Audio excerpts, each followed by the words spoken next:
Yes, we are, Mayor. Okay, sounds great. Good evening, everyone. This is the Manhattan City Commission. This is Tuesday, July 21st, a little bit past 7, and we are having our legislative meeting this evening. Brenda, would you please call the roll? Mayor Reddy, Present. Commissioner Butler, Present. Commissioner Morse, Present. Commissioner Hassel, Present. Commissioner Estabrook. Mayor, we have a quorum. Thank you, Brenda. We'll move on to Pledge of Allegiance. So if you want, please stand for the Pledge of Allegiance. I pledge allegiance to the flag of the United States of America and to the republic for which it stands, one nation, under God, indivisible, with liberty and justice for all. Thank you. We do have a proclamation this evening for the Parks and Recreation Month. Brenda, would you please read the proclamation? Whereas parks and recreation programs are an integral part of communities throughout this country, including Manhattan, Kansas, and every day the people of Parks and Recreation provide essential services that make their communities better places to live, work, and play. Our parks and recreation programs are vitally important to establishing and maintaining the quality of life in our communities, ensuring the health of all citizens, and contributing to the economic and environmental well-being of a community and region. Parks and recreation programs build healthy, active communities that aid in the prevention of chronic disease, provide therapeutic recreation services for those who are mentally or physically disabled, and also improve the mental and emotional health of all citizens. Our parks and natural recreation areas ensure the ecological beauty of our community and provide a place for children and adults to connect with nature and recreate outdoors. Now, therefore, I, Yusha Reddy, Mayor of the City of Manhattan, Kansas, on behalf of its citizens, do hereby proclaim the month of July 2020 as Park and Recreation Month and encourage all citizens to become familiar with the parks, trails, facilities, programs, and services available to them. Thank you, Brenda. We haven't been able to enjoy the complete extent of Parks and Recreation programs this summer, but there is quite a few stuff going on, even currently as we speak. So please take advantage of what we do have going on and enjoy the weather out there. And certainly it takes a lot of staff to put everything together as well. We couldn't go with the seasonal workers this time as much, but certainly we have great programs, and hopefully we'll have everything open in the next few months. Thank you once again, Brenda. I will open it up for commissioner comments at this time. Yes, Commissioner Hattasol. Mark Hattasol here. I just wanted to publicly thank Brian Johnson and Chad Bunger. We had our dedication for our new church, the Lutheran Church just west of Blueville Nursery, Sunday. And I wanted to thank Brian and Chad for all of their help with getting utilities out to the property, and Chad walking us through the zoning and all the public hearings that we had to have. And also thank BG Consultants, our architect, and BHS Construction for a fantastic job of constructing that on time and on price. And so I just wanted to publicly acknowledge that we are open for business out there, so to speak, and we really appreciate the help that we got from the community and from the city staff. Thank you, Commissioner. Are there any other commissioner comments this evening? Mayor. Welcome, Commissioner Estabrook. Yes, Commissioner Morris. Hi. I would just like to speak to the major corporations that are adopting face masks, so that Walmart and Starbucks and the list, Best Buy, the list just keeps growing. And to the point that the president, in his press conference today, even asked people to wear masks. And I think the second point was social distancing. But that was major. He crossed a line he hadn't crossed before. And so I was glad to hear it. And I just wanted to mark that as a symbolic of that we were headed in the right direction, and our numbers have not been exorbitant here They keep talking about how they're trending flat. There's a reason for that. And I think that the City Commission acted appropriately, and I just wanted to underscore that. Thank you. Thank you, Commissioner Morris. Other comments by commissioners? Just Yeah. sorry to join late, but I'm here. And Yes. I don't have any comments, so thank you. Right. Sure. So I do want to ask either Commissioner Butler or Commissioner Morris if there's anything they want to update us from Law Board meeting yesterday. Nothing significant, probably. Yep. I think We it was- discussed a number of things, but they were executive sessions, so can't cover those. Okay. And everything else is pretty much routine. Talked about the rifle range update and a couple things like that, but that was it. It was a very short meeting. I have asked that the law board, that the director, RCPD director, address the law board with, or that the law board actually discuss the diversity and equity issues, but because the city, usually you were going to appoint a task force, and I know you've been sidelined by the coronavirus, but at such point as we get ready, I would like for us to work with the law board and with the director on that as a project, and to interact cooperatively and collaboratively, I guess that's the word, collaboratively with them to just make sure that we are all, we all understand what each other's doing, and that's a good place to begin. So thank you. Sure, thank you. We did have a town gown meeting the other day on July 17th. Here, this is one time we meet with our city and university folks and RCPD as well. We just discussed how we are working with the COVID-19 within the community and within Kansas State University.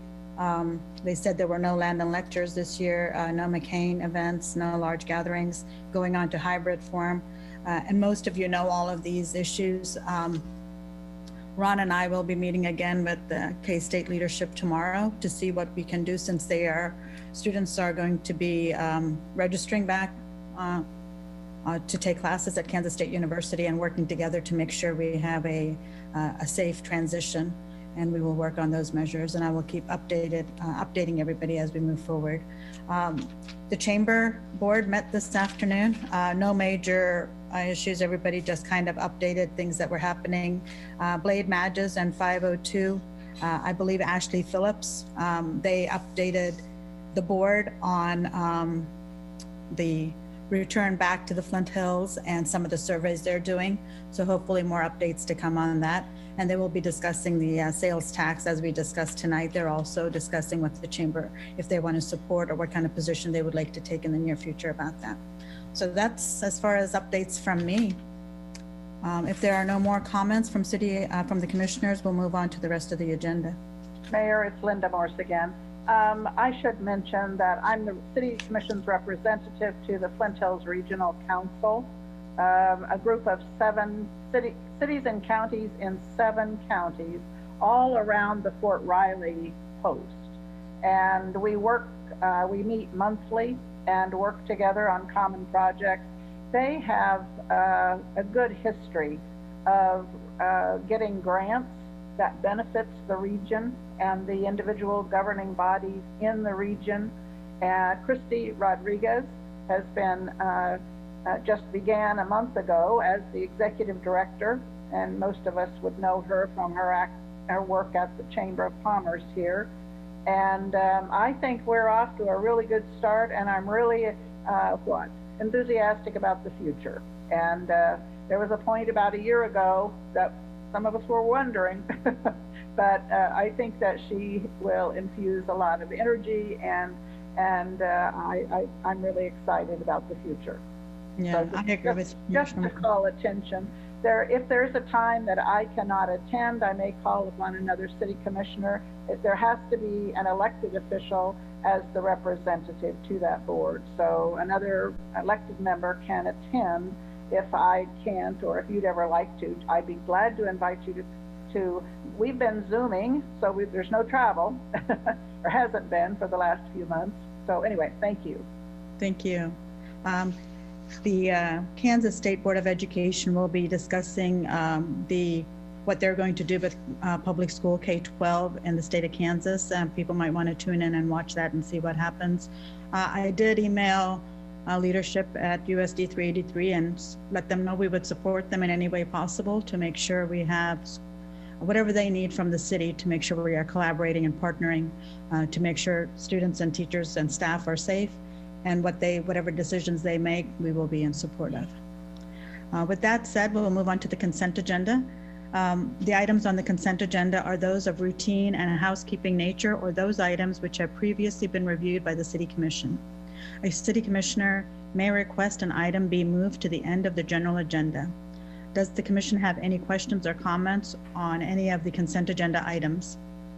Yeah, I just want to mention, because if you're just looking at the agenda, item M, looks like we're giving away money to tenants at the airport, but that's funded by the CARES Act. So we are giving away money, but not local money, federal money.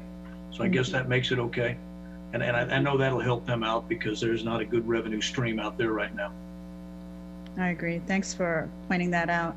I did want, Ron, did you want to speak to the resolution D? Is that the one? Yes. So sure. Item D is a resolution that was crafted in conjunction with the state Spark Committee, as well as the Kansas League of Municipalities. Essentially, the resolution is a document that shows that we plan, if we receive or when we receive Sparks funding, that we will agree to abide by all of the appropriate federal standards in the receiving of those funds. So it's really more of an accountability measure, but it's also showing that we're planning to do everything we can to comply with the funds, the rules with the funds that we get. And it was interesting, I after we had this already scheduled on an agenda, I did receive a resolution from Pottawatomie County, which was essentially the same thing. We chose to combine the counties, since we're in both counties, in one resolution. So just to keep it more straightforward. So it's a necessary tool for us to utilize and pass as a potential recipient of those funds. Thanks, Ron. And that has such a short timeline. I do appreciate the updates you give us as we move forward with the money that's been allotted. I believe Riley County has already received it, and I'm thinking Pottawatomie County has that as well. Yes. Are there any other questions or comments about the consent agenda? Just to say that on J, the downtown parking garage, I just have a comment. I did talk with Ron about it. He said that it is integrally linked to the parking, lighting, and control system that will be at the Aggieville facility.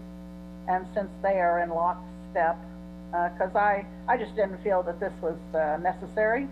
And I do understand that there's that connection that needs to be made, and it needs to be planned from the beginning. And it'll be a while before Aggieville, certainly before that garage even we see it. But I just wanted you to know that I had several questions about it, and I have basically agreed to I'll not object to it. Thank you. Thank you. This is Mayor Reddy again. Typically, we have public comment. There will not be any in-person public comments for the consent agenda for the time being. Instead, the public was allowed to submit public comments through the city's website until 5 p.m. today, or emailing or calling the city commissioners directly. And there were no public comments received through the city website by 5 o'clock today about the consent agenda. With that, would one of the commissioners like to make a motion, please? Mayor, this is Commissioner Hattasol. I move that we approve the consent agenda as presented. Is there a second? I'll second it. Thank you. Seeing no more discussion. Brenda, would you please call the roll? Mayor Reddy, Yes. Commissioner Butler, Yes. Commissioner Morse, Yes. Commissioner Hattasol, Yes. Commissioner Estabrook. Yes. Motion carries 5-0. Thank you. We do have a public hearing this evening. It says for the 2020, I'm not sure what PY is, 2020 Manhattan CARES Act Amendment to the Community Development Block Grant 2020 to 2024 Consolidated Plan, the 2020 Annual Action Plan, and the Citizen Participation Plan to incorporate CARES Act funding associated expedited review provisions. Well, the presenters are Eric Cattell, Director of Community Development, and Christina LeCure, Grant Administrator. I'm sure I did not say that right. Eric? Thank you, and good evening, Commissioners. I'm Eric Cattell. I'm the Director of Community Development. Let me share my screen here for the presentation.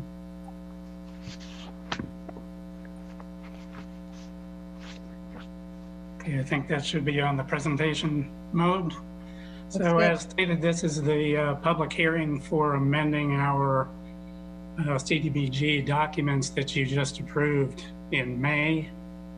The reason, again, is because we are getting the COVID money, the CDBG CV CARES Act allocation that was announced in April, $328,976 to prepare for, prevent, and recover from the pandemic. These are dollars that are for reimbursable eligible expenses regardless of the date incurred. As we've discussed before, HUD, like many of the federal agencies, has a non-duplication of benefits requirement, so CDBG monies are generally considered funds of last resort. They may supplement and fill gaps, but they're not supposed to supplant entirely other funding sources. So that means as we work with these agencies, they need to identify other sources of funding that they may be getting, or even tell us if they were denied that funding, so we can ensure that there aren't duplication of benefits. We can use CDBG money for local match requirements. For example, FEMA has a 25% local match requirement, and we could use CDBG for that type of thing. Before we can use this CARES Act money, HUD has told us we need to amend our plans. First, the Citizen Participation Plan, which is exactly what it sounds like. It explains the whole citizen engagement process for CDBG. HUD has allowed an expedited process to deal with COVID issues. They've shortened the public review and comment period to as short as 5 days. For this public hearing, we actually were using a 6-day notice and comment period. And we're also amending the consolidated plan and the 2020 action plan that you just approved back in May, as I said, and that is so that we can identify this CARES Act funding as being available in our CDBG program, and also describe how we propose to use that funding in pretty broad brush ways. And so looking at the public services, for use of CARES Act funding, it's for provision of new or quantifiably increased public services. As we talked about last time in May, HUD has removed the 15% cap, which they have on our allocation that could go towards public services. So that is no longer applicable both to the COVID money or to our 2019 or 2020 CDBG allocations. There is sort of the caveat, though, that the agencies that we're working with, the focus is still through HUD CARES money to address issues with our low and moderate income citizens of the city. So they do have to be residents of the city and low and moderate income. And some of the agencies are broader than that, and so they may need to prorate their request to just addressing that portion of their clientele. The rest of this slide is showing what HUD in their quick guide was identifying as potential uses of CARES Act money for social service agencies. The bottom two in green are really the ones that we're addressing tonight with the requests that we've gotten so far from our local agencies, providing a full range of equipment, supplies, and materials to carry out public services, as well as staff costs in some cases, and then also delivering meals in various situations.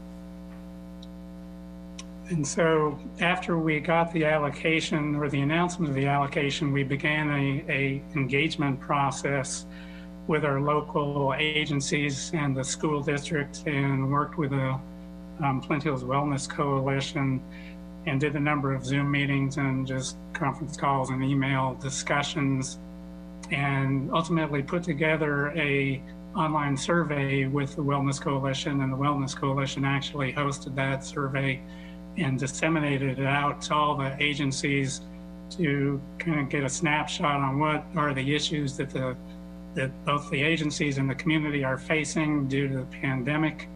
And as a result of that survey and some more discussions, we then started getting actual initial requests from agencies, and we've gotten 7 so far, which I'll go through quickly here. First, the breadbasket was asking for $54,000 in cash. Because of the pandemic, they did not get to do a number of their fundraising activities, which is the case with most of our social service agencies as well.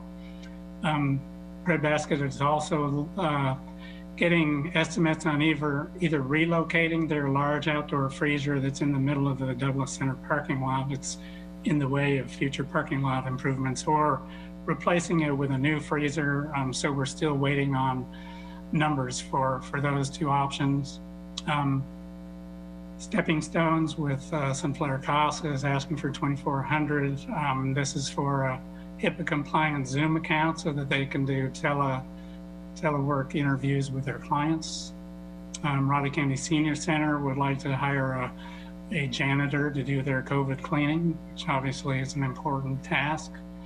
Girls on the Run is asking for $22,000 to do various mental health support, youth activities, programs with their clients.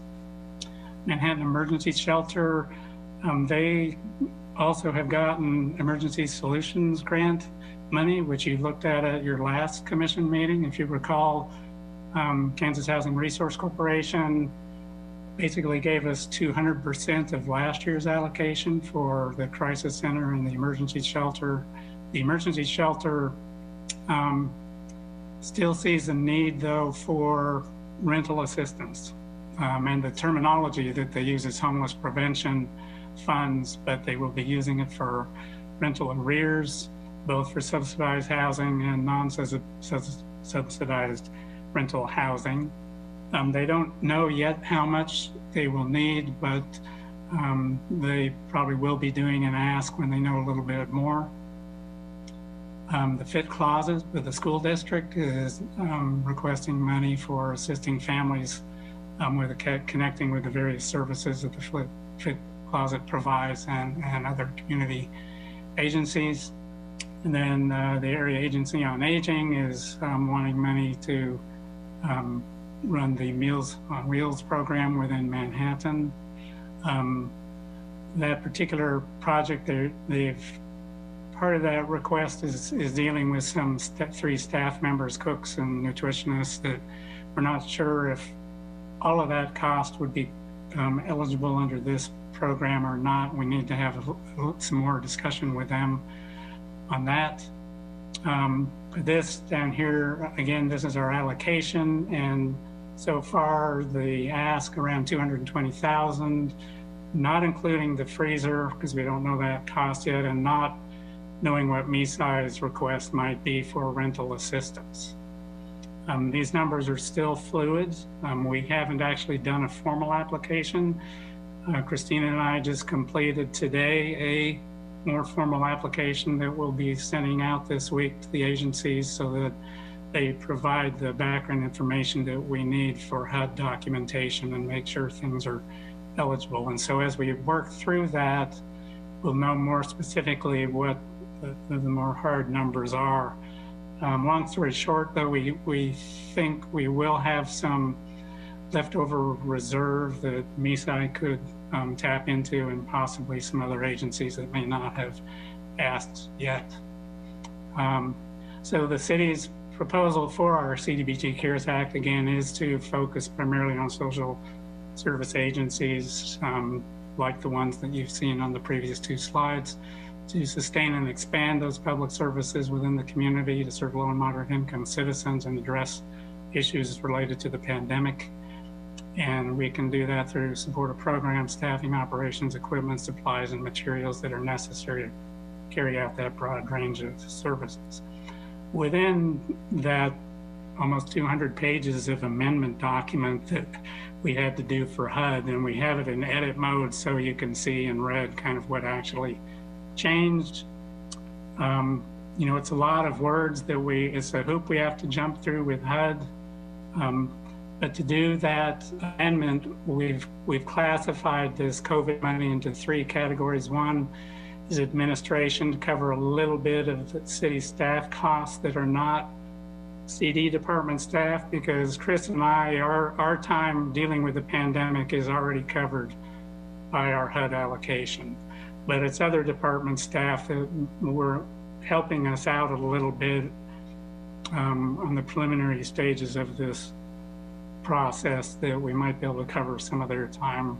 So that's just a small part. And then the ask from the social service agencies so far, around 220. Then public facilities and infrastructure is what the freezer would fall under. We don't know what the amount will be yet. That's just a placeholder.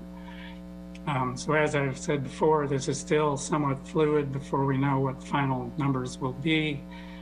And given that HUD fully anticipates that we may have some additional amendments, either if they do some follow-up allocations, which they implied in their original notice that there might be 1 or 2 more rounds of allocations. We haven't seen any more information on that though. Or as numbers get more finalized, we may need to come back at some point to the commission and do an amendment. With regard to the public engagement, again, the HUD has accelerated the timeline, obviously, because of the need to address the pandemic. We used a 6-day comment period from July 15th to tonight, advertised in the newspaper, posted on a number of social media platforms. Links to these amendments are on the city website and the public library website, and a hard copy was given to the public library as well. And then for the public hearing that we're doing right now tonight, there's a number of ways that people could engage through the City Commission public hearing website, and as well as direct email. So with that, for tonight, again, you're to hold the public hearing and approve the amendments to the 5-year consolidated plan and the 2020 annual action plan, as well as the accelerated timeline under the citizen participation plan. And then, assuming that you're comfortable with the agencies that we've shown you there and understand there may be more coming later on, the authorized execution of the applicable HUD forms and agreements, as well as the new and revised subrecipient grant agreements. Those are the agreements between the city and these agencies that we have to do. So you're authorizing the mayor and/or Ron, depending on the funding level and the threshold, to sign those documents so that we can turn them back in and get these agencies money that they need. So with that, if there are any questions, either myself or Chris can try and address them. Thanks, Eric. I do just have one question before we open it up for public hearing. If other agencies wanted to participate for this funding, is there a deadline on that? There is not. As I said, the ones that you've seen on the slides here are ones that have submitted either letters or emails with their requests. And again, HUD has a lot of requirements for documentation. And so Chris and I have put together an actual application that we will send out tomorrow. And when we get those back, there's no deadline for that application. Technically, HUD is giving us quite a bit of time to spend the money. We would like to get it obligated and identified by June of 2021, next year. Obviously, we don't want to wait that long. So as soon as agencies get the application back into us, we can go through it and confirm the eligibility of what they're wanting to do and make sure that there's no duplication of funding. And then, because this is reimbursable money, they need, we'll give them a go-ahead to, once they sign the agreements between the city and that agency, then they'll be able to go ahead and do whatever it is they're wanting to do, and then start turning in the paperwork to us to get reimbursement. So to answer your question, no, there is not really a deadline for the application. It's somewhat first come, first serve, but because it's reimbursable, it kind of depends on how fast the agencies are spending it, and we don't know yet if all of the costs that they're proposing will be eligible or not. So, Okay, sounds great. kind of a Thank long you. answer to your question. No, it's very thorough. Thank you. We will conduct the public hearing. So the public hearing period is now open. I think there are individuals who want to state the individuals who want to participate, provide public testimony, were able to do so. There is one person, Eric Loeb, who will provide testimony. Is Eric with us this evening? Mayor, this is Dennis Marstall, the city manager's office. Eric is not on this evening. We do have Candace McIntosh, who's representing Girls on the Run, and I'm not sure if she would like to be a speaker for the public hearing or if she's just participating to hear information as an applicant, but we have now opened up her line. If she would like to speak or not, she can choose to. Otherwise, she would be the only one for the public hearing.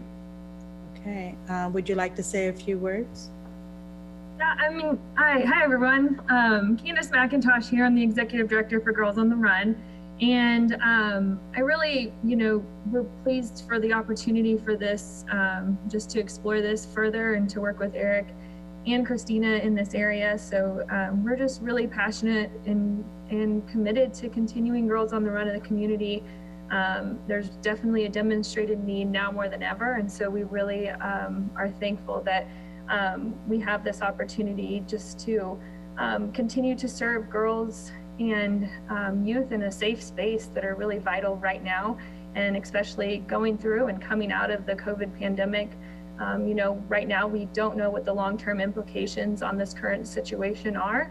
And during this time of just uncertainty, it really provokes that anxiety and fear and stress amongst youth. And so we just want to make sure that we have that opportunity to remain accessible to girls in our community so that we can really help them navigate those changing emotions, and then provide them with a network where they can receive the support from trained coaches and their peers.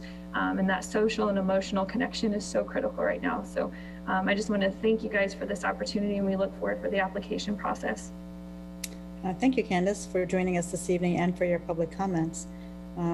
There were individuals who wanted to provide comments. There were also written public comments, and people can see them on the city website. There were, 2 written public comments were received through the city website.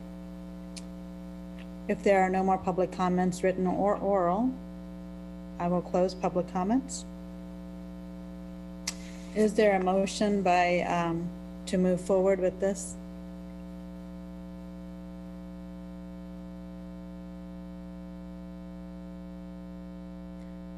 So does the commissioner want to make a motion on the CARES Act money and the amendments?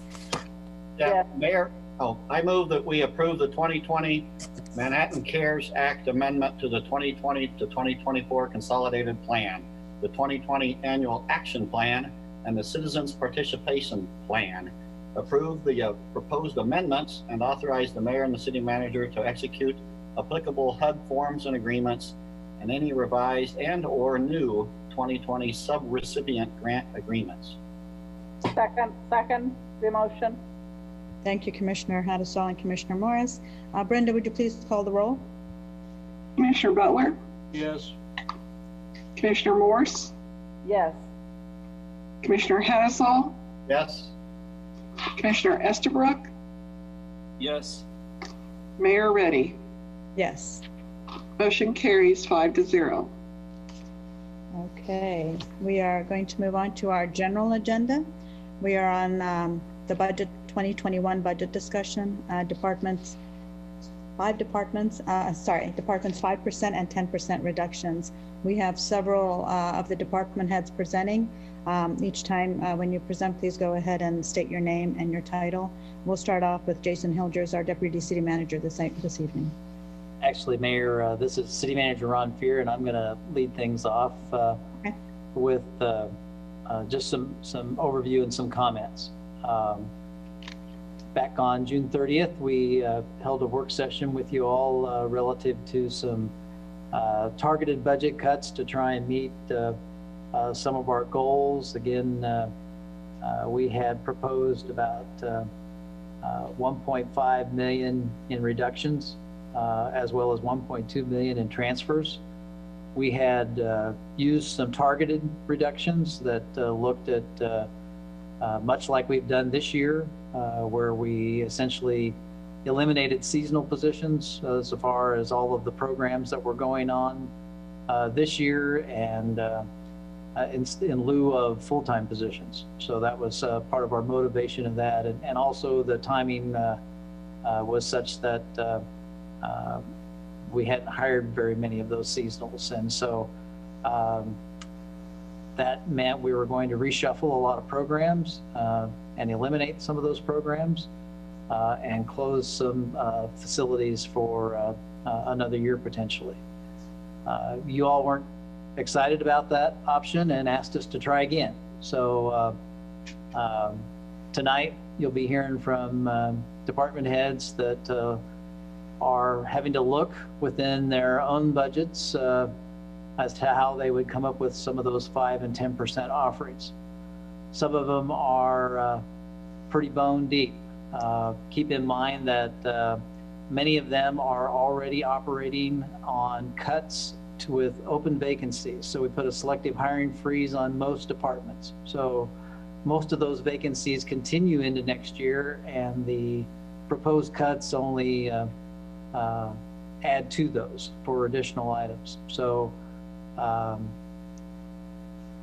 part of there isn't a lot of extra in the contractual and commodities, and especially in some departments, because over the years, as we get around to this approaching the final public hearing time on the budget, you've asked me and staff to whittle it down a little bit more so we don't have much of a mill levy increase. And so we've done that over the years by cutting those contractual services and those commodities. So there isn't a lot left that isn't going to leave employees that we do have that need to get their certifications for their professional certifications and for their job. So having some of those components that make their jobs effective and worthwhile. So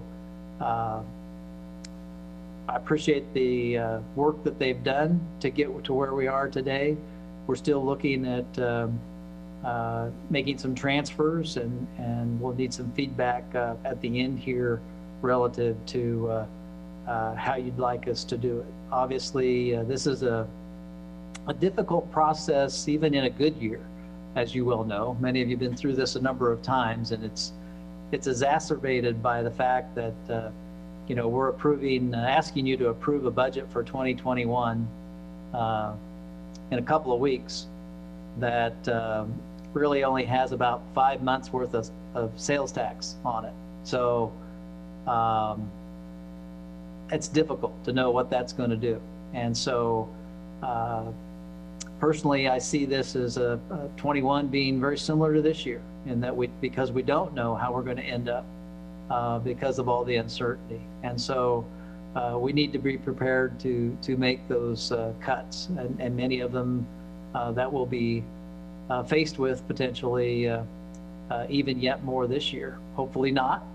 We were surprised by our April sales taxes, weren't as bad as they were, and we should find out either late this week or next week what those May sales taxes show up to be. Obviously, as you know, we're very dependent on that, but we also know that a lot of our businesses have slowly opened back up, or still some that haven't. So we aren't still the regional shopping center we once were because of that. So we're hopeful that K-State does have in-class participation and the students come back, and that we're certainly will help the local economy. We also are hopeful that things will improve, and there are promising aspects to some vaccines and that we hear about, and so we're hopeful for that. But at the same time, we need to be prepared to make those tough decisions, and I just encourage you to listen to what our staff have to say and ask questions. We did provide a copy of the 21 CIP. The planning board reviewed the projects Monday night to be in conformance with the comprehensive plan. So there's not much there. You know, one of the things we've done over time too, there hasn't been much equipment bought or funds expended out of the general fund supporting the CIP, and virtually there's virtually none in the CIP for 21 with a couple of exceptions that we're planning to utilize some of our savings resources or cut resources to fund, and one of those is the strategic plan. So that's about the only thing that's in the general fund. There might be a couple of other smaller items, but most of the CIP is dominated by some of our utility funds and other specialty funds. So if there's questions about that, and that can carry into next week too with that work session, if you have specific questions about the proposed CIP, and then we'll look to follow up with more discussion and hear from you all on prioritization after the presentations. So with that, I think Dennis is going to kick off representing the city manager's office. Thank you. Thank you, Dennis. Ron. Thank you, Ron, and good evening, Mayor Reddy and commissioners. The last time we came to you, I think, was either late January or early February as department heads, and we were excited at that time to share with you some of the plans that we were making to enhance our recruitment and retention efforts for staffing to deliver a set of comprehensive services for the city of Manhattan. And we really were focusing on the city being an employer of choice for just in the state, but also the region. But today we're coming to you under much different circumstances. As Ron outlined, we're still in the throes of the coronavirus. We're still trying to get a handle on revenue projections, and we're still struggling to provide city services, and oftentimes where we aren't engaged with our public. And so, as you can appreciate, for a group of employees who are public servants and very much enjoy working to engage the community, create the partnerships, and solve the big community issues, this has been hard on city staff, just as much as it's been on the entire Manhattan community. It's hard to have City Hall closed and to make the decisions to close the swimming pools and other services, but we knew that they were necessary for the long-term health of the city and the community. We thought, as Ron said, we had a good initial budget proposal for you for 21 about some of the other program reductions and service reductions, and through the services, doing transfers between utility funds and other funds. And while we still think the initial budget would be strong consideration, we know that you need to have more options. And so you will see many organizations moving away from doing across-the-board cuts because people don't see it really as a strategic or the long, sustainable way to maintain staffing and services over time. But we do appreciate the confidence that you've expressed in the city leadership and the department directors to better manage the budgets with the reduced revenues. So tonight you will hear from each department director and how they will look to achieve some city savings should we have to implement the across-the-board cuts. And I'll start with the city manager's office. As you see there, our overall budget is about $1 million, $955,000. So if we're looking at a 5% reduction, that would be about $47,000. Unfortunately, between last year and where we're headed into 2021, due to some staffing changes, retirements, and how we brought on some new employees, we've actually had some savings this year in our salary line item that we're going into 2021 with about a $31,000 reduction. But as we go forward to achieve some more savings, that means that we would have to discontinue the intern program that we've done for public administration master's degree students, and also with the KSU student body leadership. We either have the K-State student body president or vice president who do summer internships with us that are paid. And then to achieve the 5% reduction, you would see that we would reduce some of the city manager's office travel. If we look so that comes up to a total of the 47,000. But then if we have to go deeper and look at the 10% reduction, there we're looking at about a $95,000 reduction to the city manager's office budget. We would use the exact same numbers that we have for the 5% reduction, but we'd have to go further. We would eliminate all the city manager's office travel and conferences. You'll see on there that we're also would eliminate the $12,500 that we have budgeted in our budget for the city commission travel. And then we would also have to get into staffing issues. And we do have a senior administrative assistant position that works with you and in the city manager's office that we would look as we do some staffing change to roll that position from a full-time position down to a part-time position. And then also keep in mind, we had some conversation in past city commission meetings about the safety specialist position. Right now it's vacant, and with our hiring freeze, we've held that vacant. Going to the 10% reductions, we would continue to keep that safety specialist position vacant, but it is funded out of the water and wastewater fund, so that will help Rob's overall budget in utilities, and it would not necessarily impact the bottom line for the city manager's office, but just wanted you all to be aware that we would keep that position open to help attain some of the savings that we might be looking for as we look to address the 2021 budget year. And so those are the initial cuts that we have proposed for the city manager's office. And then we will turn it over to the rest of the departments. Unless you have a question, I can answer it for you. Otherwise, we'll turn to Eric Cattell with Community Development. I just wanted to make one comment. I thought we'd already decided the commission wasn't going to travel, so that 12,500, should already be a write-off. Yeah, so we're showing that reduction. Yeah, but you can put it under the 5% also. Oh, I got it. That's what I'm saying, because I think we already agreed, but we're not doing that, which I've been pushing for years, so I'm all for that. I think that's a good thing. Okay. Well, 1 second then. About the travel budget, I thought we decided not to do it for this year. This is for 2021, right? Or did we already make that decision for next year?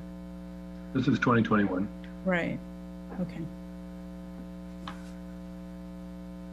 Commissioner Hattusall here. Yeah, I think we decided for 2020, no one's going to go anywhere. Right. And under the 10% thing, we could continue that into next year. But this is the first time we've talked about 2021 travel for the commission. But yeah, we can. Right. So that's, yeah.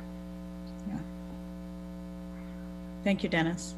That may be correct, but I would think we would put that big time under the 5% before we get rid of a administrative assistant position. That's 20,000, that's 12.5. I mean, we can stay home. Well, so let's decide if we want to talk about each department as we go, because I was going to talk about all of them at the end, get a comprehensive view of it. But if you feel like discussing it after each department, we can do that as well. I think it was, Linda Morse, I think it was important to clarify, because at the top of each of those pages, it says 2020. So if we're really talking about 2021, then I just want to be, that's what we're all talking about, right? Right. Okay. Well, we're also working on a flat budget, so that will give you a sense. Look in the 2020 numbers, it'll show you where we are, because if you're saying you want a reduction, we're basically working on the premise that we're flat this year, so we are still working from 2020 numbers. Okay. Thank I you. think we agreed that we were after a flat budget was what I recall. So we're headed in the right direction. I just wanted, Wynn was talking about, so it was a matter of which year, and in reality, it's both years, right? Okay. I wasn't, okay. I wasn't thinking about it like that. I was thinking to look at it holistically and see where we want to go. I'd rather look at the entire picture of it instead of one item at a time. But for the travel budget, I thought we were done with it for this budgeted year. And for next year, that's why we are looking at each one of these so deeply, closer, I guess.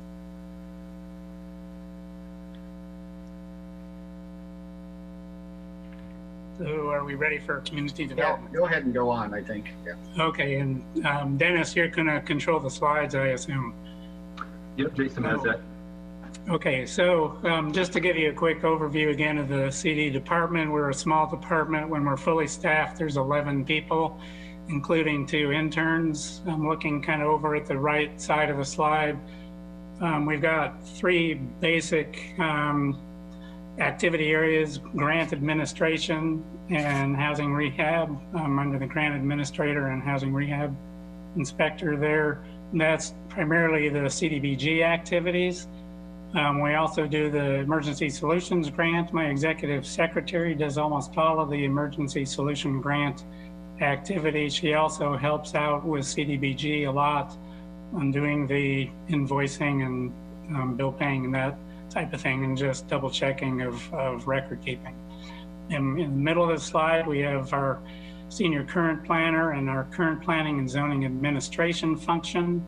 Under that planner, there are 2 planning positions. One is our floodplain administrator planner and community resiliency activities. The other planner is the Board of Zoning Appeals liaison, and what would be our housing planner dealing with housing issues and studies. That position is currently vacant. Then over on the left side of the slide is our long range planning section.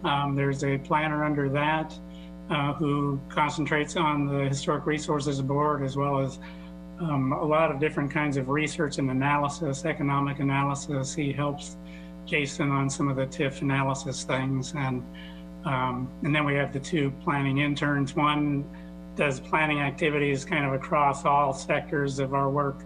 The other one is specifically the bicycle pedestrian coordinator who works with the Bicycle Pedestrian Advisory Committee. Next slide. So in my department, from a budgetary standpoint, 91% of my budget is people. So when we're looking at 5 or 10% cuts, we're getting into people immediately. We're again made up of professional planners and some planners that are floodplain administrators, grant administration, housing inspection, our executive secretary, and the interns. When you have a staff that's heavy on professionals, that professional membership into the national associations and training and maintaining your professional certifications is very important from a OEI standpoint and a morale standpoint. It's not a large part of my budget. At number 2, memberships and training and travel is really only about 2.5% of the budget. And then the third component is technology, computers, and our various software licenses so that we can do what we do. Various GIS analysis, TIF and economic analyses, the 3D modeling and fly-throughs that Ben did for the Ideville Community Vision and the urban residential districts, all of our floodplain modeling and analysis tools, and then the various public engagement and visioning tools, and then the UDO, the online UDO tools is a very expensive software license as well. And so when I'm looking at my budget, it's mostly people, but from an OEI and a kind of a morale standpoint, the technology and those professional memberships and training is very important to maintain. Next slide. So the certifications, again, the planners, all but one of our planners are all certified by American Institute of Certified Planners. That requires 32 hours of maintenance credits every 2 years, which typically involves travel to conferences, not entirely, but typically does. And then we have 2 of the planners are also certified floodplain managers, which require 16 hours of certification maintenance per year. Luckily this year, our national planning conference, they did a shortened 3-day virtual conference that was very cost effective. So we saved on a lot of travel and registration fees, and maybe they'll continue that. I think a lot of professions might be considering continuing that into the future, even without a pandemic. Then our grant administrator and our housing rehab inspector both have to do a lot of training with HUD to maintain the records and the environmental reviews and record keeping that we have to do. Our housing rehab inspector, to my knowledge, is the only lead certified inspector within our organization. So when we're dealing with lead paint issues, he is certified to do that inspection and work with the contractors to do the lead pavement. Next slide. So the CD department, we engage with quite a few different advisory boards, Planning Board, Board of Zoning Appeals, Historic Resources Board, Bicycle Pedestrian Advisory Committee, Brazilian Wildcat Creek Committee, our kind of internal neighborhood MHK program, the Census Complete Count Committee, and we also, we're not primary liaisons too, but we participate in the MPO's Technical Advisory Committee. And the reason I bring this up is all of these boards, we are the primary liaisons to. That takes a lot of staff time just running those boards behind the scene, because most of the top three really are dealing with private property and developers and rezonings, annexations, platting, whatever it is, lots of public notice, on-site analyses and coordination with other departments. So it's just a lot of staff time involved with that. And then the other functions, obviously, that we facilitate the public engagement for the organization, between the organization and the community, both internal and external clients. We run what's called the DRC Development Review Committee, which are all the departments that review development applications and work with the consultants to figure out how to get things accomplished. And just working with citizens on what citizens and neighborhoods on what they may need to do. Then our grant administration, grant writing activities, and then supporting our internal clients, the organization. We do a lot of research and just writing surveys or doing other work for other departments. Next slide. So looking at the cuts, my budget is actually slightly down from last year, and this number is slightly different than the one that's in the memo, and that's because we took out the bottom line there. Our 2021 CIP general fund project was the $10,000 per year for neighborhood grants, seed grants for neighborhood activities. We took that out of our budget, and then finance kind of did some other adjustments, but the budget we're starting with is $700,600. So 35% cut is a 5% cut is $35,000. As I started looking at our budget again and the importance of both people and maintaining those professional benefits, kind of our internal OEI activities, it's important for staff recruitment, retention, and morale to be able to keep our professionals certified and members of their national organizations, which does take travel and training. So as I really started looking at things, I could either cut that vacant planner position to a half-time planner and then do other cuts to make up the 5%. But on paper, that sounds reasonable, but in reality, that vacant planner position has been vacant since last August. We have a hard time competing within our market to draw planners to Manhattan if they aren't coming right out of K-State. We had this position filled in April, but because of the hiring freeze, we had to not onboard that person. So in the end, this is just a proposal that we just cut that position because it is vacant right now. We could still try to do a part-time, but I don't know how realistic that would be. So that's around 2,080 hours that would have to be spread to other people. How that really impacts the department is that's the housing planner and the Board of Zoning Appeals planner. So particularly the Board of Zoning Appeals duties, we're moving over to our resiliency planner. That means she will be doing less floodplain administration. So Chad Bunger, who is our other certified floodplain manager, will have to pick up some of those floodplain management activities.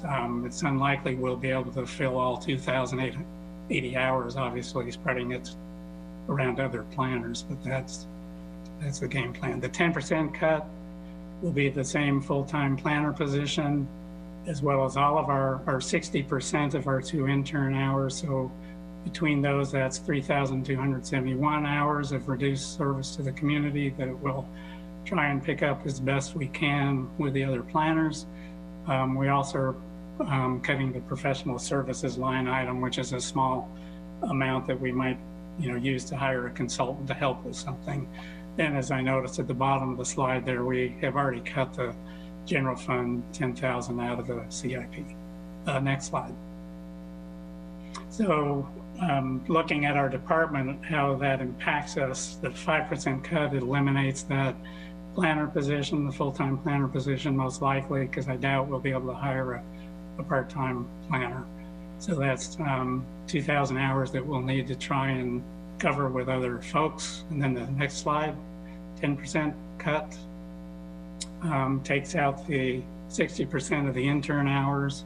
So that's around 3,271 hours that we'll have to try and make up, covering with other planners or just reduce service to the community. Next slide.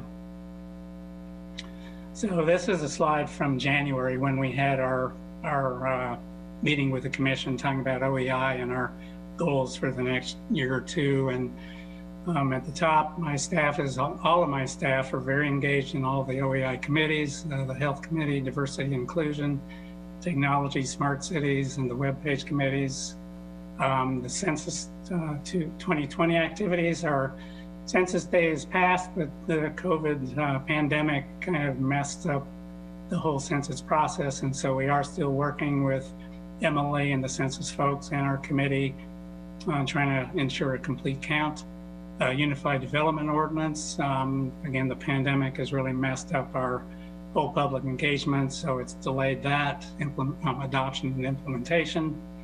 The Bicycle Pedestrian System Plan, that plan has been adopted as part of the comprehensive plan. You'll notice I have implementation scratched off.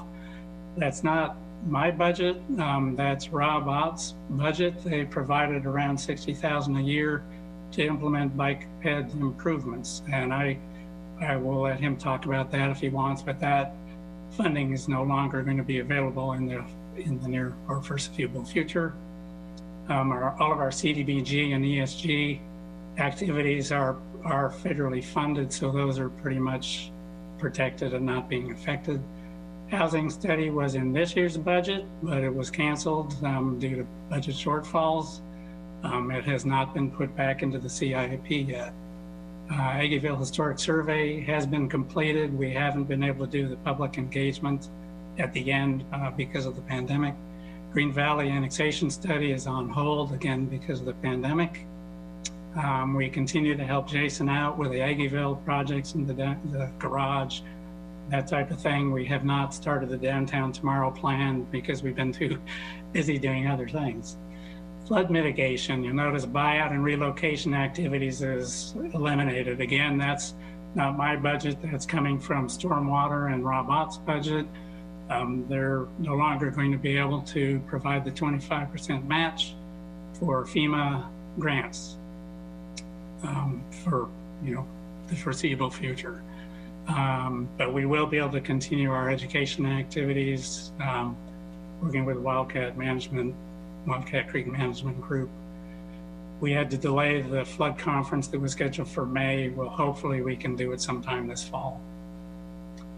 On our department needs and requests, back in January, we were hoping to be able to fill the planner position, which obviously we won't be able to do now. Funding and implementation of OAI is important to make our organization sustainable and competitive and to retain employees, and so we can compete within our job market. And Manhattan as a community really needs to be able to compete in a regional and a global market and grow our job base and attract and retain professionals and a broader workforce. At least in my perspective, that takes planning, not just city planning, but just planning. The whole community needs to plan and do placemaking types of initiatives like Aggieville and the North Campus Corridor, whatever it may be, housing projects or housing studies. And all of that takes planning, funding, and long-term reinvestment and commitment into the organization. And with that, I am done. Eric, I have a question for you. Thank you, first of all. for some of the things you mentioned, FEMA, and I'm concerned that if we cut anything related to FEMA, that we might not be eligible for grants from FEMA. Is that a proper perspective in this? Because I feel like we are going to be eligible for some FEMA funds with COVID-19, but we're always having floods and other natural disasters happening. Is there a concern that we might not be eligible for FEMA funds everywhere you mentioned FEMA? Well, the FEMA COVID money is a different animal, obviously, but flood mitigation FEMA money, those grants require a local 25% match. That match has been coming from Public Works through the stormwater funds. And I don't want to speak for Rob, but because of all the other budgetary issues that Public Works is dealing with, and at least in the near term, that is probably not going to be available. Rob, could you answer that question for me if Rob Ott is on here? Yeah, I'm listening, Mayor. Eric said it very simply and accurately. There's just too many hands in the cookie jar of the utility funds. And, it's stressing our fund and our fund balance. And July 28th, we're going to have a pretty lengthy discussion about that stress on all three funds. So, it's a match that we carved out of stormwater for FEMA buyout. Has nothing to do with FEMA reimbursement for disaster of, recovery of infrastructure or anything of that nature. It's simply buyouts of properties that we were providing the match. There's just been numerous hits to the stormwater fund, and we really look forward to next week's discussion. Okay. I would, Mayor, this is City Manager Ron Fear. I would just add that by not doing any of the flood mitigation grants would not affect our ability to get other FEMA grants. I think that was your question. Yeah, that was my question, because that's something I want us to make sure we're eligible for, and I wouldn't want to disrupt that flow. Thank you all. Is Scott next? Yep. Okay, thank you. Scott French. Scott French, Fire Chief. I want to first off just say thank you for allowing us as department heads to provide you some information about our budgets and the impacts that any further cuts may have. And I hope that the information you hear tonight will help you make that final decision in our overall 21 budget. This first slide is really giving you a comparison of the fire departments around the state, ones that are similar in size, or we compete with personnel or other things. So the first thing I would point out, obviously, is based on the number of employees we have and compare it to our general fund budget, it is quite a bit lower than the other departments. One of those reasons our number is high is we do have a building, the building codes are underneath the fire department. So that number is somewhat inflated from 98. If you look strictly at just fire department personnel, we're more closer to the 80 people. Also included, that's not included in that number, is the student firefighter program that has 11 additional staff. So our actual overall number of employees for our department is 109 with the $7.5 million budget. So I think based on this snapshot, our budget is lean comparably. And I do have concerns that if we continue to remain flat or asked to decrease any further, it's going to be very difficult, if not impossible, to maintain the current level of service that we are providing to the community today. And I understand the need to remain flat for 2021 and the request for no COLA and no step increases for our employees based on the pandemic and everything that's going on. But again, I just want to point out I'm highly concerned that cutting into an already lean essential service budget could have lasting impacts. Next slide. Now, over the last 5 years, our budget has seen a 29% decrease in our contractual and commodities line items. And I think Ron pointed to that earlier about that's really where we've gone the last 5 years to make cuts across the department to avoid cutting into personnel. Over these last 5 years, our budget overall has seen 11.4% increase. If you add this year, 2021, that would put on average a less than 2% budget increase overall.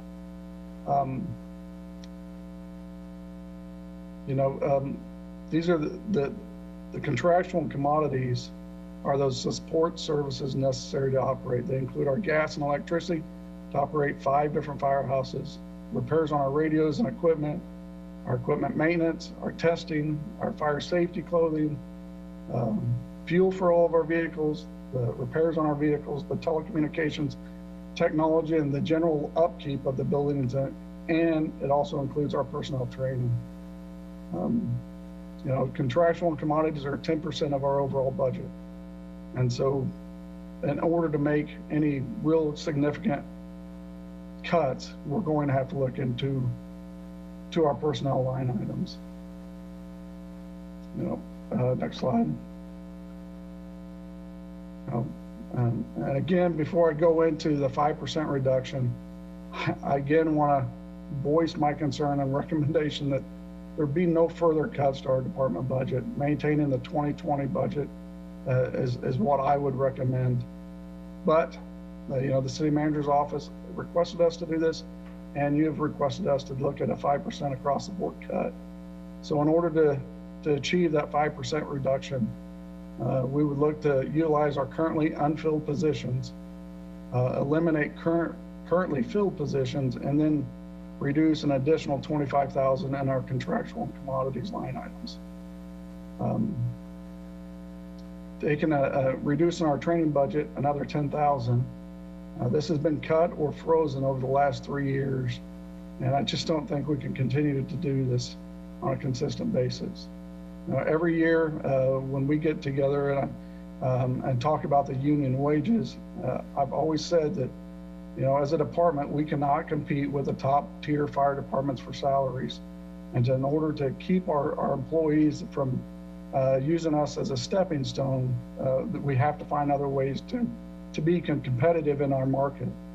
And the way we are been able to be competitive is based on the reputation that the city has had, that we invest in our emergency services, and we're committed to having well-trained firefighters.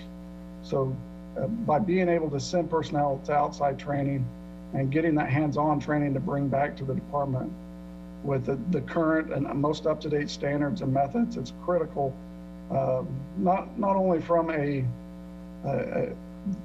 providing the service, but as a recruiting tool.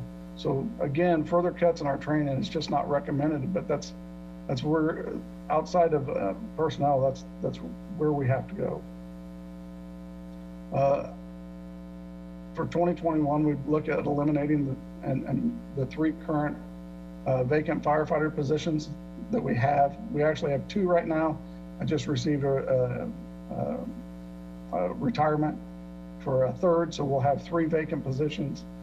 We have 6 student firefighter positions that are still open, and if we keep those, we can, the impacts over time with meeting the minimum standards is going to be difficult. These positions help prevent the constant movement of firefighters to fill in for others when we're using vacation, medical leave, and training leave. And it helps maintain that sufficient number of emergency personnel on structure fires. Moving staffing on a constant basis definitely affects the cohesiveness of our crews, creates unfamiliarity because each station and each piece of equipment is a little bit different. Each crew tactically works a little bit different. So this can lead to less efficiency on emergency scenes. So eliminating these positions may have a potential negative impact also on our budget, because we do have to have and maintain a minimum number of firefighters. So overtime could be come into play. We allow, through the contract, we allow 4 vacations to occur per shift. With the way our current setup is, we have 24 firefighters on duty full-time. So if there's anybody, if we have 4 on vacation and we have one person on medical leave or gone for training, that automatically kicks in overtime. Again, the morale of the other firefighters is also affected because there's just a greater chance of being required to work days that they are normally scheduled off.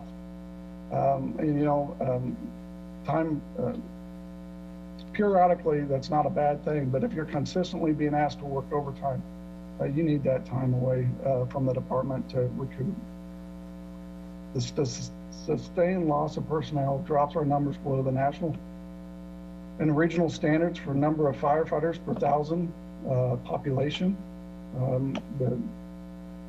The national average is 1.52 firefighters per thousand. Our regional area, the Midwest, is 1.43, and dropping 3 firefighters will drop us down to 1.4.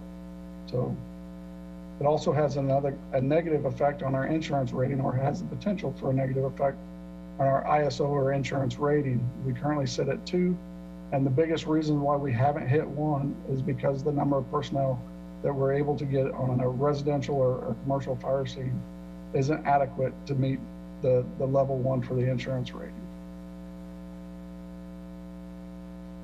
Eliminating the 2 current property maintenance inspectors that we still have continues to compound over time. We've had to eliminate the majority of all of our proactive enforcement efforts and concentrated on complaint-driven only enforcement at this point.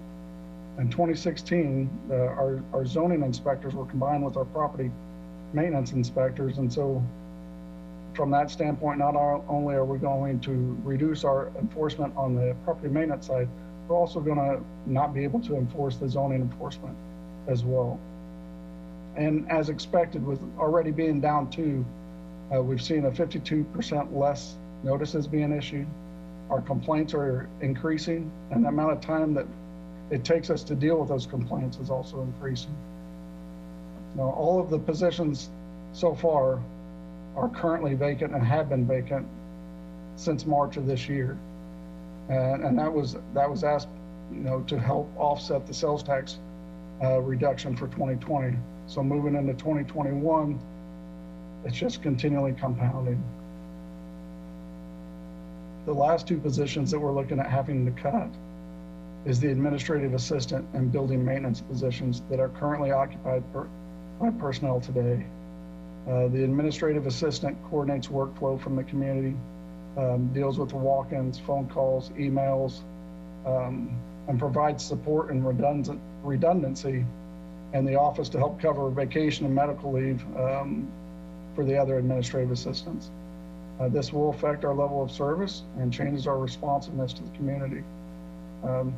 This position also helps coordinate our travel and training itineraries for all the staff and updates our department IDs and certification that needs to go into our database. The building maintenance position is the only position within the department, and it's housed up here at the headquarters fire station. And this position serves as both our building custodian and our maintenance tech for the buildings. We will have to outsource with private contractors on a more frequent basis, and it will require other staff members, including myself, doing the daily cleaning of the building. The elimination of this position will also eliminate the building to be used by the public for meetings, because we just won't be able to maintain the building anymore. Next slide.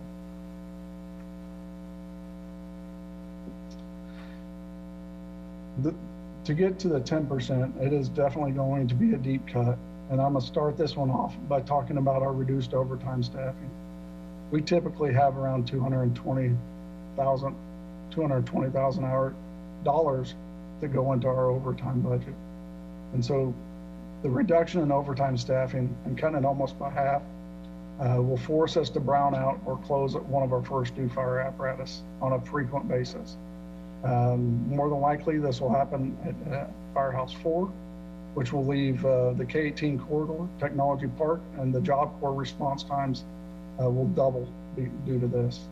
We would leave 2 aircraft rescue firefighters at Station 4 to be able to provide the minimal level of protection necessary for the airport.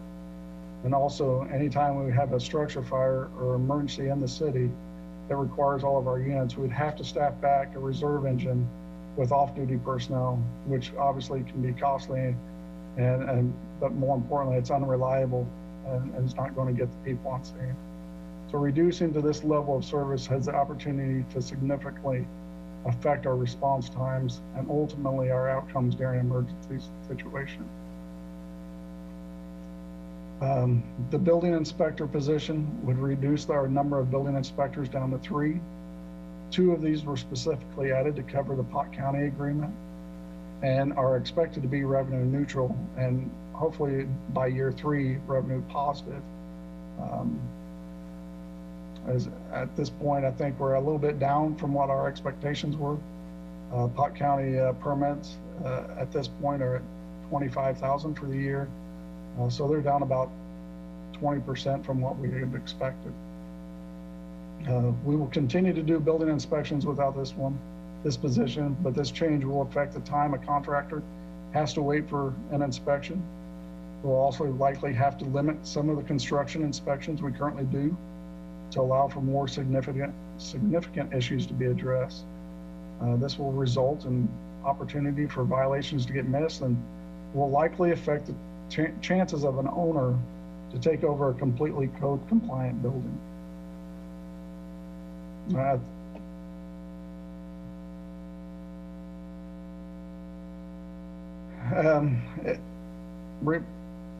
The property maintenance supervisor and the property maintenance inspector, these were the 2 remaining positions that we have in property maintenance. So at this level of cut, we would eliminate all of our employees doing property maintenance inspections and zoning enforcement. This would move us to compliant only interior property inspections, and the violations that directly affect health and safety, such as sewer backups, unsafe structures, or buildings with utilities shut off would be the only ones that we would be dealing with. We would shift this workload to our building inspectors, our fire inspectors, and the fire marshal and building official, who would then have to triage the seriousness of the issue and deal with complaints as they come in. This will have a significant impact on the look of our community and will take building inspectors away from their normal jobs, further creating delays in scheduling construction inspections and prevent fire inspectors from completing fire inspections. The plans examiner position would require us to use existing staff to coordinate the plan review and handle some of the workload. We'd also have to look to outsource some of our plan review work to a third-party company, which we are actually currently exploring now because we're currently short 1 plans examiner, and we just got the resignation of our only remaining plans examiner who's going back to the private sector. So to realize the entire savings of this position loss, we would need to pass on some of that cost to our developers and buildings. And they typically charge roughly 25% of the cost of the building to do these plans. These changes cause us to be less responsive, add weeks of time to complete building plan review, and lower the service our design professionals and building community have come to expect from the city.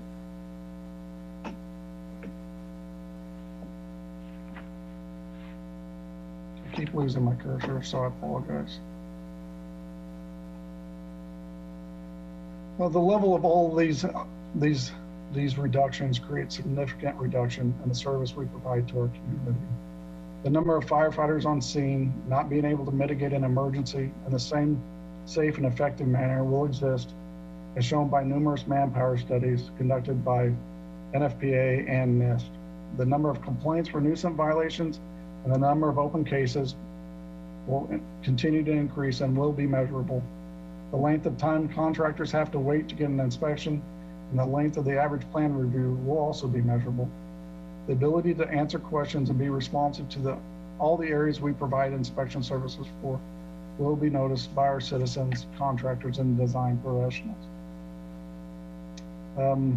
In closing, again, I want to thank you for the opportunity to speak, and again recommend to leave our budget flat for 2021 with no further reductions. If you have any questions, I'd be more than happy to answer them. Thank you, Scott. Are there any questions for Scott at this time? Mayor, Yeah. and Scott, hi, and Linda Morse. What the arrangement we have with Potawatomi County is more of a contractual basis. So each time you send a building inspector out, the developer pays, right? No, well, we issue permits for Pot Right. County just like we do in the city. Right.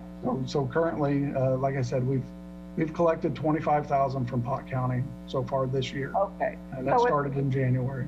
So it's not a per project, it is a flat 25,000 a year? Is that how you? No, it's strictly based on each project that is submitted, just like in the city of Manhattan.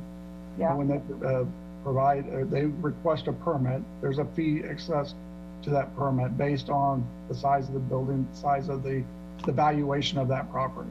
So maybe, It's okay. Does that make sense? I guess my question was, I was assuming the developer pays, but you're telling me that Potawatomi County pays the building inspection fee. No, it's the developer or the builder. No different than the way we do it in the city of Manhattan. And here we charge also? Yes, for every permit that's issued, we charge Okay, all a right. fee. Yep, it's the same on either side. Okay, so how close do you come paying for your personnel through the collection of those fees? Is that anywhere in the ballpark at all? It is, based on the projections that we were anticipating. We're anticipating, I want to say, roughly 78 permits for Pot County in a given year. That's on the average of what they typically do.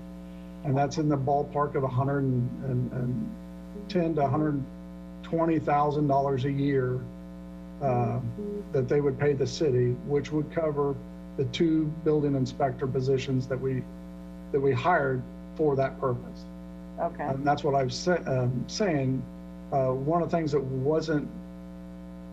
I can't say it wasn't foreseen, but wasn't planned was in November and December of last year, with this going into effect, there were multiple permits that were issued beforehand. Okay. So when we took this over in January, we don't have the permit numbers because they're building houses right now. We're just now starting to see those numbers come back up that actually are new issued permits. And so like I said, we're at 25,000, which is roughly, we're roughly probably 40% behind what we expected. But I would expect to see that number get closer and be in line with what we projected. Okay. So there's no, the inspections do not cover the costs of the personnel and never really have for the whole operation. From the building side, absolutely they do.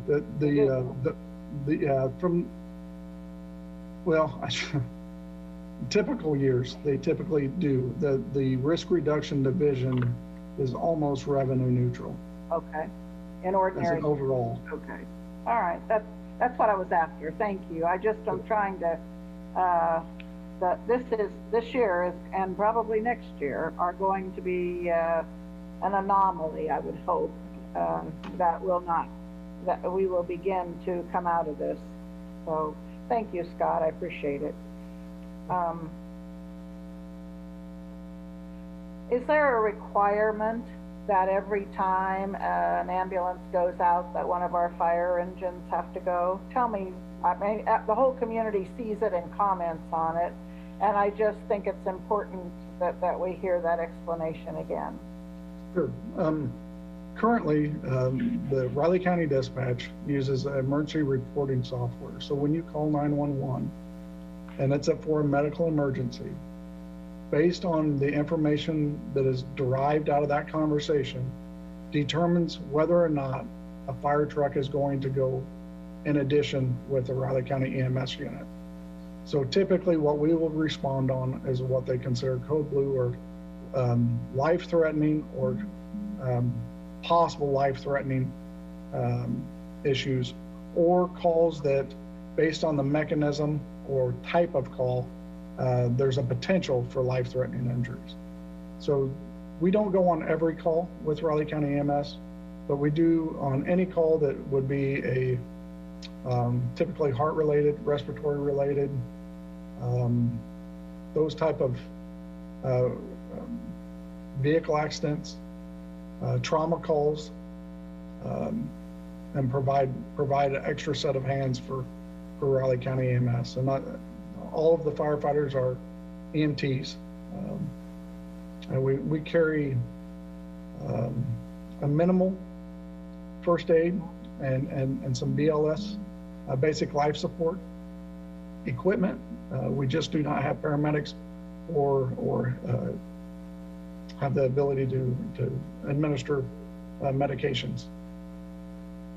And most of the calls that we typically go on, because of our locations, I won't say that it's a large percent, but a lot of times we'll arrive prior to Raleigh County EMS arriving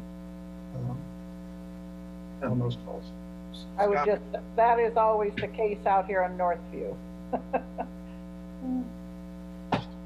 Commissioner Hattasell here. Scott, is the contract with to provide the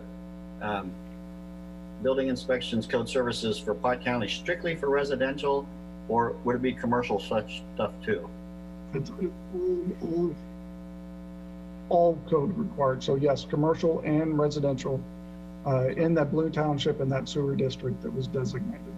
Okay, so is my point, Commissioner Morse, just for reference, our new church building, which was about $2.5 million for the building permit fee was like $17,000.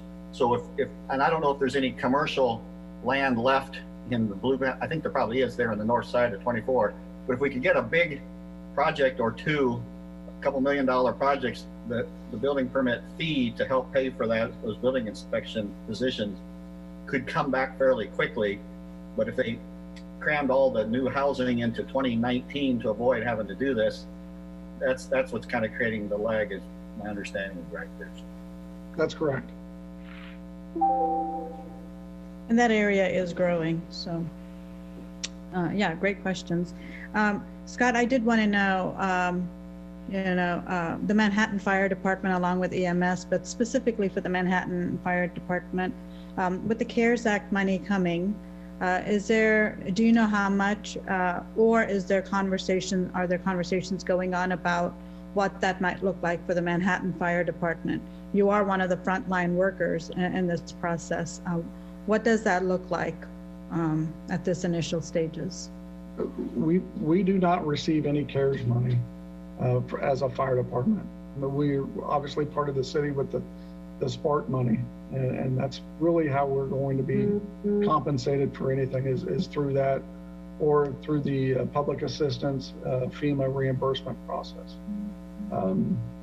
So we're working with the city manager's office and developing what expenses we have incurred and what our potential expenses are, and that's really what we're going to be able to utilize. Okay, thank you.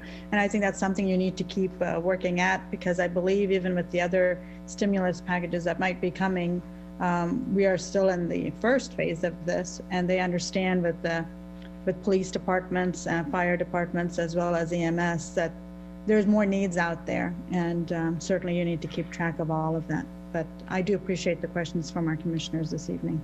Thank you, Scott. If there are no more questions for Scott, we'll move on to the airport budget, and Jesse Romo is probably next.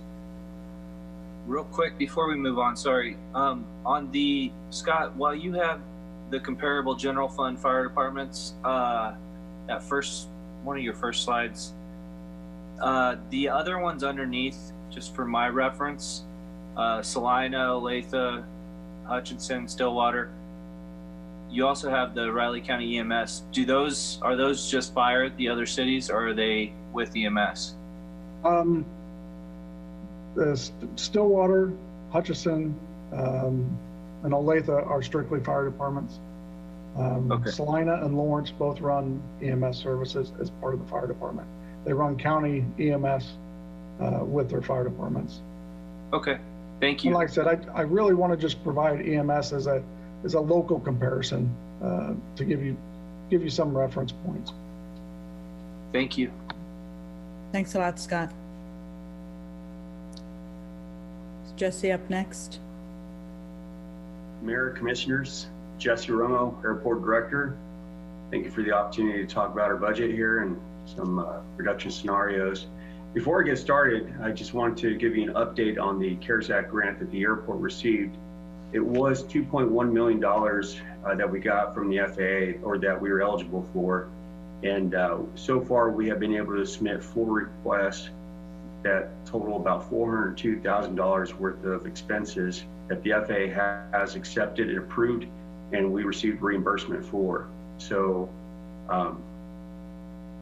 as the year goes, we're probably looking somewhere between $800,000 and $900,000 of reimbursements we'll get this year, and then maybe leave about up to a third of our budget for next year that could be covered. So that transitions us into a budget. Our budget as a department is about $1.5 million. That's what we're looking at next year. The majority of that is in our operations division. I'm not able to control the slides. Can we go next slide, please? I included here an organizational chart so you can see where we make up most of our personnel. And everything to the right of that red line there is administrative staff, which is just 3 of us and includes my position. Everybody else is operations. The majority of everything our maintenance staff does is related to federal compliance. 100% of everything airport security staff does is federal compliance. And so when we're looking at our budget, not only is the majority of it related to personnel, but a lot of it is operations and a lot of it is federal compliance. And so we don't have a lot of wiggle room to cut from, but we did look at a couple different scenarios of where we can. If you go to the next slide, please. So following the reduction scenarios of 5 and 10%, this first one, 5%, takes us from 1.5 million to 1.44. We would be removing all of our travel. And I just want to point out that travel also includes all of our training. And so we send staff to a lot of training opportunities, seminars, and a lot of those are focused on updated federal regulations, how we comply to things, as well as giving our staff an opportunity for promotional things and maintaining professional accreditations. Other lines that we're going to reduce is marketing. And, it's always hard to draw a direct correlation, but as we've had incremental increases to our marketing budget over the last few years, we did see 3 consecutive years of record growth of employments at the airport. In fact, DOT just released the updated or audited employment numbers for 2019, and we were over 80,000 last year for 2019. 77 and some change for airline, and about 3 for charter. So quite a few people do use the airport. They're talking about the airport, and I believe that that's a lot of that's related to our marketing buys. We also will be reducing some of our pavement maintenance line item, as well as our largest line items, which is snow and ice, building maintenance, and security. And kind of going in reverse order there, security is related to the contract that we have. We have supplemented contracted staff that do security for us, and they are tied directly into schedule of the airline. And so when there's more flights, we have to have more security. When there's flight delays, we have more security. So far this year, because of COVID-19, we've had reductions in flights activities, and therefore we've seen a reduction in that line item for the contracted security. Building maintenance, that covers things like the HVAC units in a new terminal. And even though it's a fairly new building, we still have some issues that come up that are out of a warranty. Maybe a chiller goes out, something occurs, either it's always the hottest day when AC goes out or the coldest day when the heater has an issue. And then we have our snow and ice, which is largely driven by factors outside of our control. Now, if you go to the next slide, please. 10% reduction looks very similar to 5, just more. And so we would be looking at the same line items, just taking more out of them, which gives us even less margin for error. And so, you know, when you're looking at, as I mentioned, snow and ice, we have a snow and ice removal plan that is required by the FAA and approved by the FAA. If we aren't able to maintain our you know, adhere to the plan that we have for snow and ice removal, we have to have a conversation with the FAA and revise that plan accordingly. But it'll also mean more flight delays, potential closures of the airport. But that just depends on what kind of weather we get. Same thing with building maintenance. You know, it's no problem until you have a problem. And every year we've had something major occur. Last year, at the end of the year, we had a winter storm come through that resulted in the underside of the catwalk of the air traffic control tower fell down. Luckily, it didn't. It missed our equipment, and it wasn't on the side where people walk. And so we were very lucky in that situation.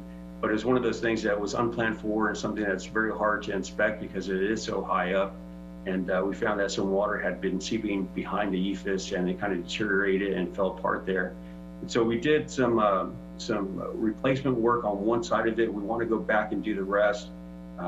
We did a partial out of our ops budget. We were hoping to get that passed through CIP to do the remainder. As Ron had mentioned earlier, we don't have any CIP. You know, all of our equipment as well as improvements like this were removed from our budget. So, you know, when we reduce our line items like building maintenance, it just kind of puts us a little bit at risk when things go wrong. And unfortunately, things do go wrong from time to time. Like I mentioned, we're going to have more reductions in marketing, pavement maintenance, travel, all those things. And then we still come up short though. So in order to hit that goal of 10%, to get down from 1.5 to 1.37, it takes us losing a staff member. And so right now, you know, we have, like I said, most of our staff is tied into federal compliance. Custodial duties are not, however, they are performing a critical role during COVID-19. They are the ones that are out there, been cleaning and keeping sanitized the terminal for our traveling public as they've been returning. And so we would definitely not want to see reductions get to this point.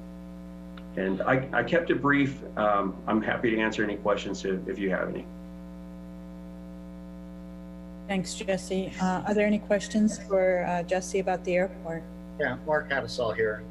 So, so the $402,000 that was approved for through the CARES thing, what kind of things is that going to pay for? And obviously, it's none of these things like this. But is it besides rent reduction to try to keep our vendors in place? What other things is that used for?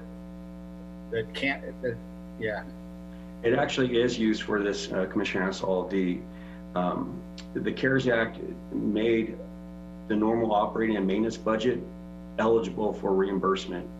And so that's what we've been focused on. It's been, there was a cutoff date, expenses past January 20th were eligible. You know, there's always some rules you play with, but we put together our salaries, we put together all of our operating and maintenance expenses. You know, if we were replacing lights, paint, whatever it may be, those are all the things we submit for reimbursement. So that's what that $402,000 is, and that's what we would be submitting for reimbursement for the rest of this year. So it is strictly operating and maintenance expenses at this point. And that's all money. Is that money going to be available in 2021, or is there going to be anything left for 2021? What we'll have left in 2021 just depends on what gets reimbursed and accepted by the FAA for 2020. But like I said, we anticipate about, you know, $900,000 of that 2.1 million. So it gives us a little bit, maybe up to a third of next year's budget that would be eligible for reimbursement, potentially. Okay, all right, thanks. Sure. Yeah. I think the airport got the best bargain out of it all, operational costs and rent and all of it. But certainly, So I just want to be clear, you said you applied for 4 different grants or 4 different requests, and all of them were approved? Yeah, it's almost by month is how we've been compiling our requests. And so there were 4 requests submitted that were about $402,000 worth. So moving forward, we're going to kind of break them down month by month. It just helps us in how we manage the paperwork and justifications when we supply those to the FAA. And I do want to thank you all too for your earlier support on the rent relief. I think that's something that's very important for us as we look to start rebounding with air service. We got to keep those tenants in place as well.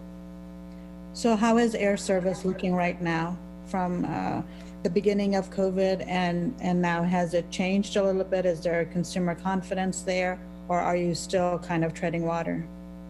There's significant issues and concerns, not just locally, but nationally over what's going to happen with air service. We followed pretty much the national trend. The month of April, we were down in the 90th percentile of reductions versus last year. May, we were only down 80%. June, it was in the 70th percentile. And so far in July, we've been, about 63, 64% down versus last year. However, even though the airline did increase the flight starting July 8th, starting in mid-August, the new schedule was just provided to us prior to this meeting. We are looking at more flight reductions. And so I'm not sure, if it's not a trend line that's just going to continue to maintain and grow. We're going to see these waves where the airlines will bring out more air service. There was a spike in coronavirus cases, therefore a lot of states had reductions in travel. And then we saw correspondingly, numbers across the nation drop. So we're going to kind of have this wave play out. I'm not sure for how long. Sure. I have one more question. Yes, Commissioner Hadison. So Jesse, if we have 80,000 enplanements, deplanements, people coming through versus only 20,000 people coming through, does the airport make much money off each person traveling through there, or is that more money for the rental cars, the vendors and stuff like that? I guess my question is the city's part of the contribution to the airport is to provide an airport, and then or is there a big drop of income for the city when enplanements go from 80 down to 20, or is there not really? We don't really make a lot of profit off of each traveler, do we?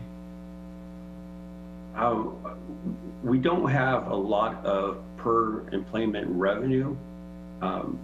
As you're kind of alluding to, we have a lot of indirect and induced economic impacts that come out of air service. Our direct airport revenue is probably about $5 per enplanement. And so we do, it adds up quick, as you're mentioning, from 20 to 80,000 enplanements, whatever it may be, or decrease this year. It is significant to our revenues.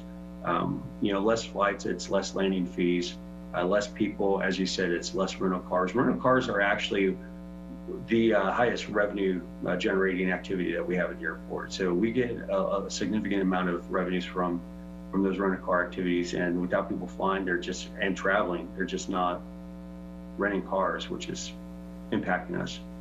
Okay, all right, that's it. This is City Manager Fear, and I would just add that, the $5 per head doesn't sound like much, but we issued bonds for that new terminal building, anticipating we'd have a lot of travelers at $5 a head. And when we don't have them, we're going to be short on a debt service payment. So getting back up to that is going to be critical. And in the meantime, that's something that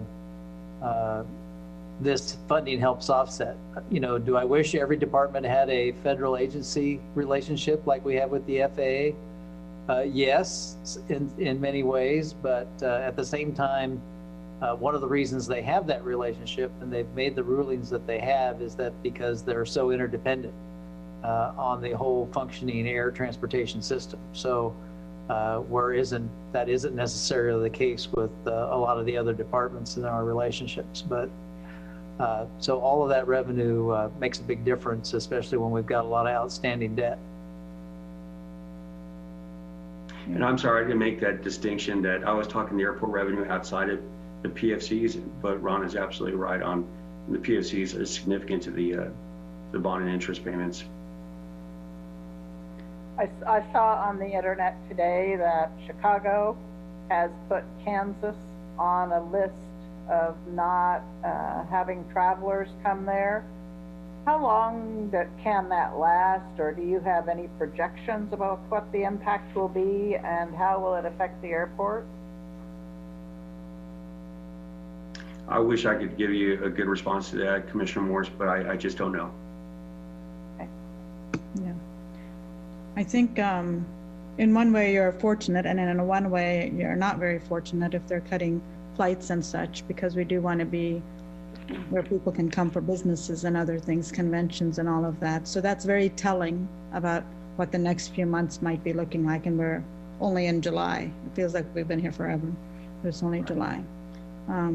Thank you, Jesse. I appreciate your. Jesse, sorry, this is Commissioner Estabrook. I have a question. You guys always go and I get in last here, but quick question: can you expand on the reduce the large items, the snow and ice? I think that, you know, when you treat for ice, it's $6,000 or something for but how does that impact what does that look like more from your perspective? I'm wondering, as far as operations, safety, those type of things that are required, because there isn't a lot of wiggle room when you're talking about treating the runway. Right, there's not a lot of wiggle room when you have to treat it. The biggest variable there is knowing how many times are you going to have to treat it. You know, and that's one of the things that is hard to forecast, predict, is what kind of snow and ice budget do you really need? And so you can look at a trend line from the last few years and say, well, here's how much we spent, but it still doesn't prepare you for that, you know, ice storm that you get that, you know, lasts for an entire weekend or a week. And it's just one of those things where it's a large line item. And so it's kind of easy pickings to kind of look at that. And, you know, Rob may speak to this too when he gets to his public works budget, but it's one of those things that looks like it's heavily padded, but you have to pad those kind of things because they do come up from time to time. So like I said, you know, at 5%, we feel like we can probably shuffle some things around, you know, as long as we don't have a problem, but problems always come up. At 10%, it makes us very uncomfortable when it gets to any of those line items, but snow and ice, definitely.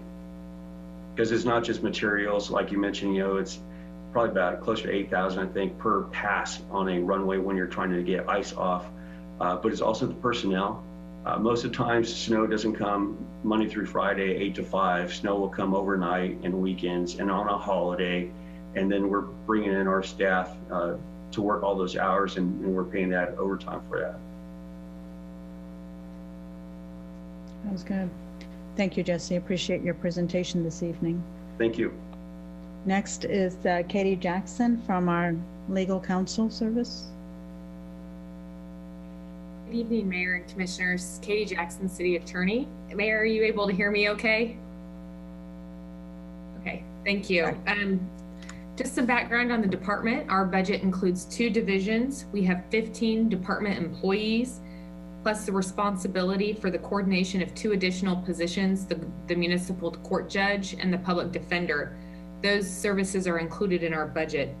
Our 2 divisions serve 3 functions. On the far right there, you have the City Attorney's Office, which serves as general legal counsel to the city.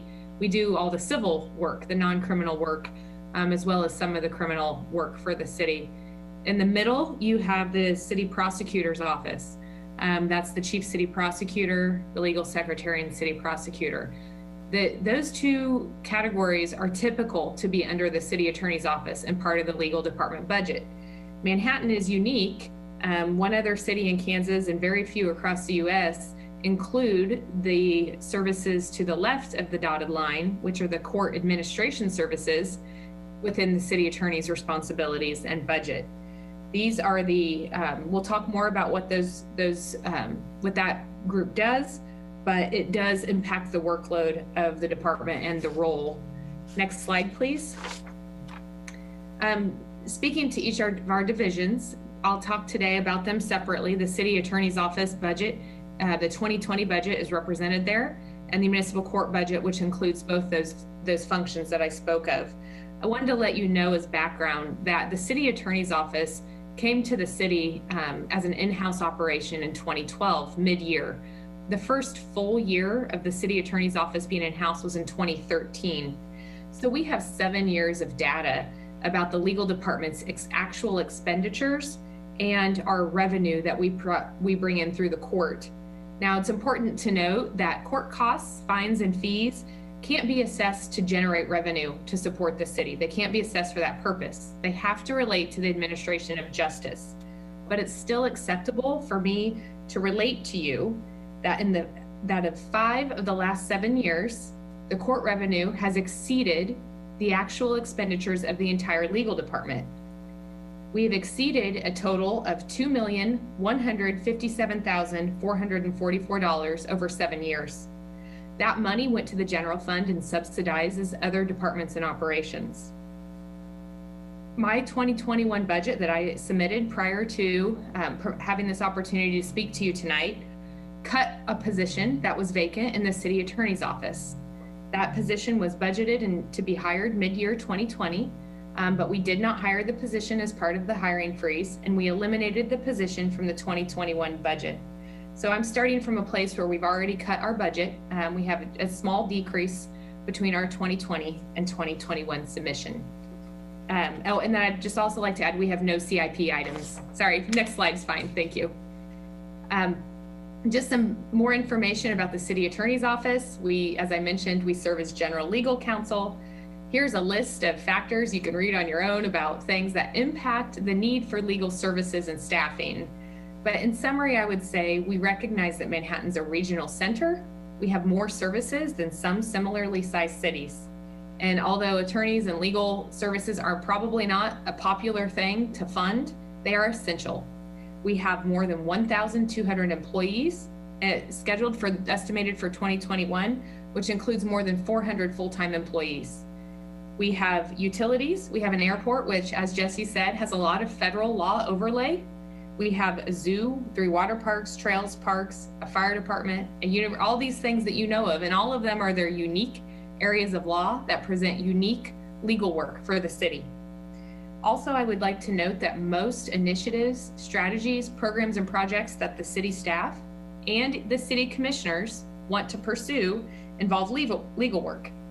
But at this point, and I just want to put a plug in here for the last factor, for the strategic plan. That's really critical.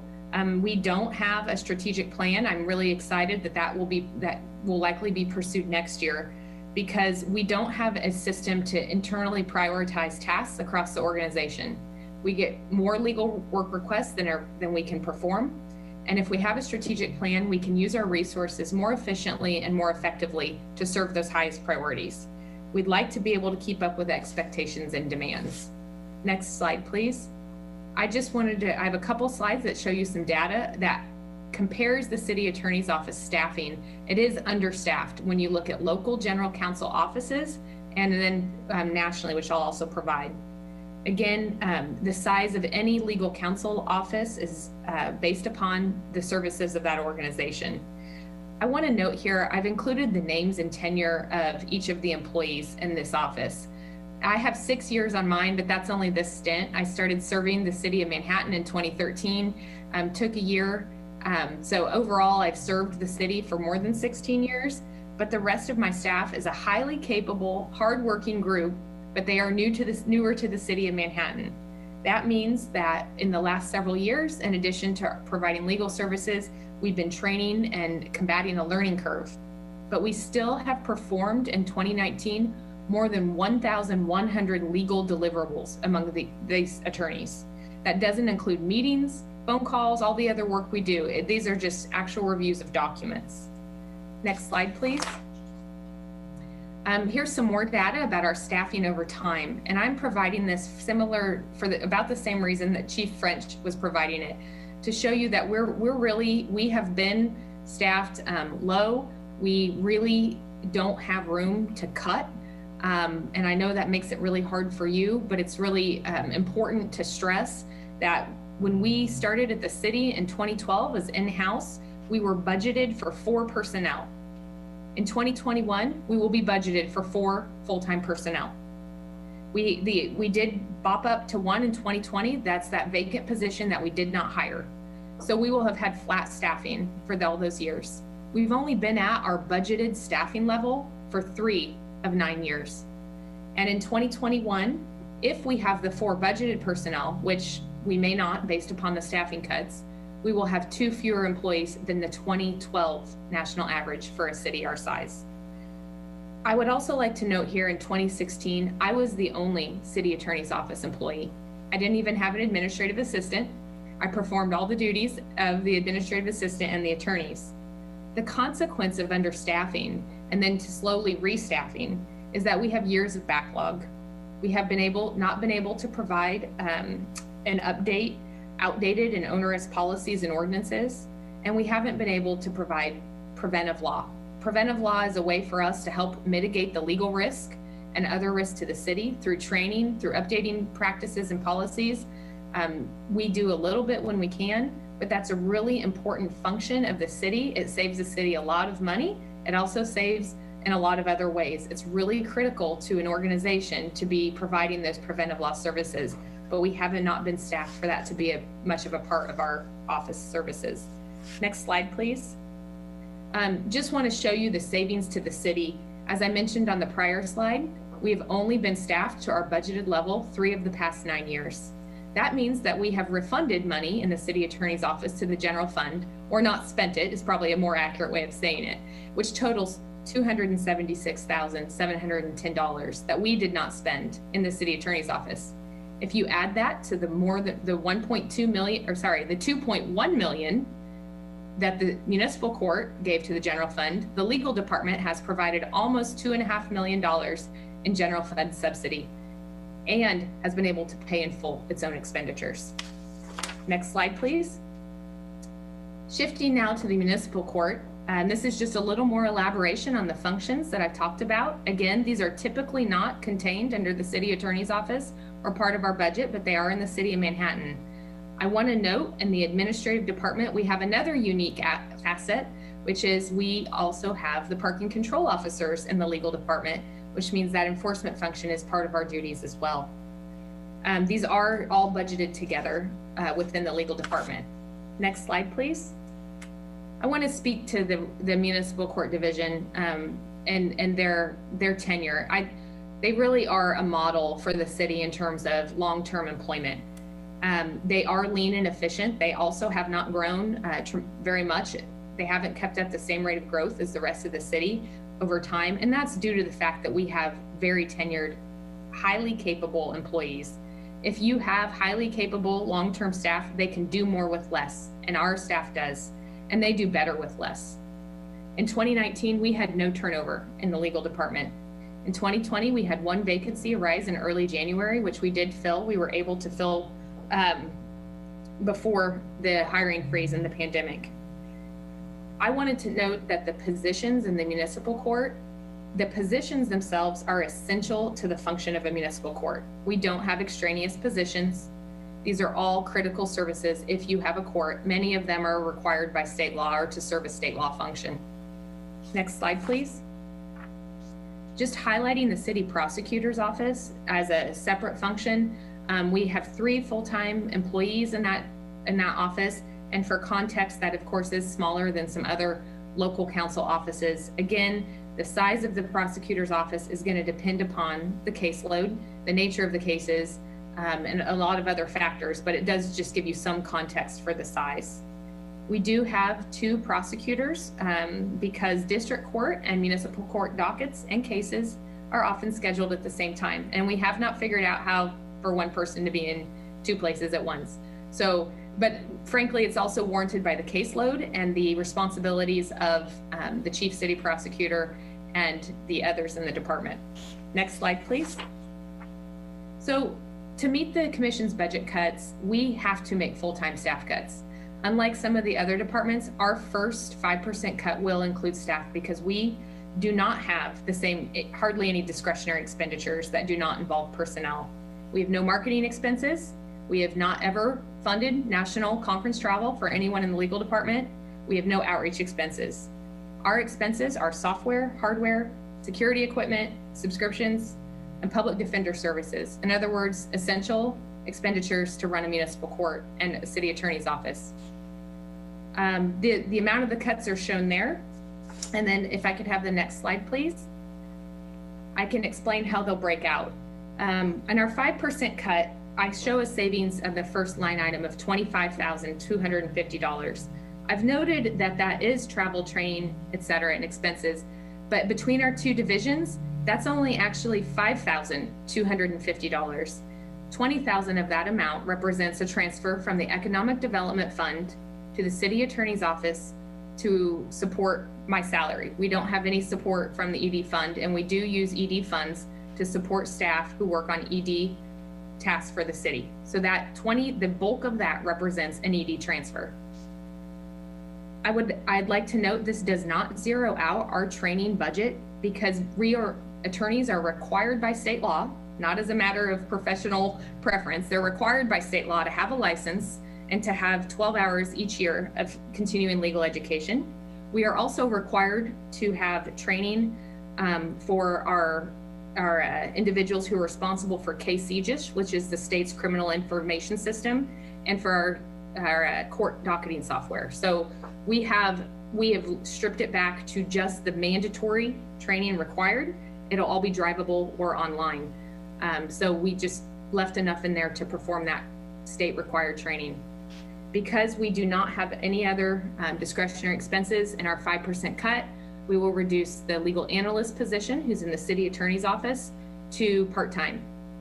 As a result of this, we will no longer review claims in-house. They'll be sent to our insurer, which means that it'll be a longer response time for third parties who submit claims to the city. And in addition, as part of our claim review, we look for preventive issues that we can find. We work with department staff on what issues arose to change policies or procedures to prevent that from arising in the future, but that will no longer be performed in our department because that's a function that our legal analyst does a lot of the background work on. In addition, we have our legal analyst has a unique background in that she has a master's degree and she provides a lot of data analysis and research for other city departments. Right now, she's working on another department working with another department on a project. She has done flood. She has done work for community development, for the city manager's office and others, but we will no longer have that capacity with her reduced hours. In addition, the attorneys in the office will absorb some of the office work since she will not be available to provide it. In addition, from the court, we will have to reduce one of our court services officers to part-time. This will reduce our coverage. This individual will only be there on court days only. What we will have to do, because we have 2 court services officers now to handle our load, we will have to change our supervision practices, which means we will reduce contact with our defendants and we will work less with them. We'll have more cases sent to collection, and possibly more warrants. And again, bear in mind that before I did this, I'd already cut a position in my 2020 submission.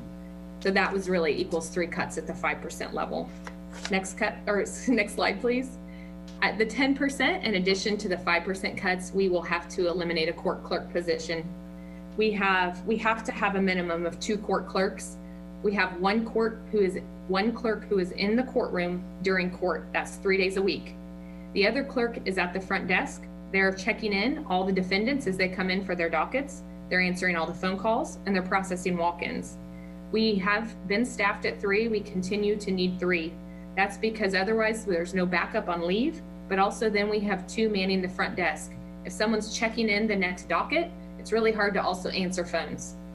So what we will do is we will have the senior court services officer serve as a court clerk or the court administrator, which means their duties will be reduced. And then the other cut we'll have to make is to reduce the city prosecutor to 3 out of 5 days. This will mean that we'll only have that coverage on municipal court days only.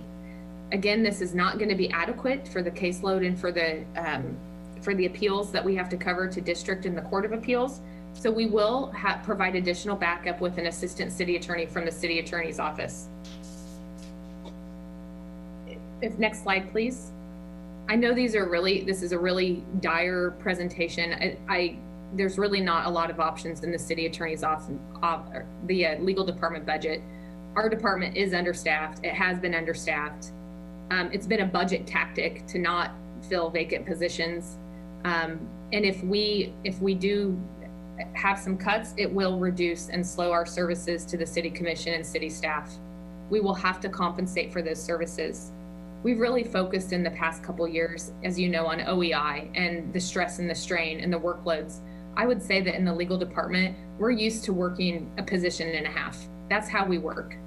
I really want to applaud, especially the municipal court and those who have risen to the occasion during the pandemic. We actually received a compliment from an from a defense attorney, so opposing counsel, who noted that they had cases pending in more than 20 courts and said that the Manhattan Municipal Court was by far the best court during the pandemic, the initial reaction. They praised that the prosecutors remained in contact and did a lot of work to work with defendants and keep cases moving, and that all admin staff were fantastic. We're a department where we have people who really want to do a good job, and they have served the city really well. We will continue to do that to the best of our ability. That's our job. But I wanted to let you know that we have been a group that has not grown and doesn't have a lot of room other than to continue to ask our staff to take on that strain. And frankly, we'll have to cut some of our services. Last slide, please.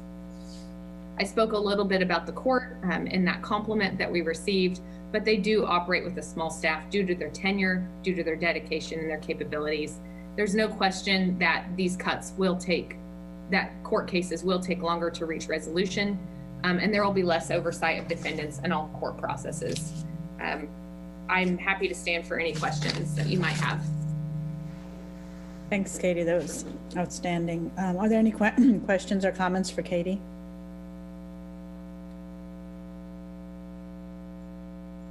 So I just have a general question, not necessarily for Katie, but for Ron. If any of the positions went to part-time, do they still keep their insurance or do they lose insurance? Depends on the actual numbers. I think Jason or Tammy help me out here. If we're above half-time, I think we are offering benefits. Is that accurate?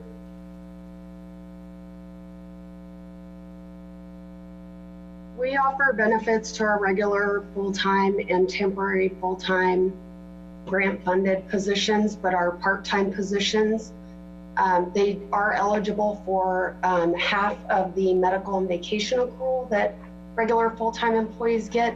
And they also, because of state statute, are legally required to participate in the CAPERS plan. Otherwise, our medical plan and other benefits do not apply to our part-time employees. Okay. Thank you, Tammy. I appreciate that. You're welcome.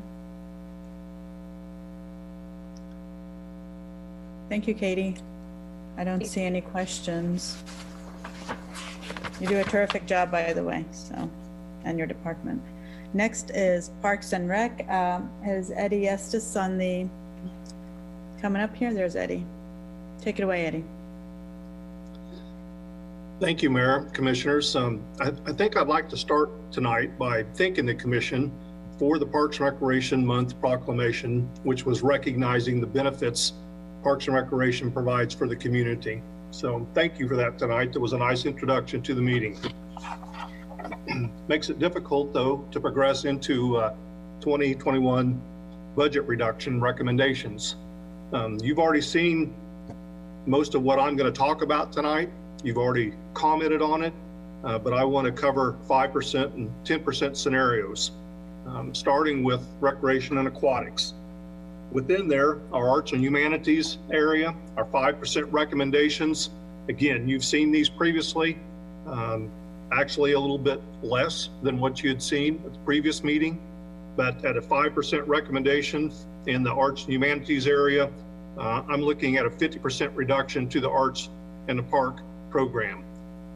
This would reduce the number of shows, for that summer concert series, very popular series, but I don't think it's something we can fully support at 100%.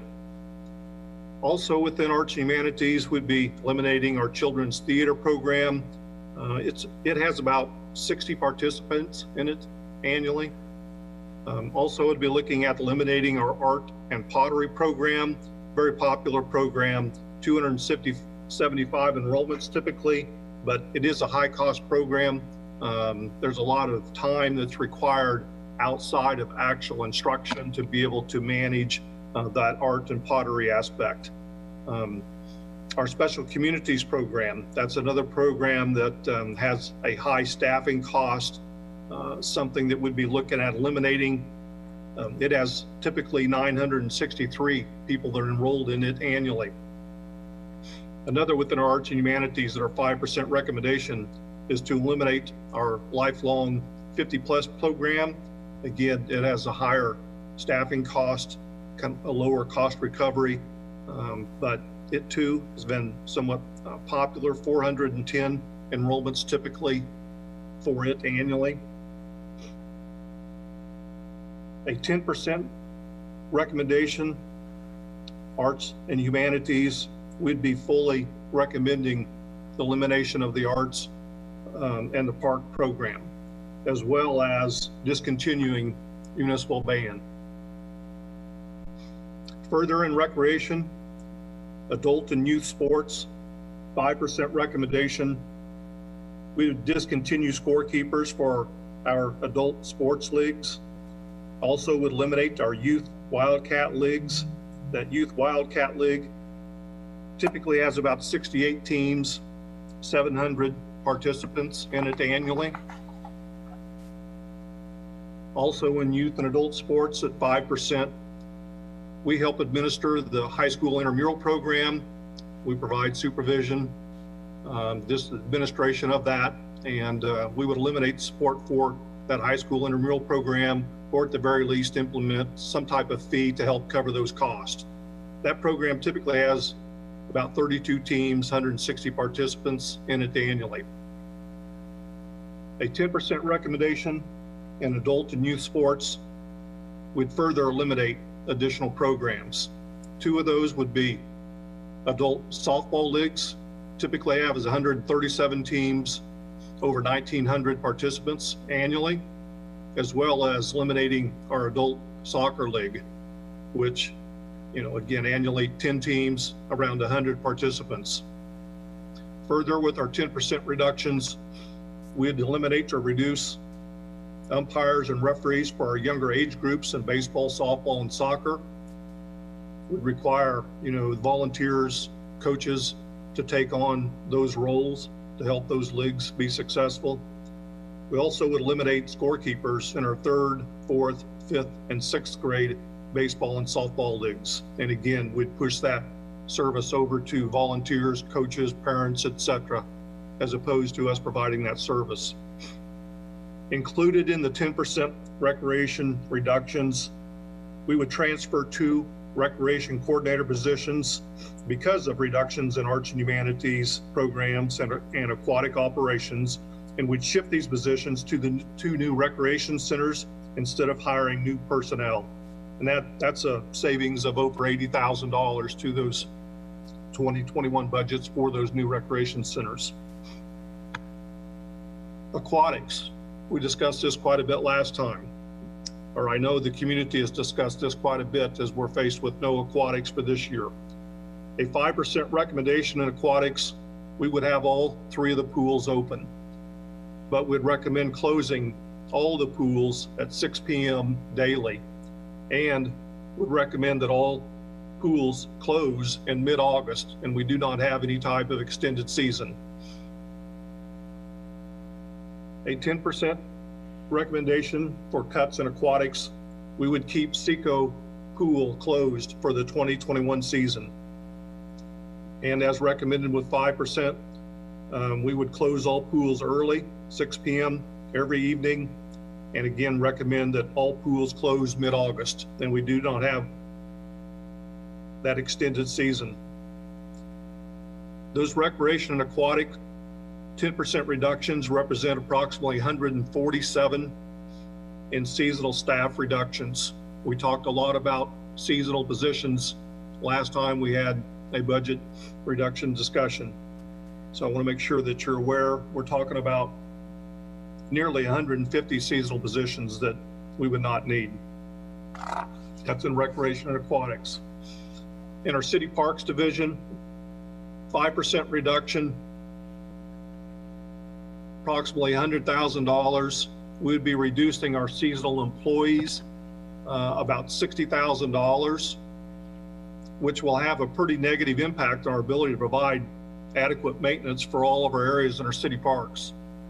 Drive around our city parks this year and you see something similar. Our mowing frequency is dramatically reduced. Just the overall cleanliness of our parks and our ability to fix a leaky water hydrant is an example that I looked at today. We are just not able to get to those because we don't have enough staffing to be able to do so. Further, with a 5% reduction, we'd have to look at reducing our public restrooms as well as our portable toilets that we have out in all our parks. We'd be looking at reducing the hours that they would be open during the summer, and we'd close all of them in the winter months. And I say closing those because right now, our efforts are to make sure that we're able to disinfect and clean all those restrooms twice a day, 7 days a week. Again, with reduced staffing of those seasonal employees to help support our full-time staff, I just don't feel like we're going to be able to keep up that frequency. We're going to have to look at closing some of those down. It's always interesting to count the number of trash cans that we have. Our sanitation crew on a regular day is addressing nearly 200 trash cans in our 29 parks around town. That's simply something we would not be able to continue to do, and we would need to eliminate the majority of trash barrels and implement some type of pack it in or pack it out, where people will be more responsible themselves for the litter and the trash that's in the parks. Because again, we just simply would not be able to maintain a frequency, and we'd need to reduce the amount of trash barrels, potentially just having large dumpsters in the parks that people could utilize to throw their trash away themselves. 10% reduction within city parks. We'd further reduce our seasonal employees, another $60,000, which would be a total of about $120,000, which represents about 30 seasonal staff members that again provide essential service for us to be able to maintain clean parks, clean public restrooms, and just provide overall maintenance within our city parks. Another thing that we've really looked at is reducing our outdoor park, trail, and facility lighting between 11 and 6 year-round, which we think would reduce about $10,000 in expenditures. A big one also that we spoke of last time, 10% reduction with city parks, is defer repairs and close playground components as safety issues or repairs or replacements is required. Meaning we need to make a decision on whether or not we're going to continue to invest in older playground equipment, and rather when it deteriorates to a point when it's unsafe, we simply are removing it. And some of those parks would return themselves to green space, as opposed to parks with amenities such as playgrounds or potentially restrooms, etc. in those parks. Those require frequent visits from our staff and regular expense to continue to reinvest, repair, replace those park amenities. Big one also is deferring maintenance on mowers and equipment. We have quite a mowing force to be able to mow 1,200 acres, which is almost 10% of the land mass in the city of Manhattan. I don't see how we can continue to keep up with the maintenance required, as a variety, the majority of our mowers are in the 10-year or older at this point because of the lack of capital improvement to be able to replace equipment. I can see nothing but continuing to defer maintenance on mowers and equipment and reduce our frequency of maintenance on our 29 parks. Any Hattisel here. Under the one thing it says cemetery service setups would be reduced. What do we do now? The cemetery, we're not the ones, are we the ones that put up the tents or anything, or? Yes, we are. We put up the tents. We place what we call greens, which is artificial turf over the turf, especially if we're in a muddy area. And then we also, we actually do the lowering service for a burial service. So we have crew that's, that is at every burial that happens in our cemeteries, and we provide that service. Is that something we get paid by somebody for? Or is that part of the lot purchase price? That's included in the burial service, the internment service cost, yes. Okay, thank you.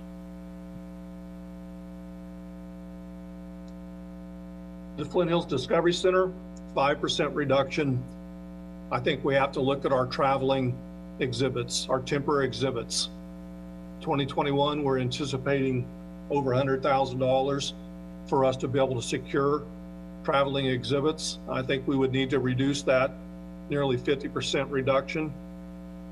It concerns me greatly because I know it will have a negative impact on our annual attendance. And most everything that I'm talking about tonight in regards to reductions has an impact on the revenue that we generate from people participating or attending all of our parks and recreation facilities. So we're trying to use somewhat of net numbers, especially in our recreation areas and our aquatic area. Discovery Center gives me a lot of concern to be able to reduce something that is an attraction for our community to come to the facility and pay that attendance fee. 10% reduction, we would be looking at reducing or eliminating all of our seasonal staff, which they're a big part of our education programs. We just have one education person right now. We have an open position in that education area, but we've not been able to fill that position because of the hiring freeze. We typically have used seasonal employees to help conduct our education programs. Again, reducing that staffing is just going to lower our ability to offer education programs which generate revenue for that facility.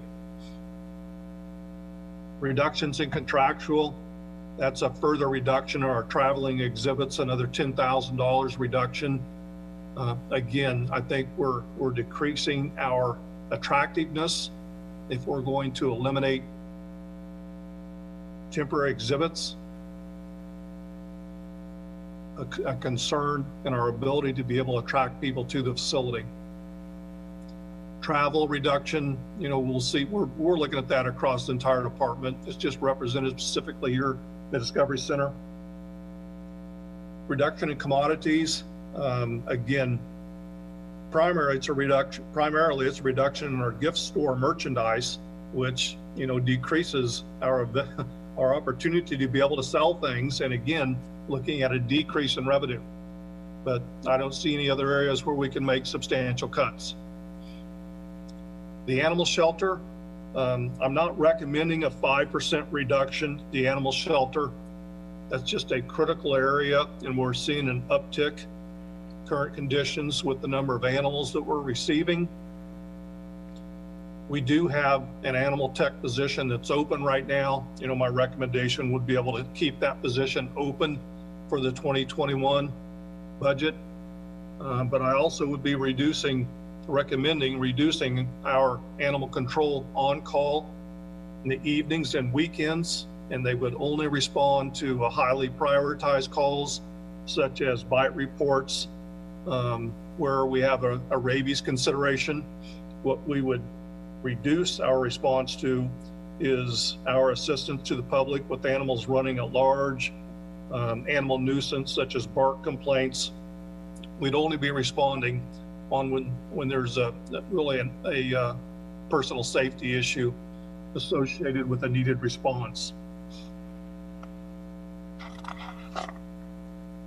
At Sunset Zoo, 5% budget reductions, we'd be looking at some weekend. We have a part-time weekend janitor position, reducing, eliminating that position. What concerns me there, we require our maintenance department to cover this weekend custodial work, which could result, it will result in deferred maintenance because we simply aren't going to be able to have that maintenance person working the 40 hours a week that they do now because they'll have to pick up the weekend janitorial work as well. We also have 2 animal keeper positions open right now and would be recommending in a 5% scenario to keep one of those keeper positions unfilled for the 2021 budget year. Concerns there. Our zoo is an AZA accredited zoo. They make strong recommendations on levels of staffing.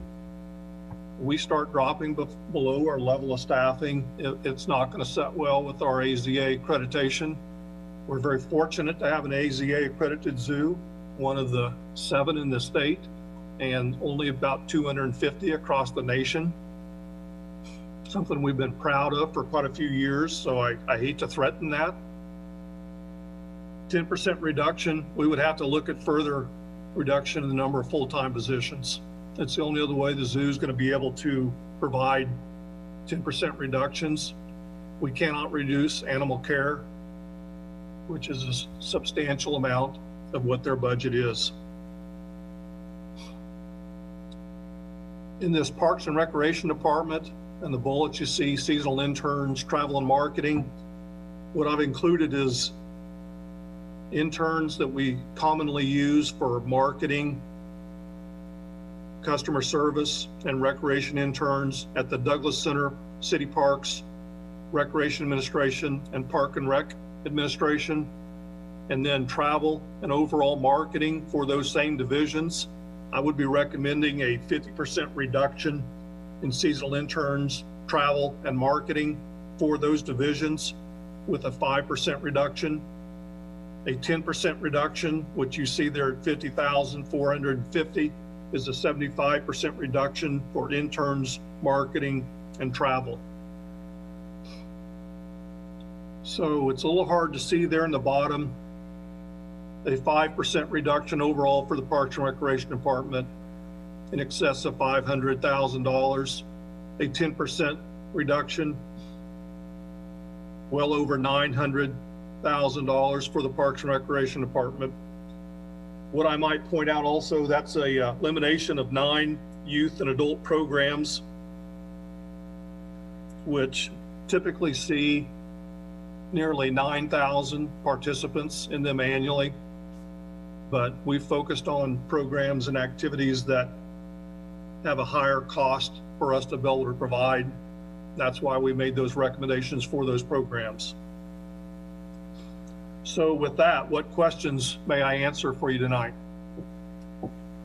Thank you, Eddie.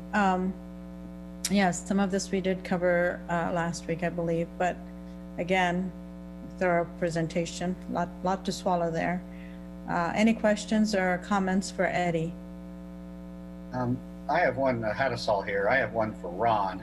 It's probably not Eddie's realm really, but it seems like every couple of weeks we'll get an email from somebody saying we should close down the Discovery Center. The state is not going to sort of let us do that until it's either paid for or I'm not sure what the contract, and maybe Katie knows, but what, so we can kind of put that to rest, that closing it that's not even an option really, is it?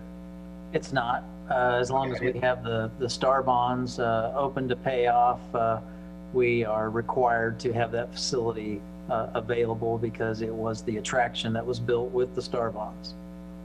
And are we halfway, 10 years left on it, 5 years, 20 years, any ideas? I think we've got a few more years left. Okay, so in 5 or 6 years, we can talk about repurposing it maybe, if somebody can come up with a bright idea, but in the meantime, we've got to keep it open and we got to keep it as reasonably viable, as reasonable, so some people will show up. That's correct. And then you also have a private foundation that's in the middle of a major fundraising campaign for additional new exhibits there. Okay.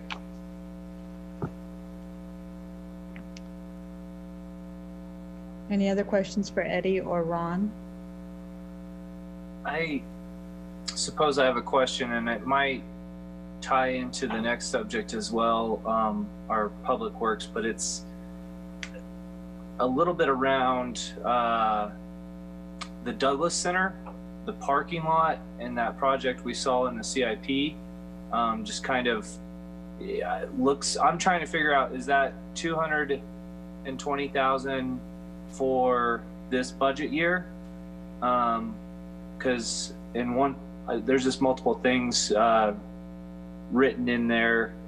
I was just trying to get clarified. I'm not sure if Eddie, you're not the right person for that one, but you might be aware of it. I don't know. I can certainly start with it. If you recall, when we were in many discussions with the commission on the Douglas Center project, and we were attempting to reduce that budget all that we could. And so we took a number of the site amenities out of that project, and that included parking lot improvements. Parking lot improvements that is shared by the Douglas Center and the Breadbasket, as well as the CIP that you're referring to also had off-site parking that we potentially could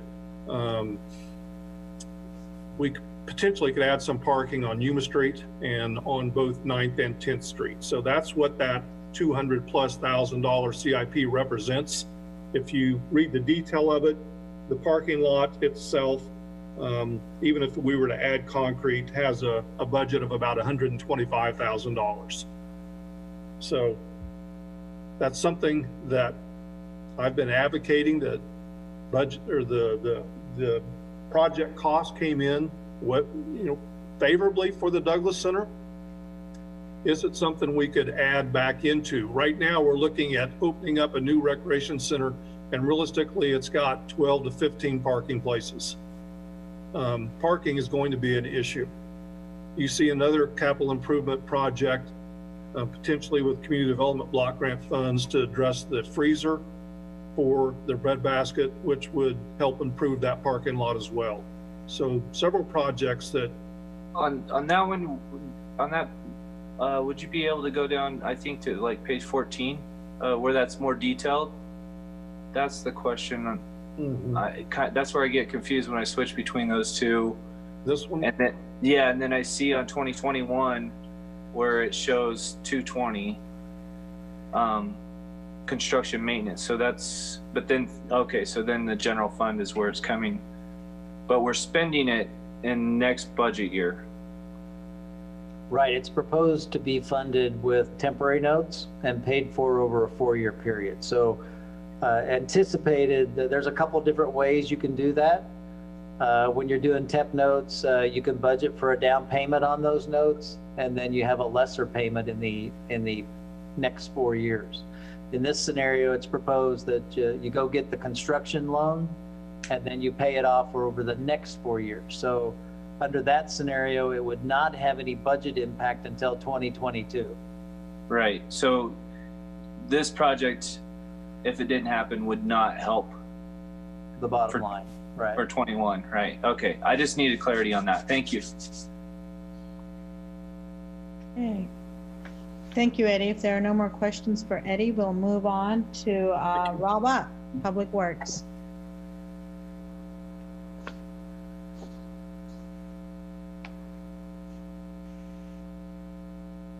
Rob?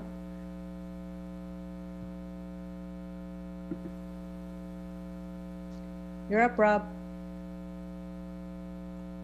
I see. Good evening, Mayor, Commissioners. Rob Ott, Director of Public Works, City of Manhattan.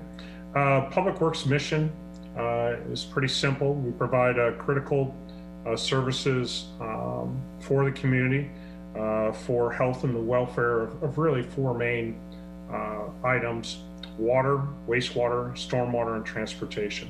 Next slide, please.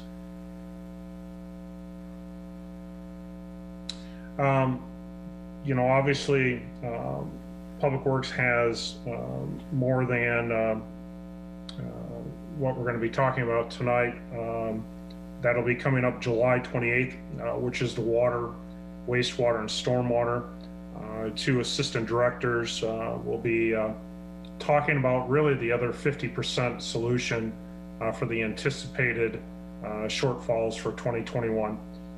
Tonight's presentation by all the various directors of the different departments, our 5% cuts is the other 50% solution to those anticipated shortfalls. So on July 28th, you'll get a lot more detail into what will be necessary to keep those three programs solvent in the future, and some of the impacts that we're anticipating for transfers of those funds.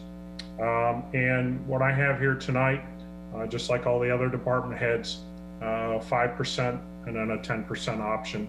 In 2020, our budget was roughly 4.6 million, and obviously just under $250,000 is our necessary cuts for the 5% and just under $500,000 for the 10%. Next slide, please. So in the published budget book for 2020, just like all the departments, kind of broken down into 4 categories: personnel, contract services, commodities, and then CIP, capital outlay, and debt service. Ron and the other department heads have already highlighted CIP for 2021. Numerous vehicles have been pushed back again. Just like Eddie and his mowers, we have a number of dump trucks that'll be in excess of 10 years. If you'll recall, just a few years ago, we had a dump truck. The frame actually snapped and rolled over on one of our employees when they were operating it. And unfortunately, as these trucks are used, especially for snow and ice operations, they're in kind of a hostile environment with the salt and de-icer components. So that's always a worry for us when we provide, because Public Works provides mechanical support for the fleet. And the fleet isn't just Public Works, it's the entire citywide. And as our fleet ages, the costs go up, and also downtime occurs and delays for services for other departments. I pretty much focused on commodities. Of the different divisions here, only 2 of the 3 divisions are really representative that are underneath me on my organizational chart. So engineering and traffic is underneath the city engineer. Engineering, I do want to point out, you know, for every benefit district, we do recoup 5%. That 5% goes back into the general fund. We certainly administer those projects with the help of finance and legal department to get them to bid, as well as the city clerk's office. And then we have the administration, paying of contractors, inspection of those. Those new subdivisions provide lots and opportunities for developers or builders, or even homeowners to purchase them and build their new home for the future. Engineering also provides a great deal of in-house design for everything between water, stormwater, wastewater, and transportation. If we had to pay consultants for every in-house design, what we pay our staff versus them, there's a significant difference. Also, inspection on subdivisions and capital improvement projects in all 4 categories, minus KDOT. We are not KDOT certified. What we charge recently, we went out to an engineering firm. I'm short staff, just like the other departments in my inspection staff. And we inquired with 2 different engineering firms for some part-time inspection for only a few months. And the numbers that came back to us was greater than the salary of a full-time employee. So that's some of our challenges. Also, engineering is very aggressive in applying for KDOT grants. Over the years, we're into the millions in terms of how much money we've brought back from federal and state for grants. Unfortunately, there's often a match that is needed for those grants, and I'll talk about that here in the future. Next slide, please. So on my 5% cuts, in order to get savings in the general fund, And Commissioner Estabrook, you and I kind of talked about this a little bit during your tour when you became a new commissioner. You asked me lots of questions, and reading between the tea leaves and some of your questions a few weeks ago, I kind of felt this was maybe one of the areas that you wanted me to go in. So in terms of the general fund, I proposed some cuts in materials, and I proposed some reductions in services as well. We'll see where the discussion goes this evening, if that's palatable enough, palatable or not. Also, a reduction in concrete and asphalt and steel for the street department. Now, I've replenished that out of the special street and highway. However, I have to take a reduction in how much contractor work I would hire out. So,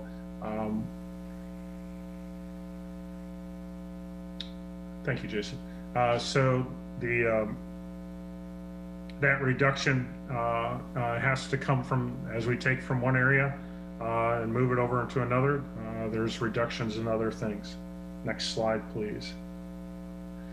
So, one thing that I've talked to Ron and sent him some emails the last couple of months is I've been monitoring, just like he's been monitoring the sales tax revenues. I've been looking at funds into the sales tax special street maintenance fund that's been coming in.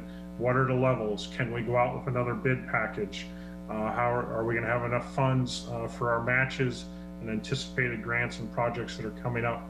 Obviously in 2019, this year, and now proposed for 21, we're going to have to use STP, the Surface Transportation Federal Allocation dollars, most likely to help augment and do maintenance. In the past, STP has typically been used for capacity enhancements in the community.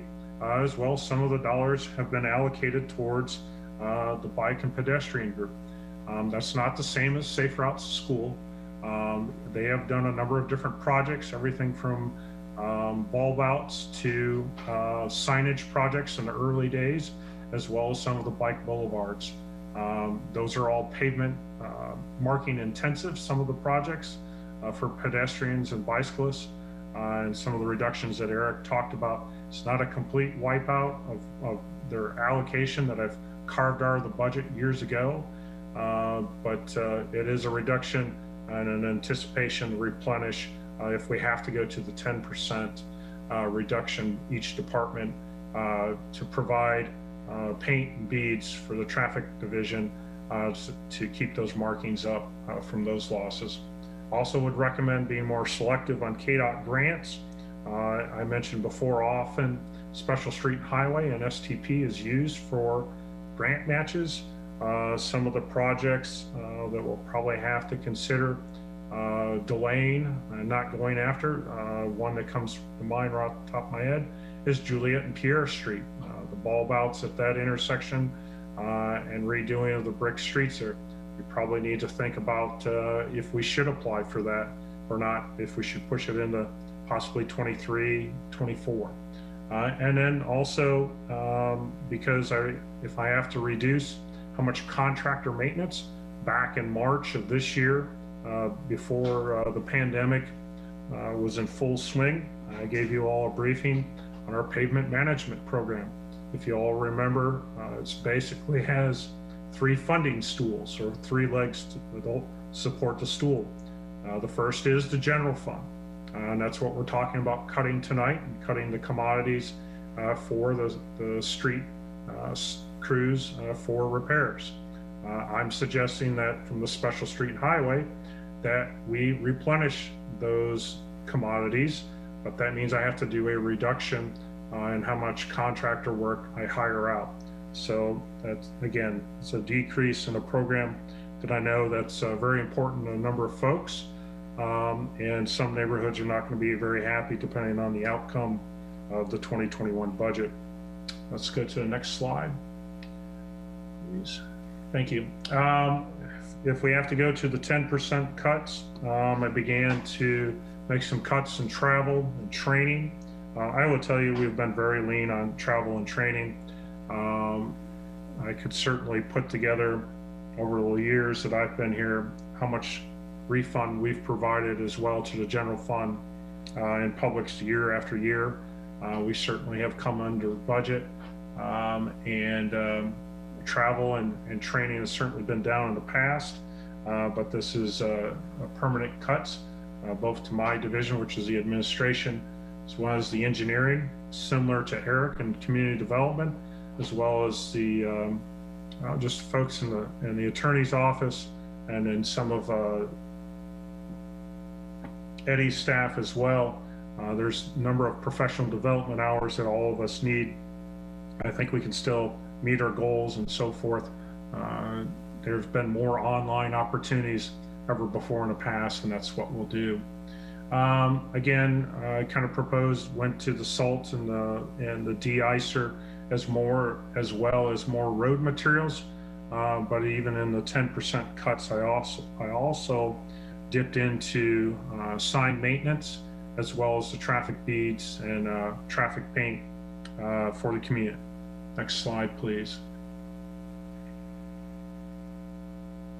Again, talked about making up for those losses using the surface transportation program in the out years, as well as reducing the contractor maintenance.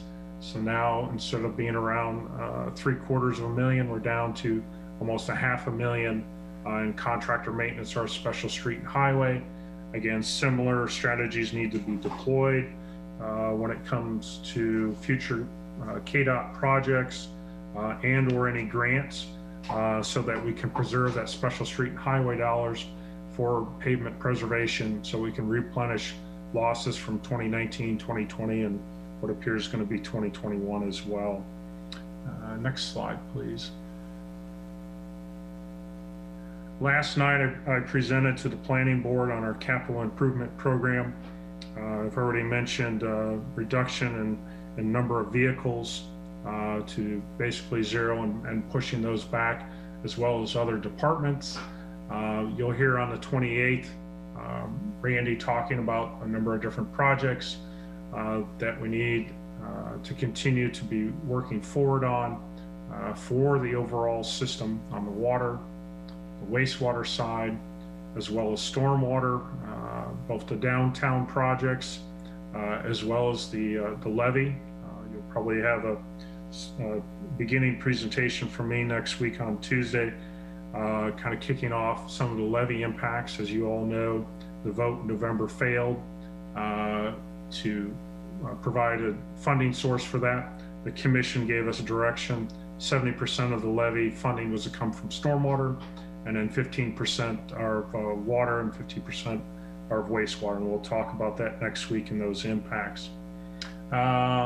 Transportation wise, we did receive some good news here recently in terms of the North Campus Corridor from KDOT and Topeka, funding the middle section between what is under construction today and just a little bit west of the Denison intersection.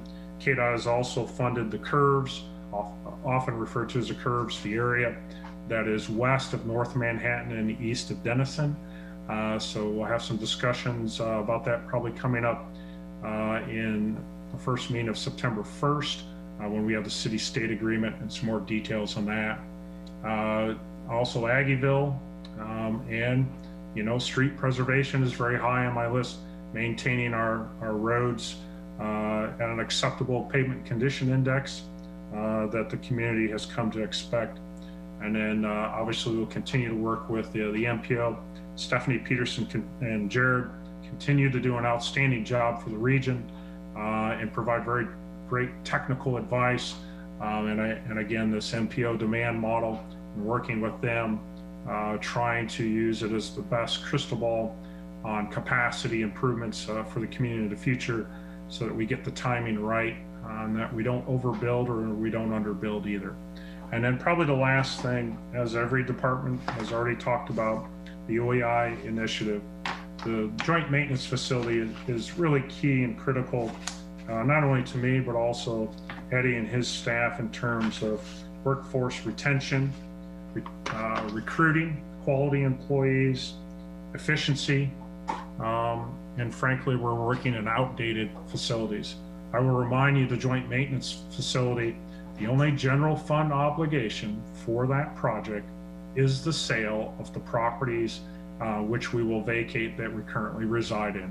So the general fund impact honestly is really neutral for that project, but it is key to the morale of our employees, not only for my department, but as well as Eddie's. So with that, I think I have one more slide. Obviously, every department has a number of different cuts. Some are very to the bone and affect critical operations. I've mentioned before that in order to deliver a capital improvement project, it's not just public works. I rely on legal, finance, city clerk, all those folks to help get that project started and going and delivered. So without them, it can't happen. I'm sure that if we do make the cuts that we're talking about this evening, there are certainly going to be neighborhoods not happy when I send them emails that we're going to delay. But if that's what we need to do because of the current situation, that's what we'll have to do, and we'll have to do a little reshuffling of the deck of which streets are truly the worst. So with that, commissioners, do you have any questions for me? Thanks, Rob. I just want to say before I open it up for questions or comments to Rob, after this presentation, Ron, I'm going to recommend that we take about a 5-minute break. We've been sitting for about 3 hours. So then we can come back and go on to human resources, if you don't mind. Any questions for Rob or comments? Just thank you for keeping track of that the salt, and also the what I'm wondering in your slide about the that 3-inch mark. It says other cities do this. Any cities come to mind? So when I did a little bit of research, 2 or 3 inches seemed to be kind of the average, Commissioner. I could go get specifically which cities and write it all down. But when I was doing a little bit of research, it kind of bounced between 2 inches and 3 inches in terms of true snow accumulation. I'd probably have to read into their plans in more detail on how they handled ice. Honestly, ice is, and you and I talked about this, and I shared with you the cost per inch, and storms that have ice in it. Just frankly, there's not very much inches there, but there's a pretty high cost in terms of the chemicals and materials, and you throw in some cold temps. Those storms are far more expensive, and as Jesse kind of alluded to earlier, the more times you get freezing drizzle in a storm event, and the more times you have to go out and retreat, that storm just becomes that more costly. But materials is a big component. I will tell you that Riley County, I know, does not run 24-hour operations. The only way that I can run 24-hour operations is I also pluck employees, not just from the street department, but I pluck employees from the traffic department, the water department, and the sewer maintenance crews as well, and the stormwater crews. All of them have enough individuals to operate all the vehicles and the plows and the sanders for a 24-hour period. KDOT's not running 24-hour ops anymore. Part of that's budgetary, part of that's just they can't even recruit and retain employees at their salaries anymore. So Rob, I have, Aaron, did you have other questions for him? Okay. No, Okay, thank you. So Rob, I just had a question along similar lines. I know residents, I mean, whether it's frequently or infrequently, that's one thing we definitely get emails about, is if their roads are not cleaned up or if there's snow or ice and things of that sort. But we've had mild winters for the past 2 or 3 years. I wanted to know if you saw any savings in salt and the de-icer. I understand they can be pretty costly materials. Do you see a reason that we would have to purchase more in the next year? Have we accumulated enough and not had to use as much that there's enough where we wouldn't have to look at that as a purchase for next year? So we have currently out to bid roughly 1,000 tons of salt in order to replenish our stockpiles in order to start the 2020/2021 season. There are dollars that have been isolated in the Special Street and Highway Fund to make that purchase. That purchase using last year bids is probably going to be somewhere between 55 and maybe 75,000, depending on the final price per ton. Let's see here, just to give you, bear with me just a second, Commissioner, I'll pull up what annually we're allocated out of the street department. Rob, didn't we have 11 events in 2018? We did. Is it 18 or 19? We had 11 events that were significant. Yeah, I believe I do have my spreadsheet. And that's one of the more significant years, Mayor, but it does vary. This past winter, we didn't have near the events we had the winter prior. I was just checking if there was savings in the amount of salt. I mean, if we still have enough, there's probably a certain amount you purchase each year expecting the worst. And if we have enough and we have to buy just a certain percentage of what you typically would buy is what So to give you an example, Commissioner, we have $120,000 that was allocated for 2020. Okay, now that's been wiped out because of the issues with lost revenues for 2020. And then what I did is I carved out dollars, our Special Street and Highway, of that same dollar amount in order to make the purchase. With only needing 1,000 tons, estimated at say $60,000. Obviously, there's a savings to Special Street and Highway of roughly $60,000, and that's how we would start this winter. We'd start with full cupboards and supplies, at least for this. The reason why I guess I'm proposing these changes in operations, whether I am thrilled about it or not, because I get, just as well as you do, praise and complaints about ice and snow operations. I've got to start in October, Thanksgiving, in order trying to do the savings. So on the labor side, when I looked at 2019 overtime, I looked at 4 different months, and those 4 different months, if I remember right from the spreadsheets that Tammy gave me, somewhere right around $35,000 in overtime. And that's, certainly weekends, just like Jesse mentioned, weekends, holidays, and in the middle of the night. Right. And do we have a contract with USD 383, or is that completely on the city as far as maintaining it on snow days and ice when it's ice? Because I know school buses look to us to see what we're doing. So the short answer is no. We do not have any special contract with USD 383. We simply treat the public streets around the schools. We do try to make them part of the priority routes, but we do not treat I'll just call it private parking lots. We do not treat their driveways, drive-throughs, parking lots, or anything of that nature. Okay, sounds good. Thank you. Other questions for Rob? I have 2 questions. Back to me, sorry. Rob, this is Commissioner Esbrook. The one is just kind of a comment question about when we talked about before about this residual or artillery residential. Topeka may, for example, not do residential, but they'll do main routes. There's all kinds of variations that the community could, think about, and you obviously can present. But the other question before I lost track was the community development.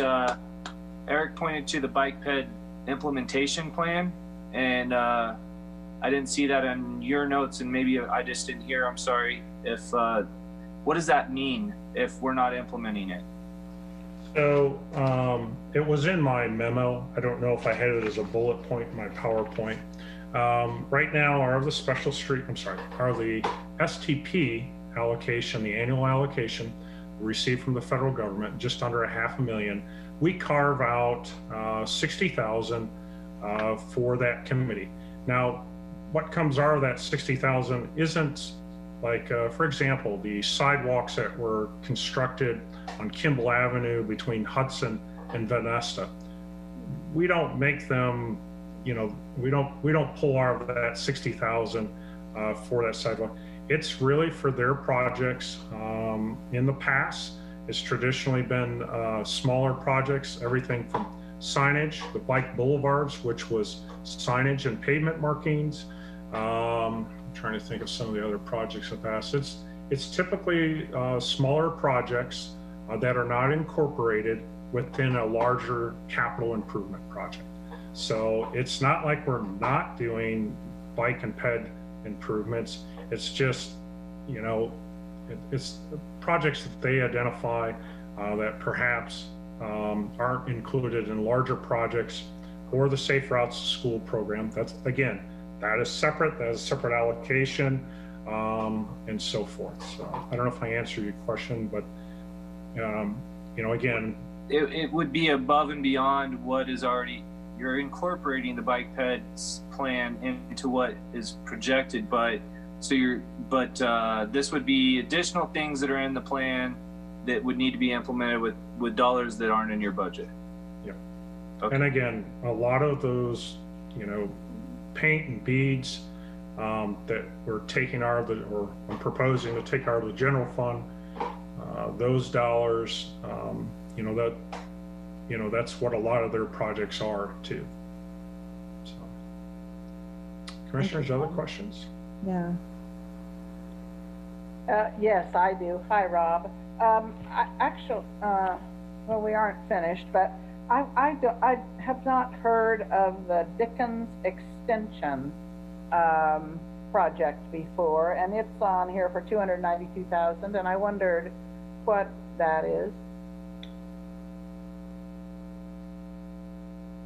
on the capital improvements. I think it's a storm sewer project, isn't it, primarily? Yeah, I wanted to pull up and make sure before I started. It doesn't say. I thought Jason, it was a street extension. It doesn't say. Jason, do you have the capital improvement list? Commissioner, do you know roughly what page you're looking at? No, I just made a note.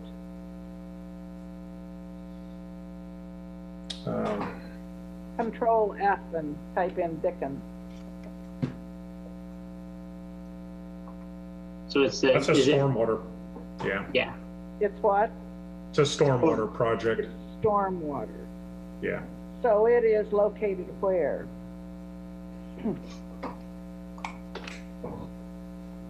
Let's find the It's on actual page description. 50. Yeah.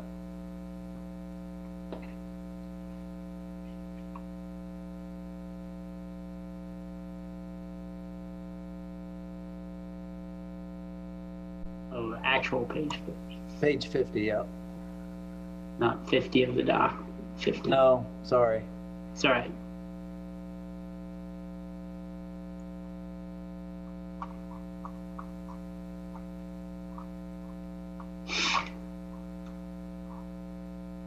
Almost there. All right. So this has to do, so a few years ago, you'll remember, we did a number of improvements on Dickens because it was in combination with Schultz's development with the detention pond, as well as trying to address some issues with the bridge that's over that waterway. There's, I forget the name of the development to the north, but USDA has a detention pond, there's an outfall, and that outfall, basically the rate in which the water comes out of there kind of shoots across Dickens, and it really needs to be discharging into the storm sewer. When we made those storm sewer improvements a number of years ago, for budget reasons, we stopped and we didn't go further to the east. And this will be an extension of the storm sewer further east to pick up water that is running down Dickens, as well as pick up this detention pond water and put it directly into piping versus shooting across the street and creating a little bit of a safety hazard. And it creates other maintenance issues at the bridge with the flat grates and so on and so forth. So that's the short version of that project, Commissioner. And the source of the funds would be the stormwater funds, which is very appropriate. Okay. Correct. I wanted to ask about the new water wells. How much, there's a proposal to buy the land and begin the wells. I was thinking about just being able to secure the land and postpone drilling the wells until the next year or something. Because land obviously is going to be cheaper now than later probably. Correct. Correct. That certainly is an option. That's one of the projects that was identified when we did some of the master planning for both the water and wastewater treatment plants and the overall system. Right. As you know, we have an older water well field. We call it, it's basically on the dry side of the levee in the McCall Road area. And those wells, unfortunately, have much higher minerals in it. So it requires us to add more lime, which is cost, to remove that hardness. So it's part of its water quality, part of it's so that, what we deliver to our customers in the community tastes better, but also doesn't create gumming up and collection of that lime, both in our pumps, but also in homes and in their appliances. So, and by getting new wells that we believe, because the other wells we have in that area are much softer, it's a lot easier on the plant, and it costs a lot less money to generate a gallon of water that is fit for consumption. How much land will we have to buy? I'd have to go back to the report and what the recommended acreage is around a well. Obviously, water rights have to be secured as well. There's a portion in the report talking about water rights in the certain portion of the Blue River Basin. There's unlimited water rights.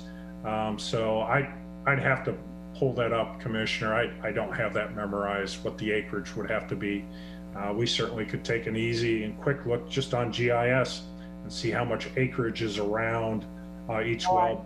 I don't want you to have to do that in the middle of the meeting. So just for clarification, this is City Manager Fear. This particular item, the 2021 budget impact is to do the planning and design. So it will be to work with the consultant to analyze the best land and where the water availability is, and then map out a strategy for the purchase, which the purchase then is proposed to happen in 2022 without any funding. It's proposed to be a temporary note, so it wouldn't have a budget impact until 2023. So actually, even the planning is to be wrapped into that temp note. So I don't think at this time that's all that's being proposed, is to plan for it and acquire the land for it and not put the wells in. Okay, thank you. I also wanted to ask about the Hayes Drive Trail. Living in Northview, that has been something we have wanted for a lot of years and has been put off because Hayes Drive has never been improved and curbed and guttered and stormwater. It's still basically like a rural road, only it's wider. And but it does have a price tag of $250,000.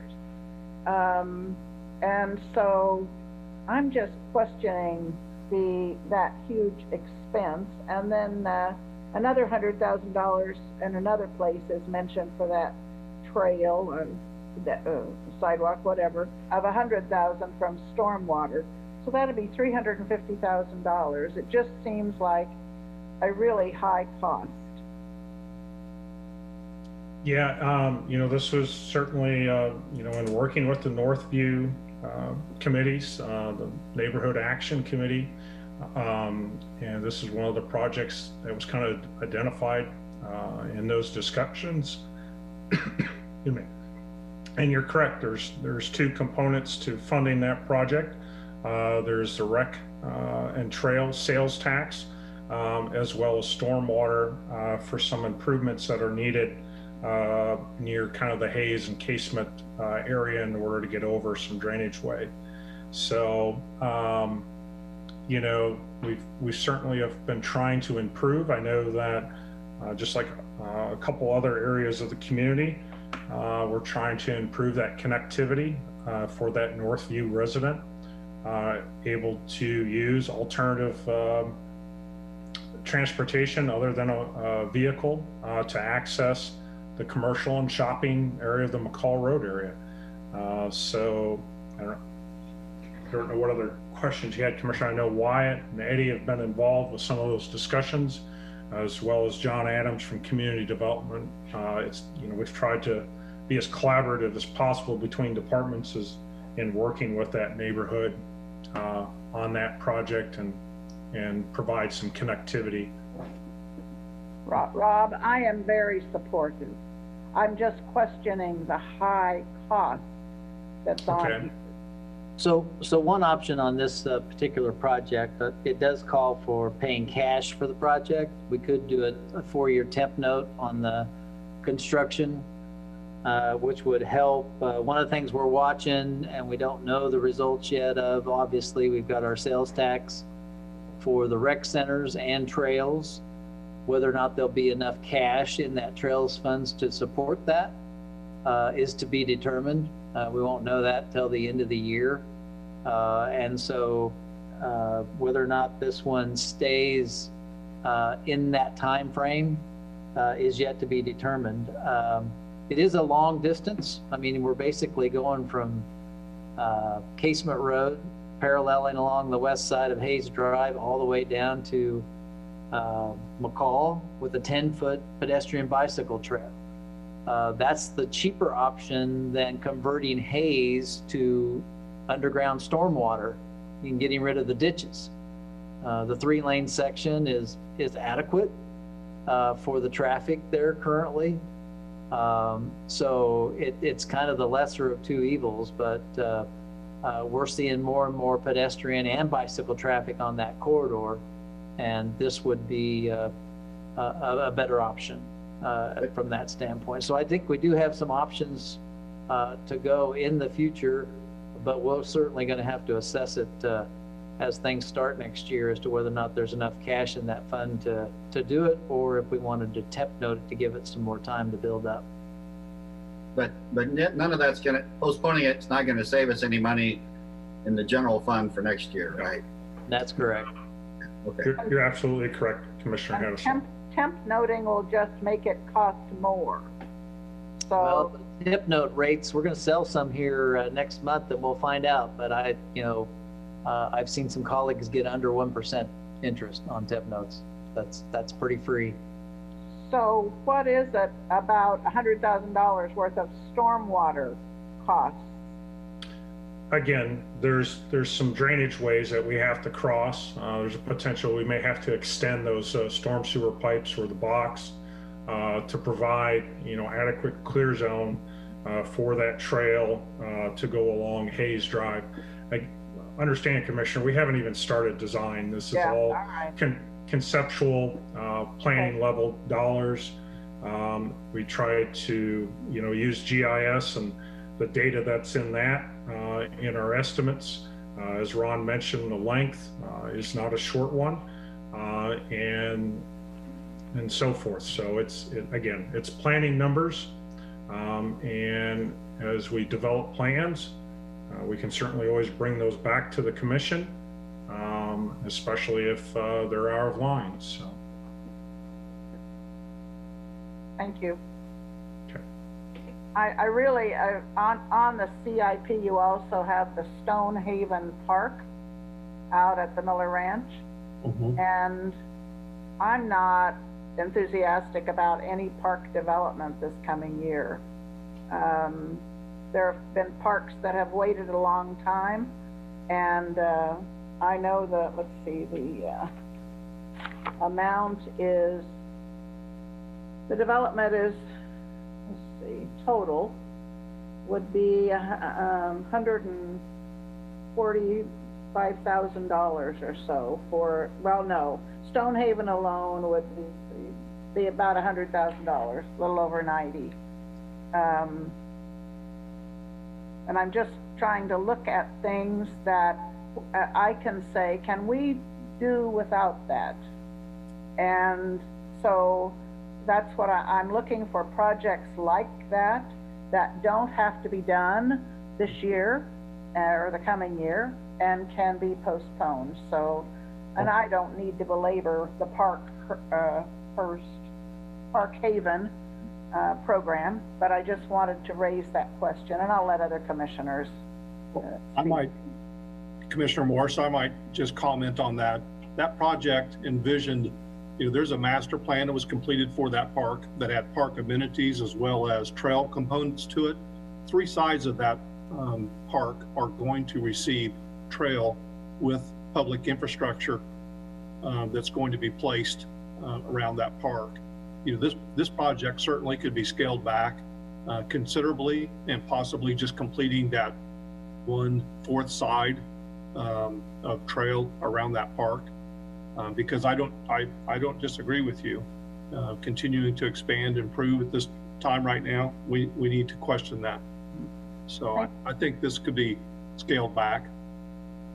I'm just asking that question about several of these. I appreciate your responses, because it's hard for us with 1 or 2 readings here to pick 1 or 2 things. And so I'm just trying to get us to think deeper here. Thank you, Eddie. I appreciate it.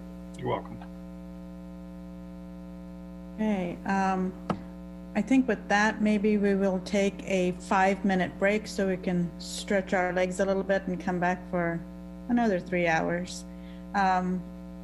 It's about 10:27, so let's say 10:35. Would that work? Sounds Okay. good. So do you put up a sign here? Do we need to leave the Zoom meeting or do we stay on the Zoom meeting? We'll stay on the Zoom meeting and post a note.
I think we're ready, Mayor. Whoop, we lost Commissioner Hadsall.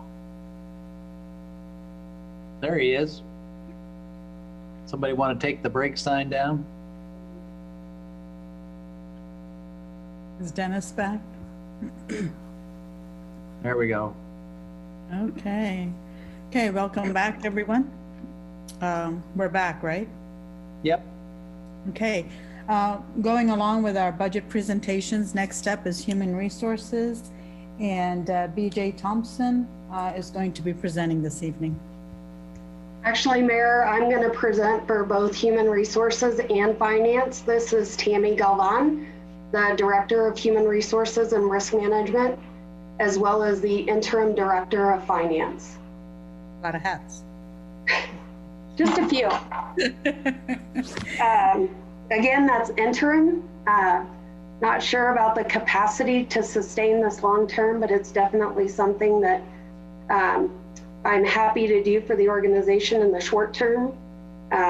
So we'll start out with Human Resources this evening. Just a quick review of what 2020 has meant for the Human Resources Department.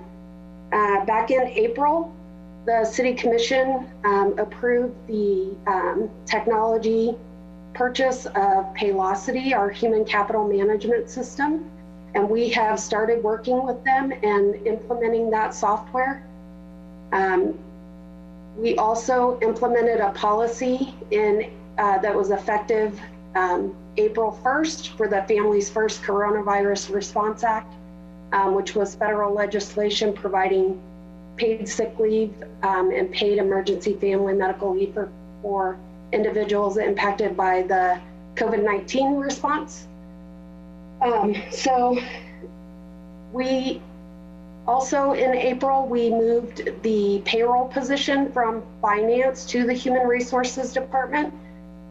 So beginning in April, when you approved the contract with Paylocity, we started working with Paylocity in May, worked through a bunch of implementation concerns, had our first payroll on July 17th, and have continued to work with that system.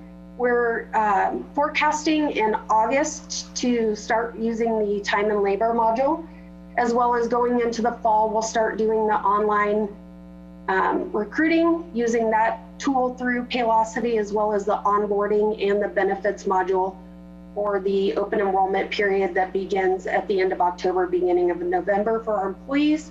And then cruising into spring 2021, we'll start extending into more of the performance-based system improvements that we'll be able to use for Paylocity, as well as the learning management system, and creating some training records and documentation of that that'll be directly a part of an employee's record. We also, 2020, we recruited and onboarded an HR payroll clerk, and she began in June and has been a great addition to our team. We're also currently recruiting for an HR technician for employment, which we did hire at the beginning of the year, but then with the COVID response, we were not able to conduct a lot of training and get that person up to speed. So we did go ahead and terminate that based on the COVID response. So we've spent a lot of time this year working with administration and leadership on the nuances of the FFCRA and employees, helping them understand their rights under that new law, when they need to invoke those rights, how they invoke those rights, how they record their time and attendance based on that new federal legislation, as well as working with city administration in June to implement the new symptom tracker with Health Check 360, which was already a part of our wellness plan. And we use that system to have employees check in daily when they're going to report to city facilities. So they're doing self-screening. We're not having to add additional burden to the Human Resources Department by creating those medical records for employees that would be HIPAA protected, and then the duplication of securing all of those records into each employee's individual file. We have also, as a department, primarily been working telework since about mid-March, and I believe that's been going really well. It allowed us to really focus in when the federal legislation came out, and then we were also able to quickly put together trainings and invite employees to training on Zoom and learn about that new law, which has been a great addition to city operations to have Zoom capabilities and to be able to have these virtual meetings and contact with people. I believe that all of the meetings that we're having across our departments have been one way that we're staying connected as an organization and keeping everything moving forward in a nearly seamless manner for our community. So those improvements are going to continue to help. So moving forward for 2020 and 2021, we're going to continue working with Paylocity, as I kind of described on the first slide there, and help the organization continue to focus on the organizational excellence initiative in primarily ways that are budget neutral. But I do think that we need to continue to work on those things because our organization did our employee satisfaction survey. And if you all recall, in January, we spent, several of us department heads spent a lot of time talking about some of those statistics that came forward in our employee satisfaction survey and kind of what drove our organizational excellence initiative. I, however, would like to just take a minute to point out some of the employee satisfaction responses that I think highlight why it's important for us to continue to work on this initiative and put some focus there. Starting off with primarily, I would say this is kind of workplace environment focused. 25% of our employees either disagree or strongly disagree with feeling a sense of belonging within the organization as a whole. So when you think about, we have about 420-ish employees, that's 25% is about 100 employees, and that's a pretty big number for an organization our size. And I think the ways that we're working on that with increasing communication and connecting employees in different ways by having some employee focus groups, the Diversity Inclusion Committee, we have a Safe Cities Committee, we have an Information Technology Committee, but there are other things that we can do to continue to work on that. And I think that we are looking for all of those budget neutral ways to continue to work on those things.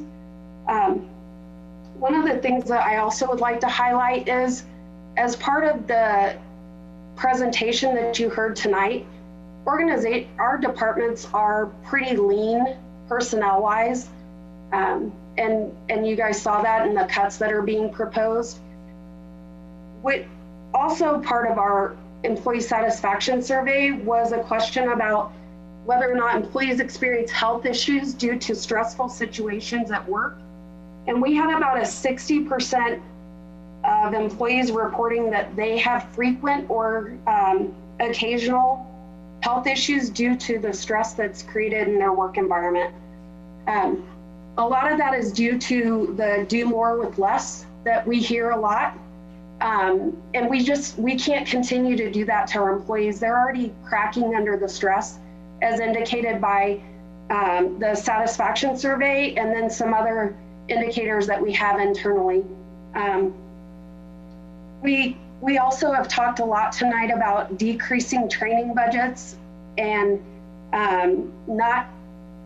you guys have also said that you don't want us to do a merit or performance-based increase for 2021.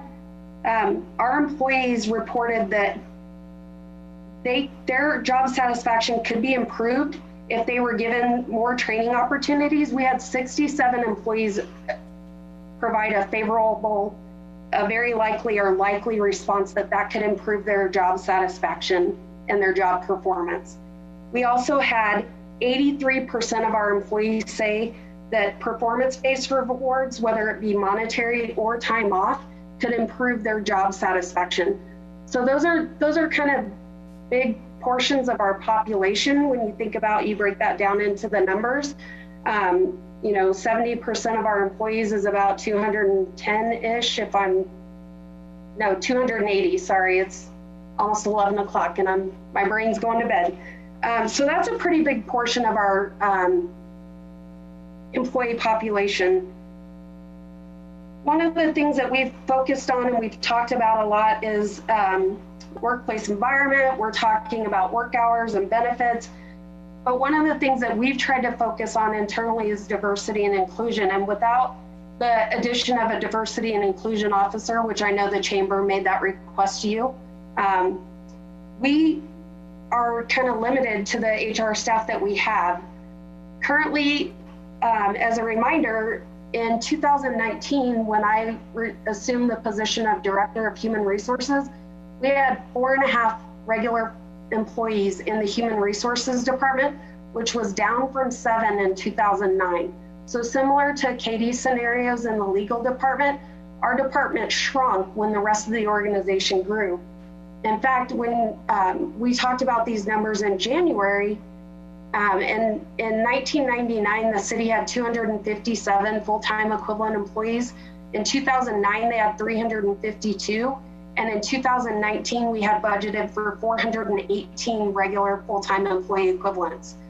We've also increased our benefits that we manage and administer because we're a self-funded plan by over 40% between 1999 and 2020. So those are all things that are putting pressure on the Human Resources Department.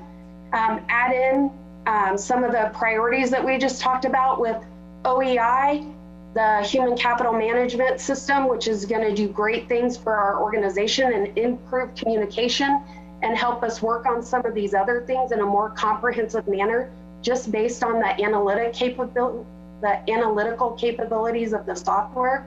It's really going to help us narrow down kind of what our high turnover risks are, where we are behind the mark for certain employees based on tenure and experience, to help, increase their pay to keep them competitive and keep that equity up as much as we can. It's just really going to be a fabulous tool for the organization to just be able to comprehensively work on our employee population. And I think everyone will see the benefits of that. One of the things that we also need to do is really take a good comprehensive look at our personnel policy manual.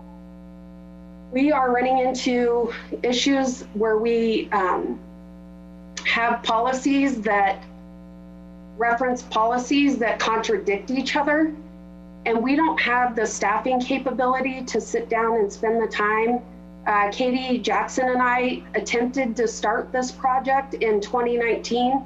And we met, I believe, for about 3 months, an hour a week, where we dedicated time to spend working on that policy manual revision. And I believe we got through 2 or 3 policies in total and tried to work on other ones. But once our workloads kind of took over for the year, we weren't able to refocus on that project. And so we kind of had to abandon that.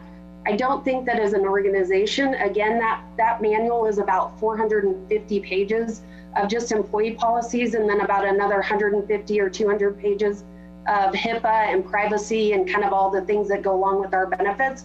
So we really need to take the time and dedicate the resources to doing that. I'm not asking to do that for 2020 or 2021. I just want to keep that on our radar so that we don't lose sight of that, because imagine trying to digest 450 pages as an employee and understand what your rights and responsibilities are. That's bigger than most nonfiction books or fiction books that most people will pick up and read. So it's a good long read. Again, I want to point out, in our employee satisfaction survey, we had about 15% of our population that believes our organization is responsive to claims of harassment or discrimination in the workplace. And I'd again point you back to, the human resources staff was much smaller in 2019. In 2020, we have added 2 positions, but we've been focused on these other things that have been occurring. We've had COVID. We're trying to get this new HCM implemented. We want to be responsive to those things, and we're much better than we were in 2019, but we need to continue to improve on that so that we're keeping our employee satisfaction ratings, especially in an area like that where there's so much legal risk. We want to make sure that we have that number to be quite a bit smaller so that we're limited on that exposure. I would also point out that we do understand that there's a need to find cuts in the budget. However, one of the issues that we're having with our employee relations concerns is that we don't have the time or the resources to dedicate to supervisor training. It's been a good while since supervisors have had a good comprehensive training on what's expected of them, not only by federal law, but also by city policy and procedure, or even training the supervisors on what the process is on how to take care of things. We spend a lot of time when a supervisor begins to have employee relations issues with their employees on educating them on, this is how you need to document it. This is the process. This is how you're going to coach the employee. And so if we just had a little bit more time to create that training and the resources to work on that, we would be better equipped to help the organization just kind of stay current on those things and spend less time reacting to those situations and more time helping them prepare for them. Again, we're still have some concerns that were brought forward in the employee satisfaction survey and also in a lot of our OEI conversations about pay equity and market-based pay. Obviously, we know going into a year like the one we're experiencing with the COVID pandemic, we're not asking for, a bunch of increases. We're not asking for adjustments, but we do still need to figure out, do we have an equity issue and how do we go backwards and look at our, I believe 2012 or 2014, Jason, correct me if I'm wrong, I'm a little sleepy. Look at that pay study, but also get it updated because it's been 5 or 6 years since we've had a pay study done and really done a comprehensive look at the organization overall. So those are going to continue to be priorities and requests that come from the Human Resources Department. We are very much in support of the organizational priority of completing a strategic plan, because as many other department heads have pointed out, it will give us some focus and give us some very clear priorities on where the community and the commission and where we need to focus our energy so that we can allow some of those other things that may not be as critical to the organization or the community to not be part of our immediate focus. Yeah, I believe that's all for human resources. Jason, if you want to go to the next slide.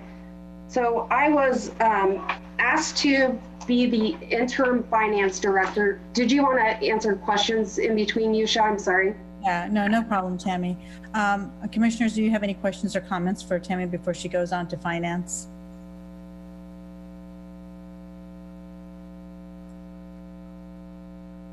Okay, seeing nobody raising their hand or speaking, Tammy, you can go on to finance. Thank you, Mayor.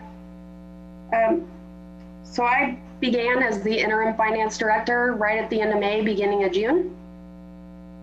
So about 6 or 8 weeks in the position. So I did want to review kind of what happened in 2019.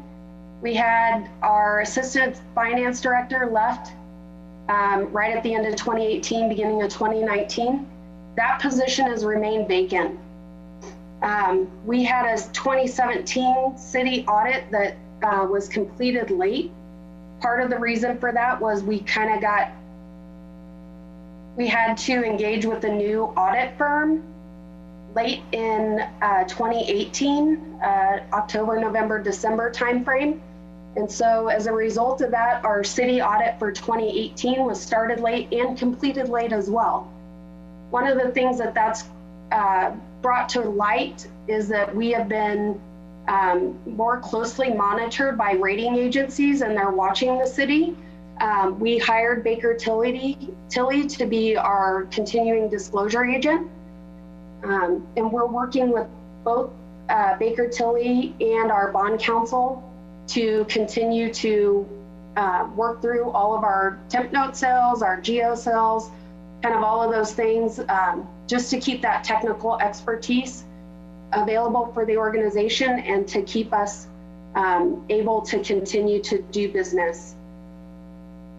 Another thing that the finance department accomplished in 2019 was they completed a new telephone system and installed VoIP, voice over internet, which has been awesome for all of our employees as we've been remote working, because there's an app that you can download on your phone, and your office phone rings directly to your cell phone, and you can answer the call. You can make calls from your office phone on your cell phone. So it's really been able to help us provide some seamless communication back out to the public as we've worked through the remote work experience for the last 4 months.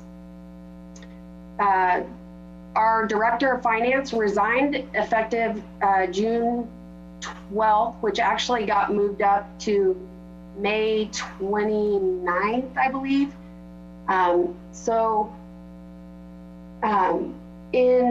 At the end of 2019, the city engaged with AGH to evaluate departmental staffing and make a recommendation for an updated structure for the finance department. We did that primarily because we knew we had some deficiencies. We have been short-staffed in that department for at least the last 3, maybe 4 years, maybe even longer. However, those positions, a lot of them have been kind of held off on, and then they're rehired. We've had some turnover that we've had to kind of come back from. I would point out that our city controller, Rena Neal, has been with the organization for 18 years. And in the finance and accounting division of the finance department, she is our longest tenured employee. And she has been kind of fulfilling 3 roles for the organization, in being the city controller, which handles our audit and accounting functions. She supervises accounts payable and makes sure accounts payable remain up to date.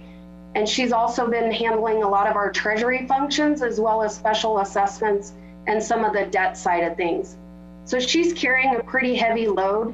And when you talk about, cut positions, cut budgets, the finance department has tried to be very conscientious of those requests by the commission, and it's really resulted in kind of doubling, if not tripling, of work for some of our employees. So I think that one of the things that we're going to have to focus on in 2020 is to, before I get past that, I want to give a huge kudos to Rena Neal, our city controller, Ashley McNatt, Ashley, our senior financial analyst, and also Michelle Locke from AGH, our technical consultant for the finance department, who's been assisting with the audit, as well as her team at AGH that's been assisting her. Because 2019 is the first time that we have started the audit on time with our work papers complete, that Rena can remember in her tenure with the city, at least since 2012. So that's a huge accomplishment, but it doesn't come without its consequences. We're getting emails from finance employees all day long and into the wee hours of the night. We're getting emails at 1 or 2 a.m. from the people who are focusing on those items that have priority deadlines. And we feel like those people need a break. And so one of the things you're gonna see next is, Jason, go ahead and go to the next slide, is the recommended finance department structure that AGH put together for us. You'll see those items highlighted in red there. Those are positions that have either been vacant, like the staff accountant position, and we have a finance clerk position that's vacant just from an employee leaving. The staff accountant position, I believe, was held open because of requests for controlling the budget expenses. But AGH is also recommending that we do not need an assistant director of finance, but we should have an administrative assistant, as well as separating, like I said, those controller and treasurer duties that are primarily both on one employee currently. Those are 2 full-time positions. And the financial analyst to support that position, which would be a new position as well. And then also a purchasing or procurement manager for the organization. one of the things that we do, and we've really experienced this with COVID, is there is not a centralized purchasing process. We have a purchasing policy, and individual departments kind of manage that in their own departments. So we do spend some time, especially with COVID. We were talking about, do we have masks? Do we have this cleaning supply? Do we have wipes? Do we have paper towels? And individual departments had kind of worked towards getting those things. So we had to kind of centralize that and designate somebody to handle that. So that type of position that would manage making sure that we are following our purchasing policy and the ordinance that's provided, and keeping us in compliance with our purchasing policy so that we're not getting that recognized with our audit results, I think would be important.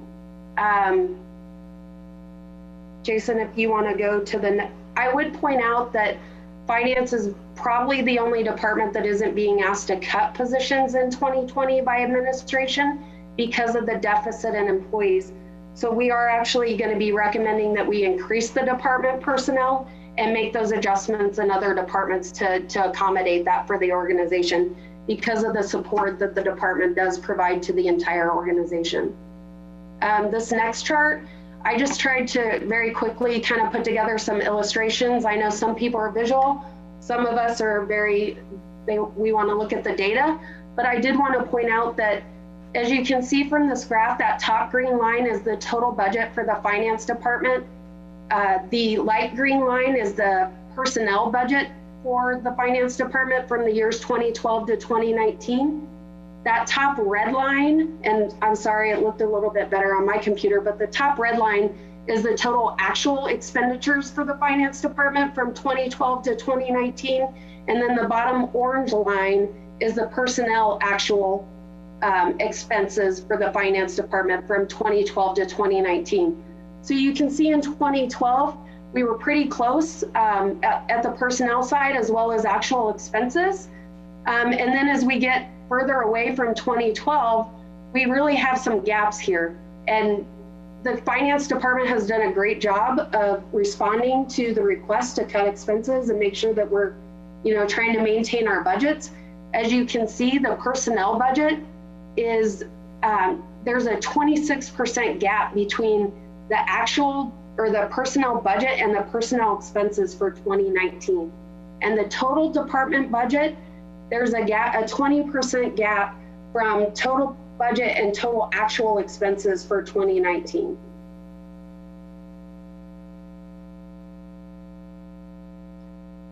And then this department breaks down to the personnel specific line items. We have a 24.7% gap for FA, is my abbreviation for finance and accounting, between the budgeted amount and the actual amount, up at the top there, Jason. And then the next group down, the blue and the green lines, are the information systems division, which is currently actually a little bit over budget for 2019 between the budget and actual. And then our customer service division, which are the folks out front who help people with a variety of things from their utility billing to taxi coupons, lots of different permits, animal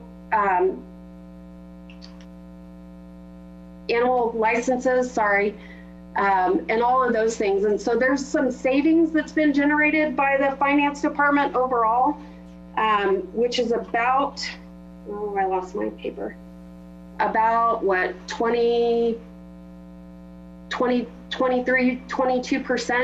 overall in 2019 from the budgeted expenses to the actual expenses. So the department, as you can see, has taken a pretty big cut. And it really shows. Like I said, we've got Rena doing 2, if not 3 jobs.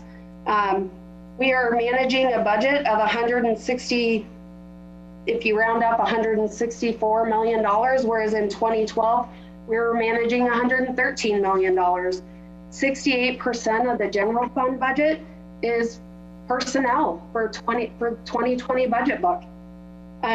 We've talked a lot tonight about seminars and conferences and training. The finance department with 24 employees has a budget of $13,400, which averages out to about $560 a person per year. So a pretty small budget, not a lot of room to cut there. There is a little bit. However, we do have some regulatory things we have to keep up with.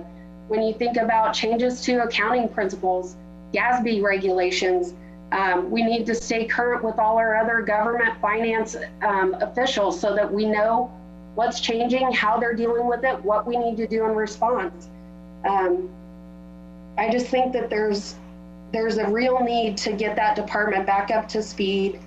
And you're gonna see that. We've got a recruitment out for a treasurer and a finance clerk position.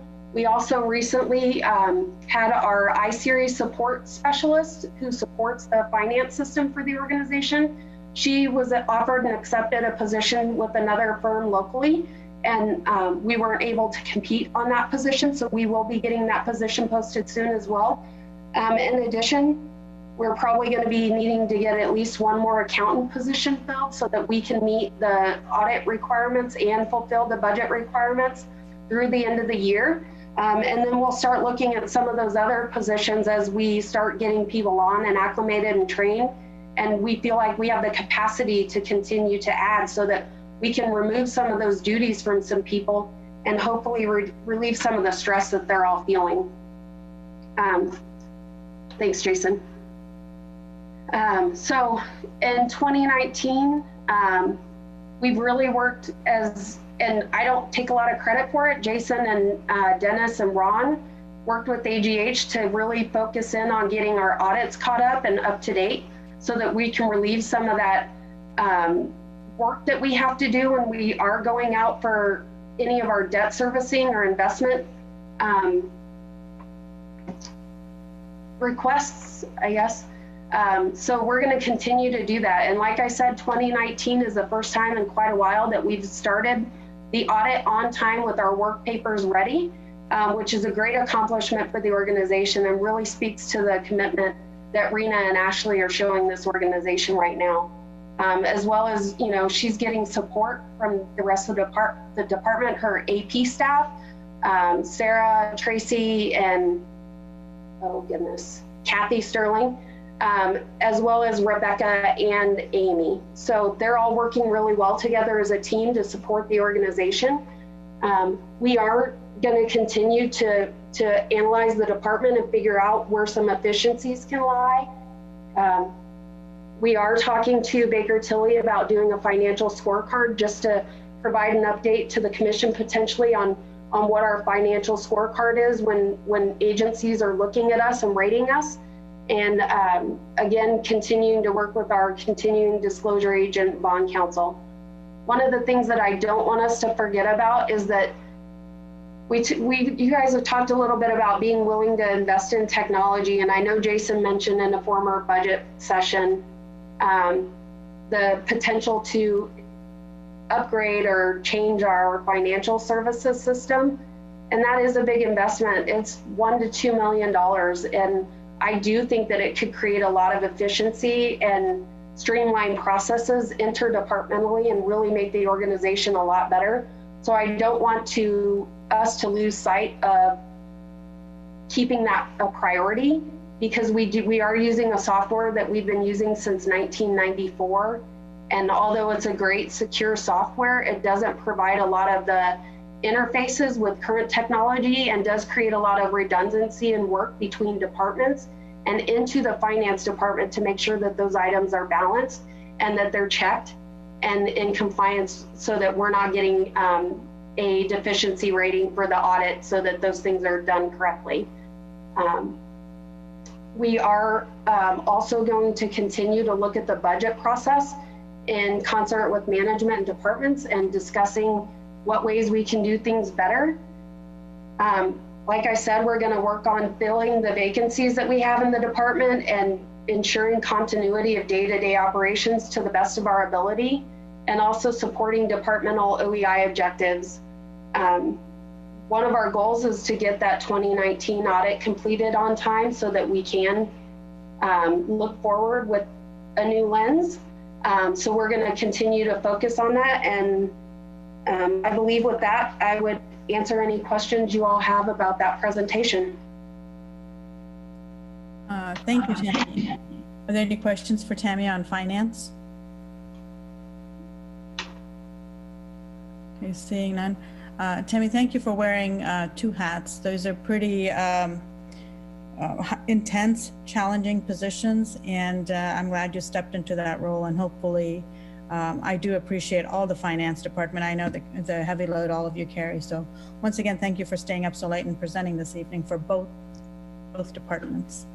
You're welcome. We have wonderful teams in both departments that make it a little bit less challenging for me, so. Good team. Is Jason next? Thank you, Mayor. This slide is really just a summary of what you've seen. I would remind you, and I think Rob alluded to it, the 5% reflects the cuts that are reductions that are necessary for us to approach this 2021 budget, along with the transfers that we identified of roughly about 1.2 million to get to our estimated $2.7 million shortfall for 2021. The 10% reductions were really there to provide you all an additional look at circumstances that we may incur in 2021. Right now, we're looking at a 5% reduction in revenue in 2021 compared really to 2020 forecast or 2019 actual. 5% is 1.5 million of the 30 million that we operate on in the general fund. And we'll go through some year-to-date analysis here in a second, but 2020, obviously a challenging year. We anticipated anywhere from 8 to 16% reduction in revenues, $4 to $8 million shortfall, and we have a plan to accomplish that. 2021, 5%, it might be low. We may be closer to 10. And if we are, some of these 10% reductions will have to kick in order to make the expenditures and the revenues match. A lot of our discussion really up until this point has been about, whether or not we're going to adjust a mill levy. And as of now, and what we plan to publish on between now and August 4th will be a flat mill levy and a budget that would increase by roughly $3 million. That increase is primarily in our quarter-cent sales tax revenues that'll come in so we can pay for both middle school recreation centers. It's just an accounting function where you have to show revenues and offsetting expenditures. So our budget overall will grow about $3 million. But again, I just reiterate what you're seeing here tonight, between 5 and 10%, if no mill levy is increased, is likely to have to occur in 2021 in order for us to operate within our revenues that we anticipate. I will stop sharing this unless you want to talk about this further. Categorically, you heard tonight, there's some departments here that are very difficult to make cuts. The fire department, airport, legal, public works, park and rec, all providing very essential services to this community. And without additional revenues coming in and anticipated shortfalls, these are the areas that we have to look to.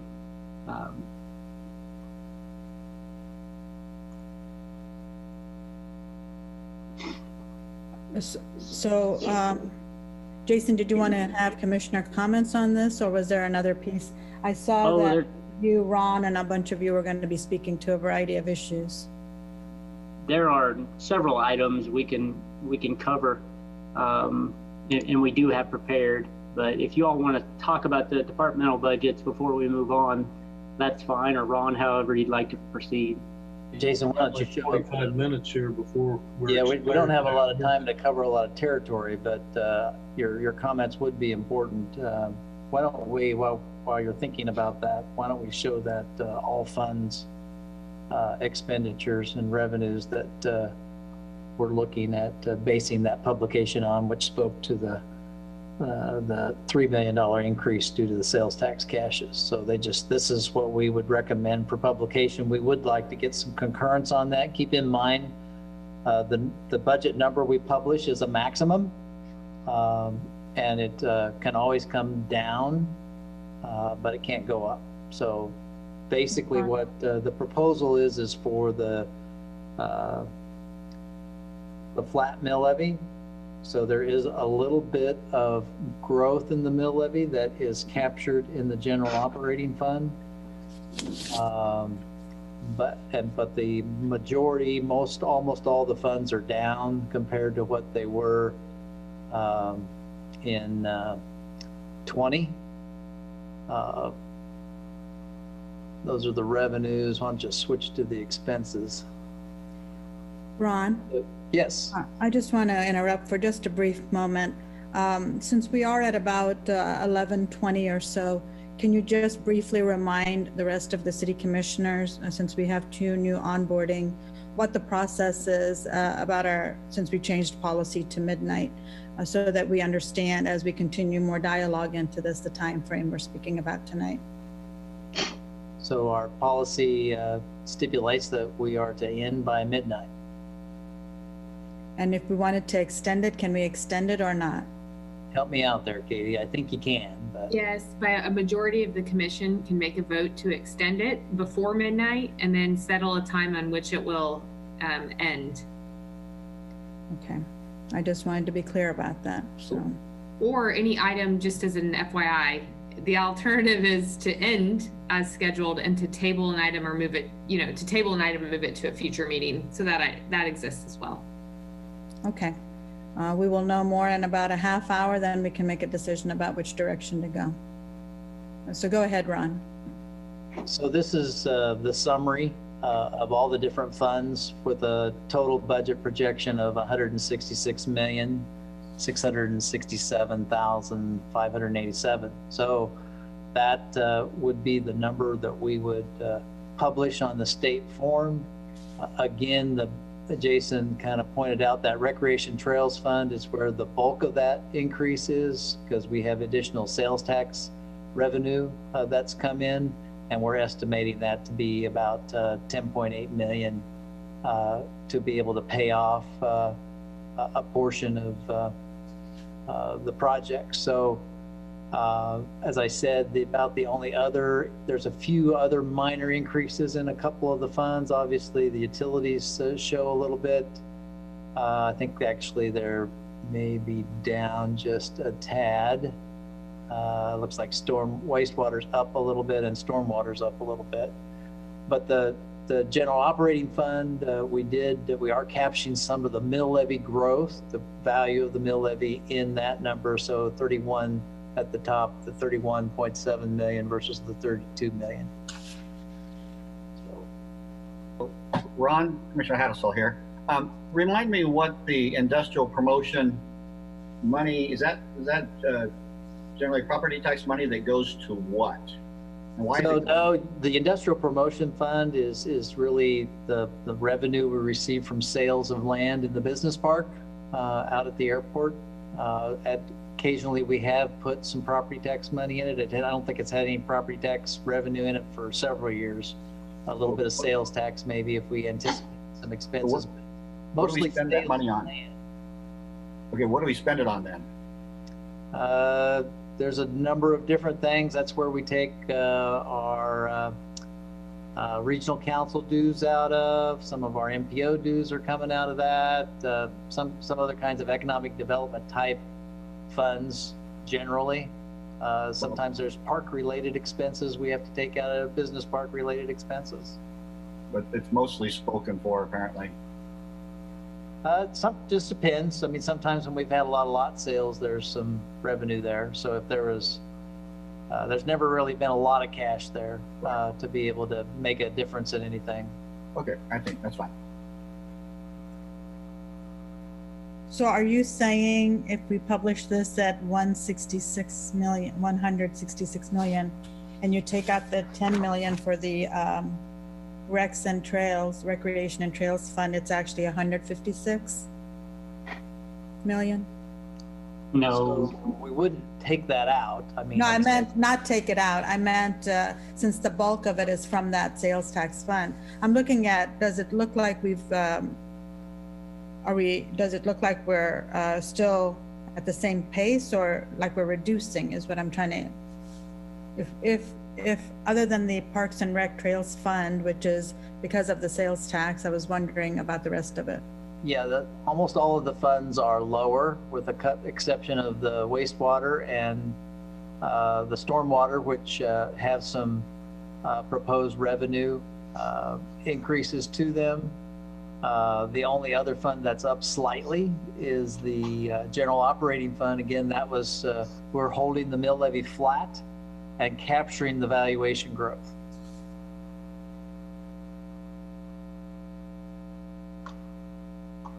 About a little over 200,000 that were captured in there, right, Jason? Yeah, so we've got capture growth both in the general operating and the bond and interest fund. We will have a slight, this reflects kind of a decrease in PD, but there's cash that we used in 2020 in order to make that payment that we'll have to make up for. And that was the reason for the $500,000 in growth that we were going to see between 2020 and 2021. That's the reason I can bring that up for you as well. Commissioners, if you want to see that and just remind you where we were.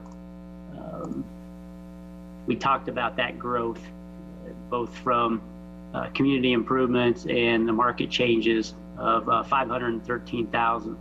And then when we look at how that's played out over the levy, with the levy staying the same, essentially, you see the growth in PD of 218 in order for us to keep them whole. And then we were able to capture the 294 in the bond and interest fund. But the levy essentially stays the same under this scenario. And our recommendation is to publish at that level going into the public hearing. I have a question back on the other chart about income, and I saw some on the expenditure part too. If you'd bring that up, Jason.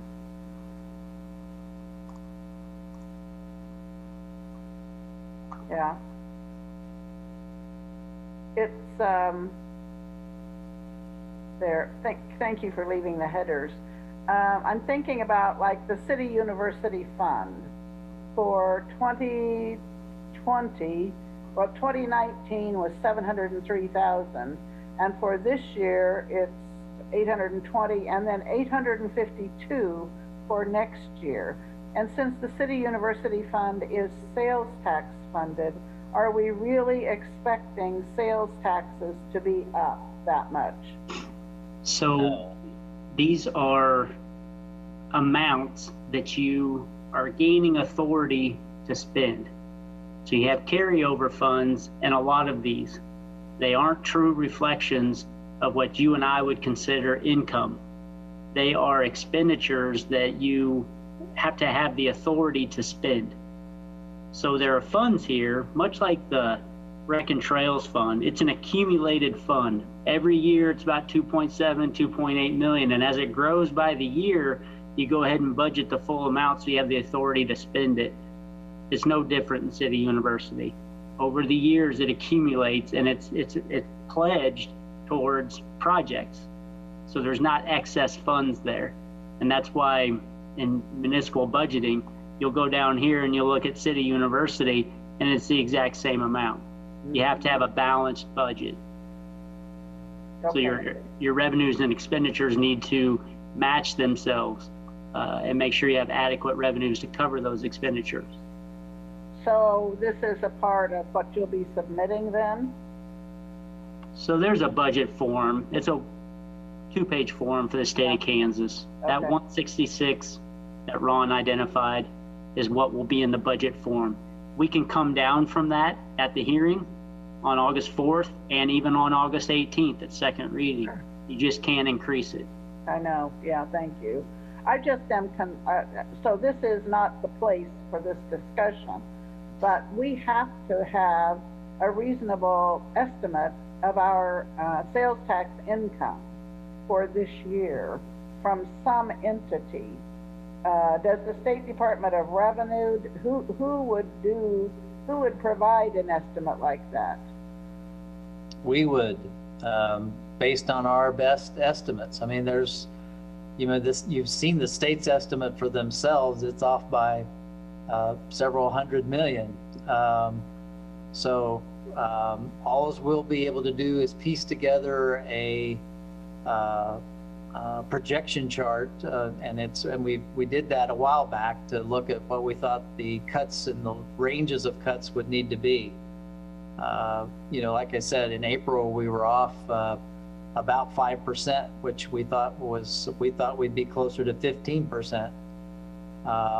Whether that continues to stay the same in this COVID era is anybody's guess, and that's all they are is guesses. As we get those monthly reports for being able to determine where we're at, and that's why we've taken all the cuts that we have anticipated. That hopefully that'll be enough. That the money that we've achieved savings on already. This is our general fund revenues through June, and you can see all of the red numbers in the second from the right column that shows where we're down on projections. You can see that 1.7 million in property taxes at the top is the only one that we're somewhat close to meeting our objectives.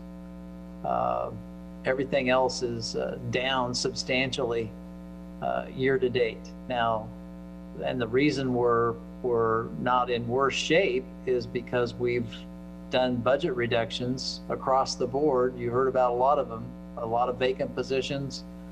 We did transfers as well, and so we've taken measures to reduce our expenses, and we've cut those expenses far greater right now than what we're showing as actual revenue shortfalls. So right now, we're in decent shape given the level of cuts we've made, unless things really get worse. When will you have to adjust the 2020, this current year's budget? So we won't have to adjust it. I mean, we won't have to amend this budget because it's going to end up lower. The only time you have to amend the current year budget or any of the funds is if you anticipate exceeding, you have more revenue than what you budgeted. Okay. Then you can amend them, but well, as long we can always spend short. All right, good. Looks like where we'll be. Okay. I just makes me nervous seeing all that red. Well, on the expense side, it's a good thing. I mean, that's just red. It means we've saved. On the revenue side, it's not you don't want to see red. You want to see a lot of black. I agree. Just thank you. If we even kept everything the same, and you're saying we need to look at total of 2.7, but then we narrowed it down to 1.2 million or so from reductions. Even if we were to do a mill increase, that's quite a few mills there. So we wouldn't have been able to do that. I think the reductions that were presented this evening, as well as looking at the big picture of all of it, is something we need to discuss here at some point. But you're talking about getting something published, right? Right. Yeah, and that's part of the August 4th public hearing. We have to notice the community of an amount that we won't exceed based on first reading or second reading. And I would just point out to you, Mayor, too, we only have this amount of money you could actually increase your mill levy by, which would be about a 1.7, 1.8 mil. That's all the state would allow the city of Manhattan to actually increase its levy by. But that amount applied towards $1.5 million in cuts obviously would go a long way. Now, you have choices. we've been wrestling around with this for 4 or 5 meetings now. And I certainly understand the comments we've received. A lot of what we wanted to talk to you tonight about, just in summary, we know we have that 1.2, 1.3 million that we're trying to accomplish with the 27th pay period, the strategic plan, and funding 3 rec centers, HR, and finance. So in order to do that, with no mill levy, we have to show corresponding cuts to our budget. We're going to grow by 1.2, we got to cut 1.2. The 5% reduction in revenue for the entire general fund, which equated to that 1.5 million, is, commissioners, the best guess we have today of where 2021 will land when it comes to sales tax. The way we've saved so much money this year is, as Ron described, all the park and rec type of functions and programs. So we came back with that early. That wasn't well received. So here's the permanent side. Here are the essential functions and 8 or 9 different departments we have and how it would impact them going 5%. So you've seen it from both the seasonal perspective and the programs, and you've seen it from also the department level with the full-time employees and the essential services that they provide. Obviously, none of these decisions are easy, and there is some of it that is about waiting and seeing how revenues do actually come to play. Where will we be at the end of 2020? Where will we be in the 12 months of 2021? And that's what we're trying to show you this evening in terms of the transfers themselves can cover that 1.2 million. The cuts can come if the 5% reduction in revenue actually takes place. My caution to you all is if it's 7.5% or 10%, now you're getting into 5 and 10% cuts across the board in order to make that work. So I have one question on the published budget, just to be sure. I mean, if you publish it, it's a flat mill levy, you can still move things around inside these accounts, right? Correct. Couldn't forbid you from doing that. Correct. Okay, so where we're at right now is a flat budget, because I still got some issues with the details. And I was working on a paper, I got to change it based on the excellent briefings tonight. I learned some other things to adjust it, but I've got my own ideas on what we need to look at. And what I'm not in favor of is just a flat 5 or 10% cut across the board. Because I think, I've always talked about priorities, that's my thing. You got to make a priority list and you got to target specific things. And as I look at this, and I went back and looked at all of our other briefings, we're not talking about 5% cut on the library, are we? And I've mentioned that before, because you feel like you can't touch them. Library board needs to be part of the problem or part of the solution, whichever way you want to judge it. That's true for all the outside agencies also. If you're going to do 5% cuts across the board, there's some other people need to be getting in the sinking rowboat and be players.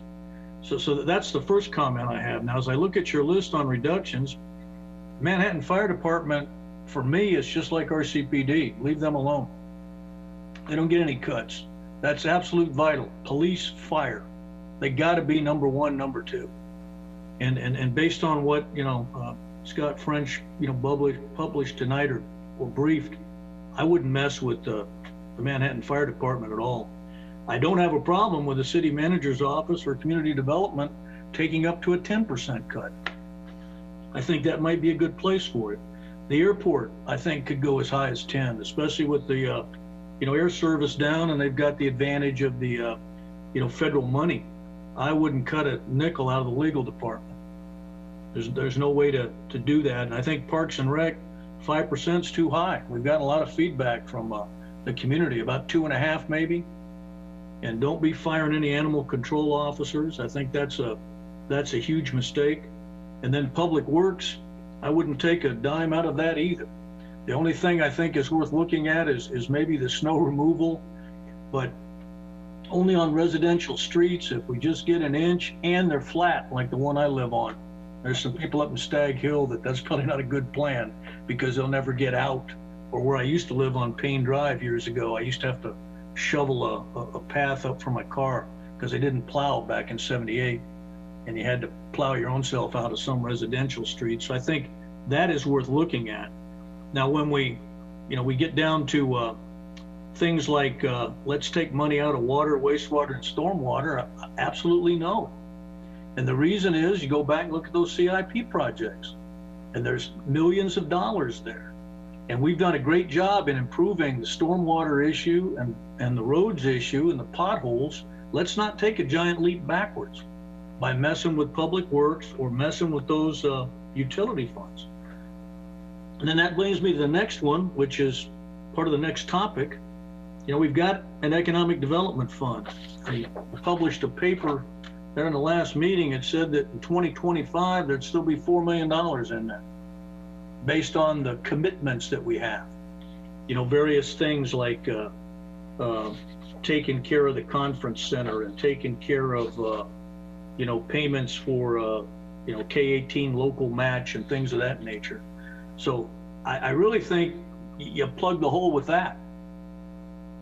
And then we make a heck of an effort to get a replacement tax put in place.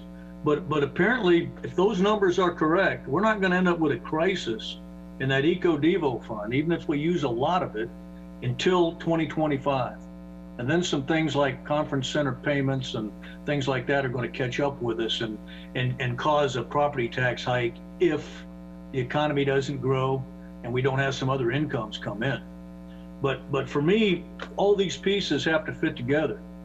And I've also got some comments on transient guest tax, but I'll just save those to the memo I send you to save time.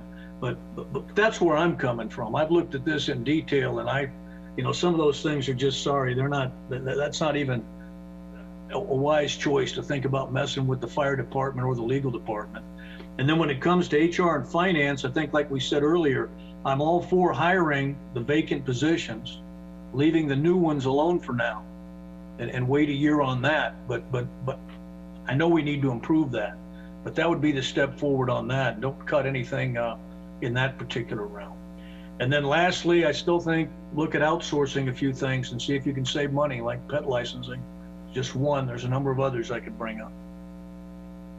So that's my input. Thank you, Commissioner Butler. So one of the things, it's about 11:40, and I think each of us probably need to do a deep dive also for a little bit of time, because there are so many aspects to it. And I think all of us have been listening carefully. I think the department heads did an outstanding job in the amount of time that they had, especially when we have to talk about cuts, 5% and 10%.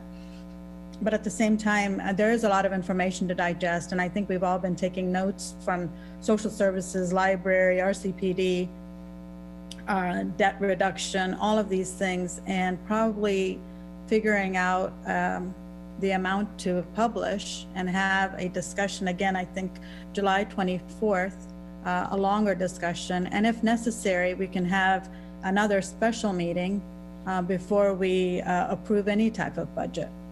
Because Commissioner Butler pointed out his perspective of where he wants this to be. And I think all of us probably have some similar ideas, or, we need to have a larger discussion now that we have all the information from the chamber, from transient guest tax, from everybody. We have all of the information, and processing it and discussion is going to have to be, like I said, at a later time, as opposed to near midnight tonight.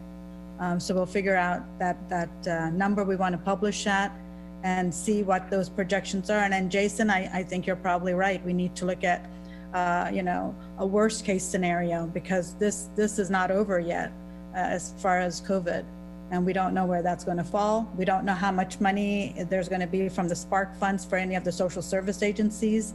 Maybe that will help them enough where we may not need to do as much this year around. So there's a lot of if, ands going through this process. So I will, have other commissioners comment, and have Jason and Ron, and also Dennis wanted to speak a little bit about the Spark funding as well. And I think that's all of the information. We need a whole lot of information, because this is one of the most challenging years, and next year will probably be just as challenging, but certainly this is something we need to figure out in the next couple of weeks. But basically, we can hit to the meat of it, which is we're going to publish a flat mill levy. Everybody's agreeable to that, right? It's the details on how to get there that we can punt down the road a couple of meetings. I believe we've agreed on that piece.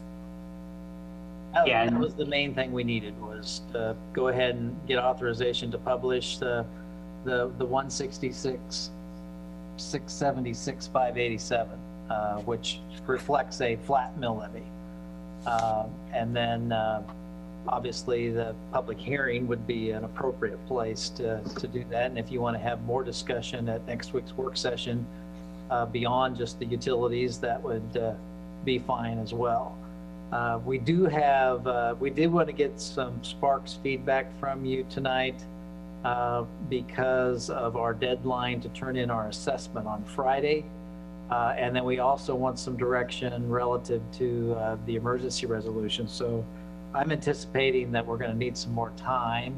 And I guess I would recommend you go till 12:30.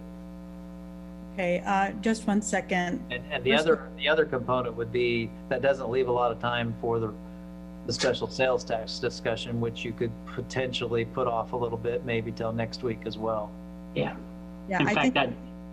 Go ahead, Jason. I just add some few minutes for that sales tax. I think we need to move that one down the road.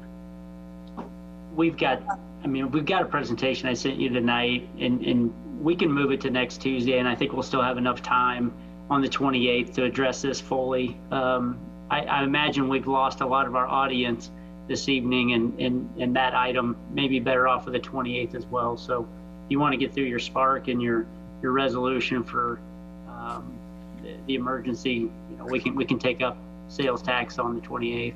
I do want to make sure we have the budget on the 24th. You said there was one other item on the 24th, right? Commissioner, the 24th is Friday, so the 28th, the 28th is next Tuesday, and that's when we're talking about utilities. And it'll be a water, wastewater, stormwater. We actually have to publish this budget this Friday in order to make the August 4th deadline. So just a clarification. Yeah, no, I saw 24th, and I had my little calendar here, so I misread that. But I would like to discuss it at least on the 28th, even though we'll talk about all of those funds. I think there's just a lot more discussion to be had because we are talking, we're going to be getting into the weeds here. So, Ron, does somebody need to make a motion right now? Well, I would recommend that you make a motion to go no later than 12:30. Okay. Mayor, this is Commissioner Estabrook. I move that we extend our meeting, suspend the midnight rule, and end at 12:30.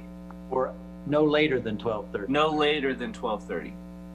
Is there a second? Hattasol, second. Brenda, would you please call the roll? Commissioner Morse, Yes. Commissioner Hattasol, Yes. Commissioner Estabrook, Yes. Mayor Reddy, Yes. Commissioner Butler. No, because we passed an ordinance, but we never follow it. We ought to just revoke it. Motion carries 4-1. All right, Jason, if you could bring up that request for direction slide.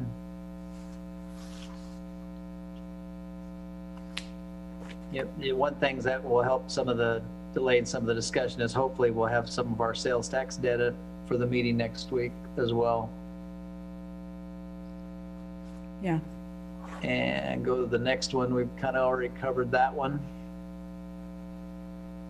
And I'm going to turn this over to Katie. So what we have is some just kind of review where we're at relative to the ordinance. I guess I'll introduce it. So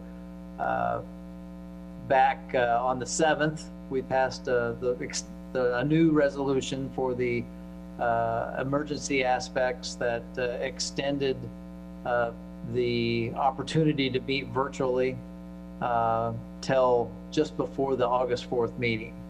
That also continued to do the first just one readings of ordinances and all of those other parameters. And so we talked about There's some options going forward as to versus making that meeting so cumbersome, if we can come to some direction on how you want to proceed going forward. So I'll turn it back over to Katie to run through what some of those options are. City Attorney Katie Jackson, we have one of two options that we will present on August 4th. And as Ron said, if we can get your feedback tonight, we'll have that ready on Monday to be distributed as part of your packet next week. Option one is to extend all or part of the emergency resolution in the form, some form like you adopted on the 7th. Ron has on a slide below the three components. We'll talk about them individually. You guys can give some feedback. So one option is to extend it. The other option is just not to extend the emergency resolution to end that. We'd still recommend and bring a resolution on August 4th.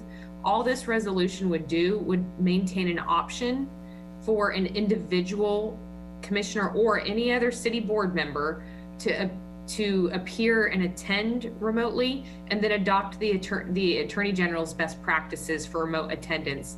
The Attorney General said it's not required that the governing body authorize remote attendance, but they prefer that we do that and adopt a policy that allows for that to occur as an option. So we will bring one of those two resolutions tonight. And then those other three, the three main components of that emergency resolution are listed. The first is, Ron can talk a little bit more, but about what you all would like to do for your city commission meetings, virtual or in person in August. There's a couple public hearings scheduled. So we need to know where they're going to be held.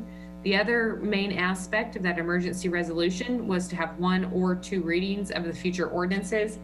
The emergency resolution allows for one reading. If that aspect of the emergency resolution is not expired, there will be two readings. We need to know that because we'll have the budget presented in August, as well as you might want to revisit the mask ordinance before it expires on September 7th.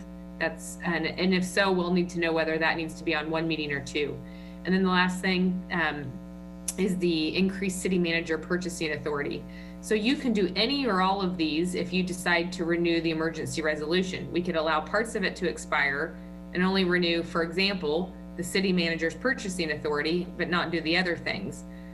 So if you can give us some feedback on those three main components, we will bring you will see some form of a resolution on August 4th or prior. If we have another meeting prior, a special meeting, we can do it then too. But we're kind of looking for feedback so that we know what to write up for you.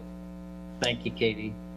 Just kind of reiterate, the history was that majority of you had indicated to end it prior to that August 4th meeting, knowing that was likely going to be the public hearing on the budget.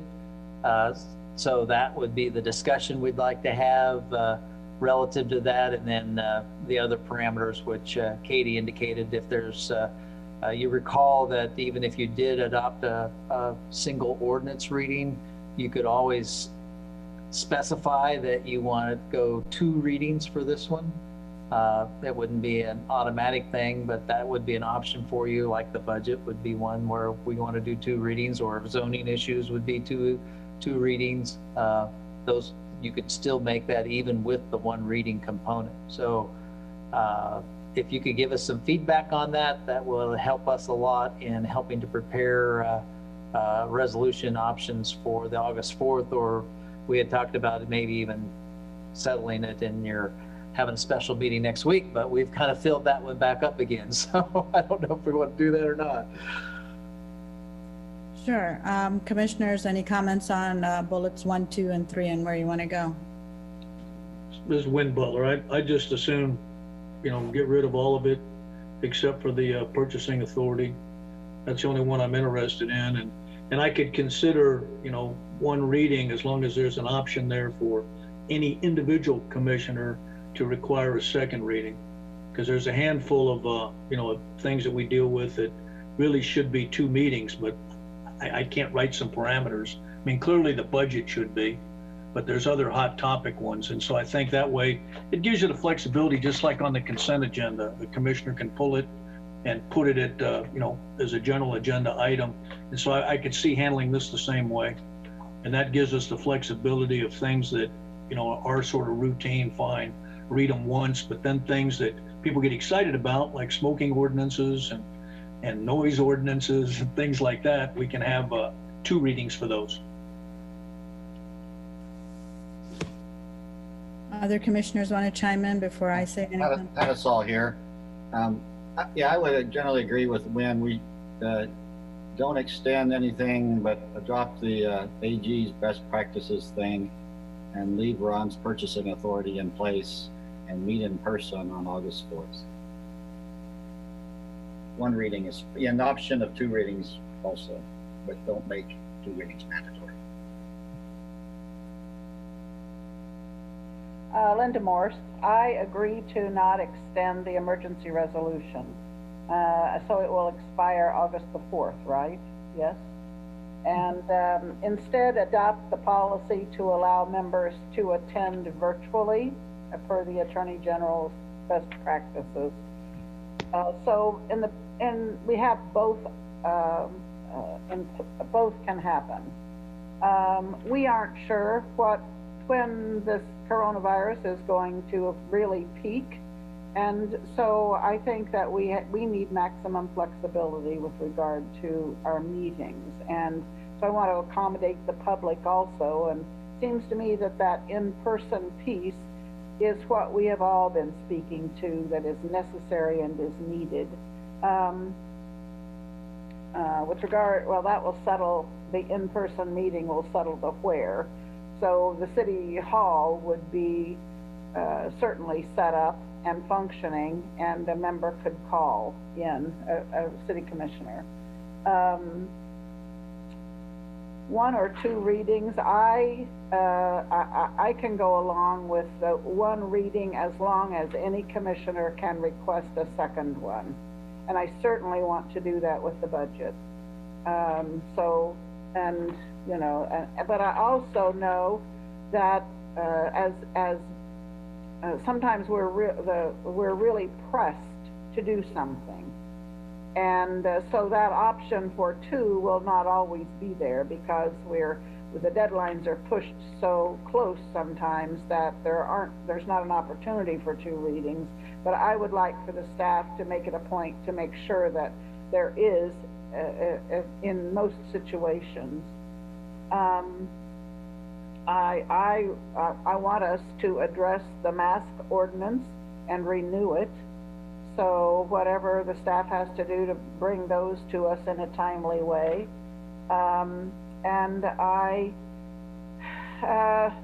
The city manager's authority was raised from 25,000 to 75,000.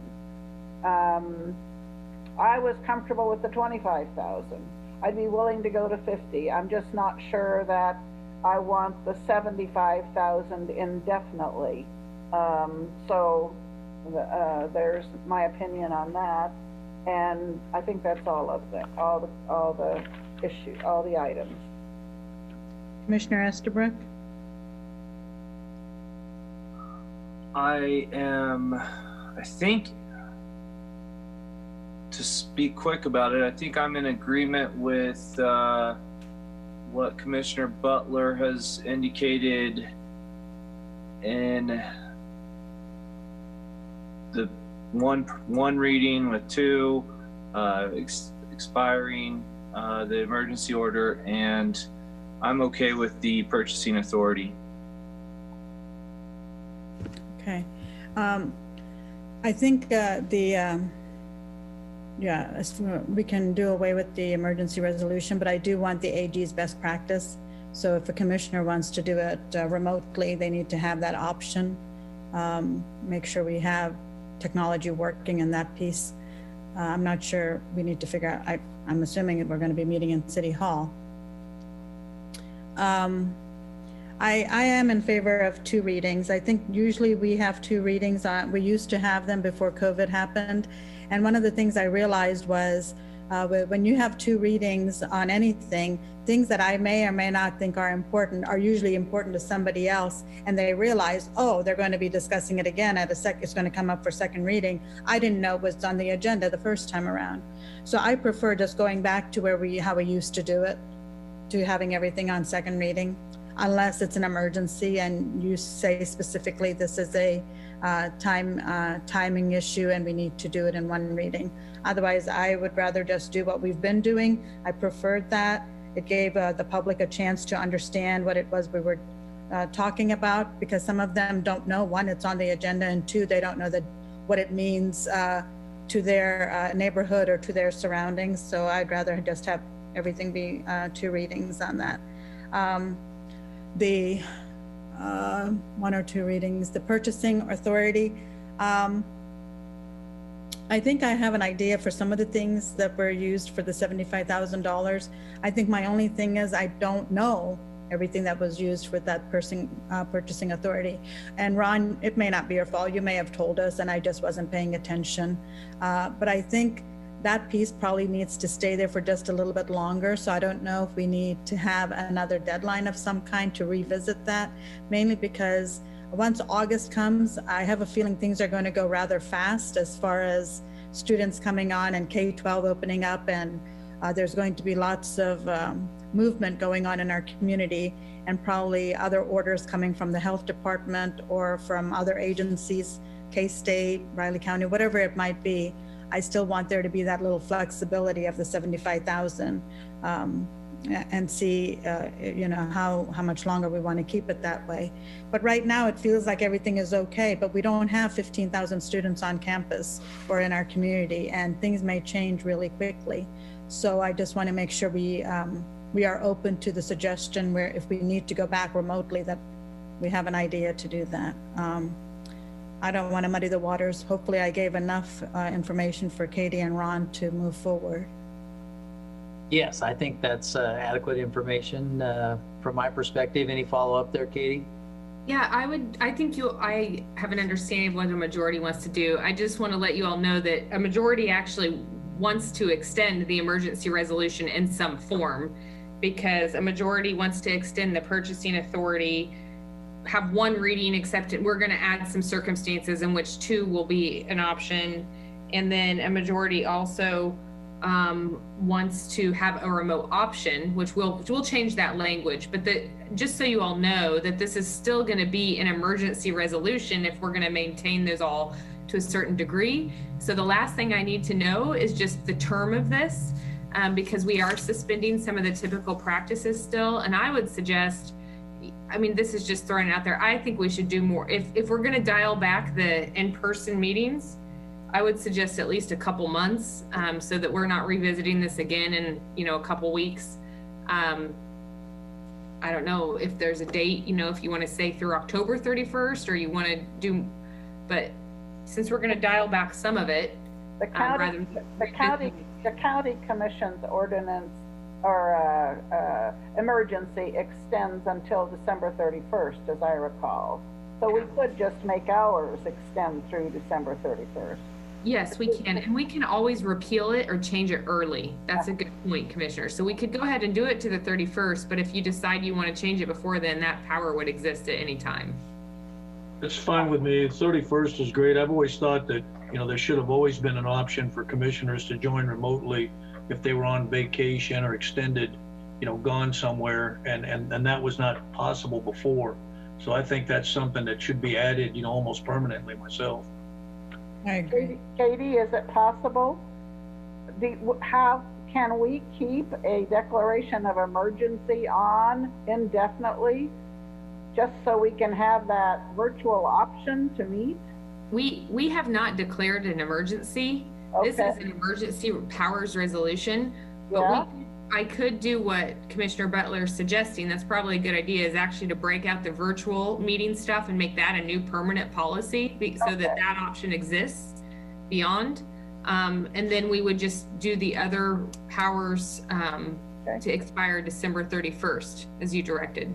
Emergency powers, emergency resolution, whatever. Yeah. Yeah. Very, very close terminology. Yes. Yeah. Okay. Yeah, I think that works. I think There were a lot of government agencies that were already doing remote stuff even before COVID, so this just adds to our policy. Yeah. I'm the only one that spoke to the mask ordinance. Is anyone else interested in having that extended beyond September 7th? I think we revisit. I think that was an option where they were saying we can, when we schedule the budget and the mask ordinance, as far as. Well, they're going to have to bring something back to us, is what I'm saying, at an appropriate time. And now's the time we can give them some time to prepare that. But what I would recommend, because you might actually get a 5-0 vote on it, would be to bring back a resolution, especially after, visiting with RCPD, and they haven't written any citations, and I don't think they're going to because they're passing out masks.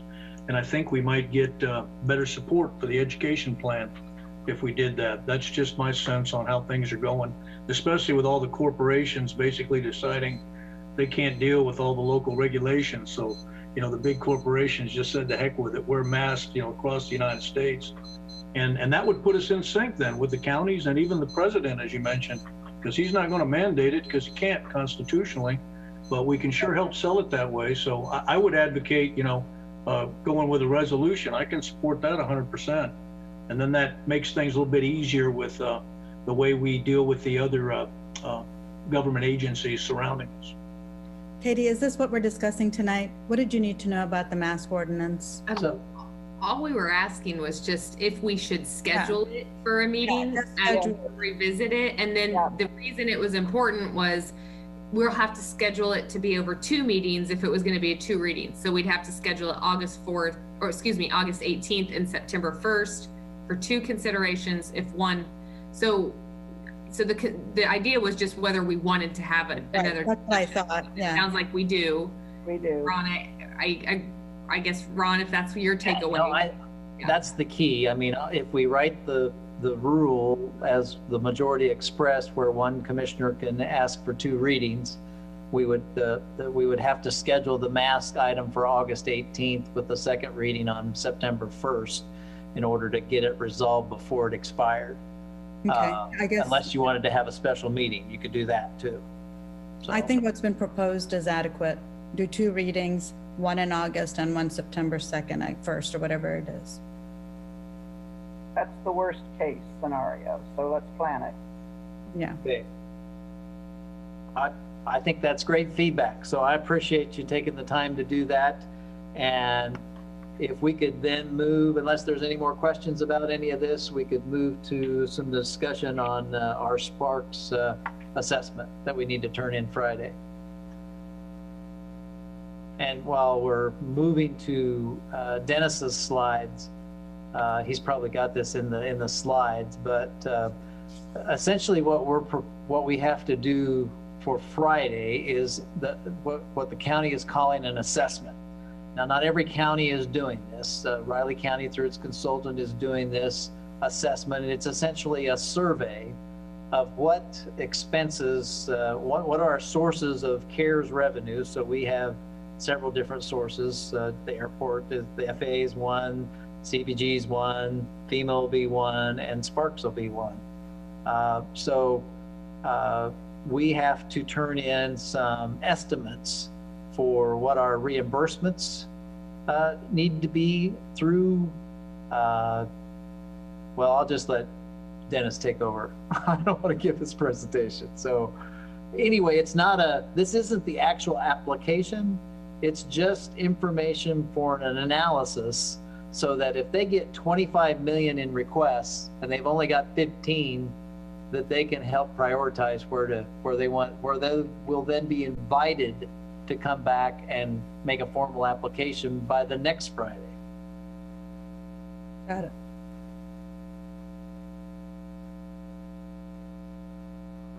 Is my screen showing? Yeah, there we are. Yeah. All right. And then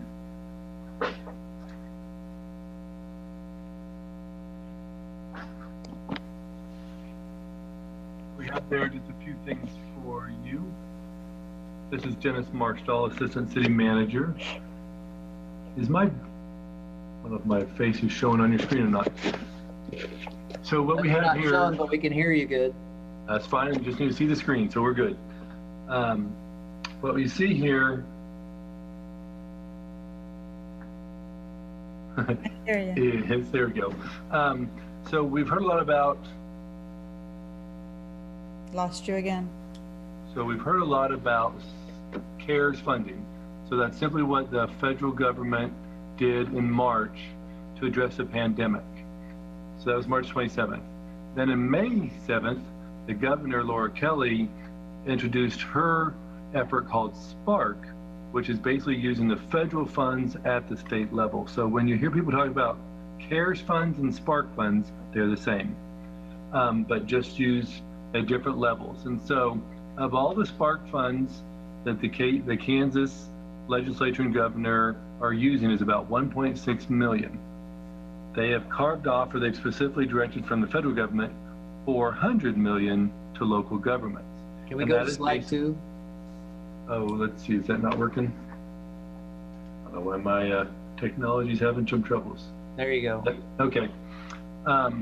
So the 400 million is going to local governments, and that's based upon a per population number of $194 per person on your stated population per jurisdiction. So that really equals in Kansas about 350 million.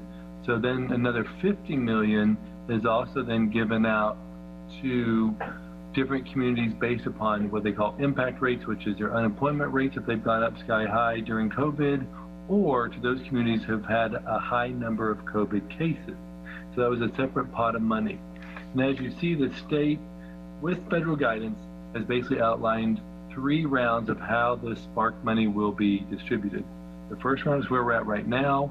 That is going to be here in June. We've got all the information. Will be the 400 million to local government specific. That's about 39% of the funds. They are now evaluating and putting their processes together for a second round, which will begin or announce in August, which will allow for public and private funding opportunities for different community initiatives, or that's where you look at hospitals, some business assistance grants, some other health funding. And so that will be in August. And then there's scheduled to be a third round, which is in October. And that again will allow for public-private partnerships or specific grants. But basically what you'll see in the third round is all the money not necessarily utilized in the first 2 rounds just keeps rolling forward until the money's expended. So locally, all the money is being distributed to counties. So through the state system and across the country generally, the chosen venue to distribute, keep track of, and account for the money is through the counties. And so again, based upon population of all the jurisdictions in Riley County, the county will receive approximately $15 million for all local governments. And so in this first round, it's broken into 2 pots or 2 requests. Reimbursements for those qualifying expenses already made with invoices and receipts basically from the beginning of the pandemic, March 1st, to now, which will be June 30th. And so that would cover such things we have on there as our staffing when we had to do overtime, we had to reduce or restructure to maintain operations. If we had to take on additional duties such as standing up our emergency operations center, the work that our public information officer has done for extra time, even thinking about how we've accounted for some of our time. If it was 51% for COVID related work, we can get some credit back on funding for that. Also, you'll see for the technology enhancements we've had to do remote work, to add more VPN licenses, more Zoom licenses, more laptops, more web cameras, technology. We're even going to be able to use some of this funding for the city commission room upgrades for AV. But also that goes into the building retrofits, even talking about how we have to do some of our different shielding and different works for different buildings such as municipal court, how you keep the distancing. Some different building retrofits will be eligible. Then in general, all the PPE that we've done for the masks, the sanitizing, the cleaning supplies, we've bought a whole new system of a disinfectant with a spray and a maker, cleaning supplies in general. Then we get into what the county wants to hear from us this week on Friday is not only our direct expenses and then projecting those for the next couple months through December, They also want to know some other plans and future expenses they're considering direct aid. And so that would be our ongoing related expenses. But this is also the opportunity where we can do some marketing communication work, whether it's about tourism marketing or marketing our convention facility. It also goes to our public awareness campaign, talking about masking up, sanitizing, how do we communicate with college students, how do we promote to our citizens what the local health orders are. There will be opportunities to get some funding for those efforts. And then lastly, there should be some funding available if we want to partner with agencies or if we want to create such as our own rent support programs, if people are out of work due to COVID, or if there are some small business support programs, generally grants, that we can also create to support different industries most impacted by COVID in our community. And then so the timeline that we're working on, all this of course is a quick timeline. Our initial assessment to tell the county what our reimbursements will be and some of our future spending plans is due on Friday. They'll review that, basically verify what is eligible, and then they'll ask us to do a formal application, which then will be due on or about July 30th, a week later. Then the counties have to do a reconciliation to the state, and that is due August 15th. And so what we're looking for, so commissioners understand, is that we could seek about an original $300,000 in some of our initial reimbursements. That would include the retrofit to the city commission for AV needs, all our cleaning, PPE, what we just talked about, some staffing overtime and staffing eligibility that we have, our use of letting employees fall under our city leave policy to take care of child care if they had to stay home, take time off from the office, and those who've been out for emergency federal leave due to child care or caring for someone who has the virus or they themselves may have had to isolate. So then again, through July 1 through December 30th, for the rest of the year, we could see about $500,000 in expenses to be reimbursed. And then potentially if we look at our grant programs, our marketing programs, grant programs, other community programs that we want to lead or partner on, we could see that being about up to $8 million in economic and other program support. And all that basically reflects, based upon our per population allowances and the population of the city, roughly around $9 million, we think the city of Manhattan will be eligible for Spark funds through the federal care funds. So that's where we are today, and we will continue to give you an update as we move forward with this process and we get the final confirmation on eligibility. Any questions? Yeah, it's quite late, but I will have commissioners actually ask questions in just a minute. I've been trying to follow this as closely as possible while watching the Riley County commissioners speak about it, been to several of the events and the task force and all those other meetings. So you have to, my understanding is you're giving an assessment by this Friday, an initial assessment, and you're seeking about $300,000 in reimbursement, $500,000 for the rest of the year as far as direct aid, and then maybe a total about $8 million in the rest of the support systems. Is that right? Yeah, we will have to work on the programs for the rest of the $8 million and make sure we get eligibility concurrent so that it will satify funding. But yes, that's exactly right. Okay. Would you be? Go ahead. Part of that $8 million, we had looked at apportioning some portion of that too. So we could convert the $350,000 that's been given out in loans to grants. And then we thought we would have an opportunity to, you know, the whole idea of if people would have known they were grants instead of loans, more people might have applied for them. So we could have an application process for where essentially the guidelines are that, you know, if you closed your business voluntarily or were ordered to be closed, then you lost out on revenue. So this is the only time when loss of business revenue, you have to be a business that the CARES Act will reimburse for that if you were ordered to be closed. So a process for that, you could even envision if that happens again, you know, so if you had a majority of your employees that were positive or exposed and had to quarantine and you had to shut down because you didn't have enough employees to run your business, that would be a future eligible expense, potentially. And so we have to create a program that allows for folks to apply for that funding and identify an approximate amount. You can imagine, so the other thing we're looking at is the hospitality industry, hotels. So that's where the big hit is. So you've got a situation where we might use 19 data as what were your occupancies in those months of March and April and May normally, and then what was it actually? So the difference then, what is that yield that you didn't achieve? And that could be a business loss component that could potentially, some portion of it could be reimbursed. And that could be a really high number, quite frankly, given all of those hotels. So that's the kind of business grant program that we'll be trying to put together for that assessment. We don't have to have all the details worked out. It just has to have some reasonableness to it and have to cite some data for what we might think would be available for that. I've talked to the county. I asked them if they were planning a business grant approach or for nonprofits. So like downtown, where they're losing out on revenue.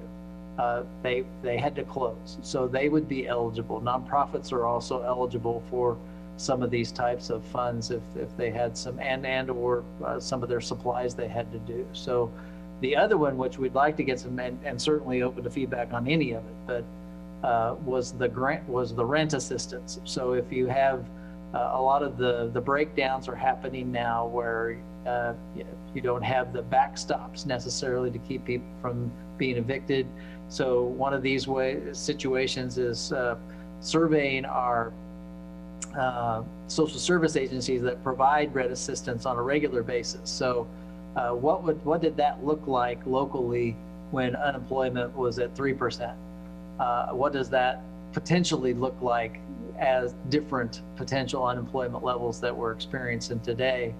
And what is the process for eligibility? Could even be mortgage assistance. Can't make my mortgage payment because I'm unemployed. So that would be feedback, or if there's other programs besides that you're thinking of that would fit in that group of 8 million category. So Ron, I just have because of time, it's about 8:20, 12:18.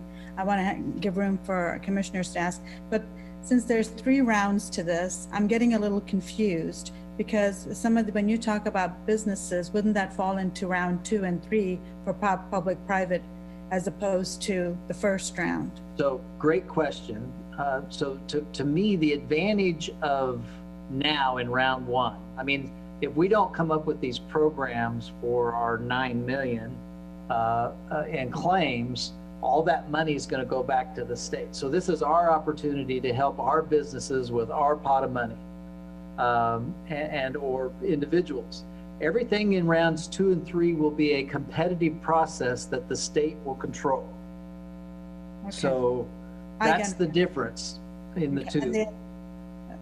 The other piece again is the PPE. You know, we're talking about testing, right. The alternative care center, the face masks, the hand sanitizers. Are you looking at all of that as a big picture? Because we don't know. We're talking 3 months, 6 months, 1 year. We don't know what that looks like. We are part of the dialogue. You know, typically those health supplies would come through the health department. And my hope would be that would be part of the county's grant request. Some of that would be FEMA eligible.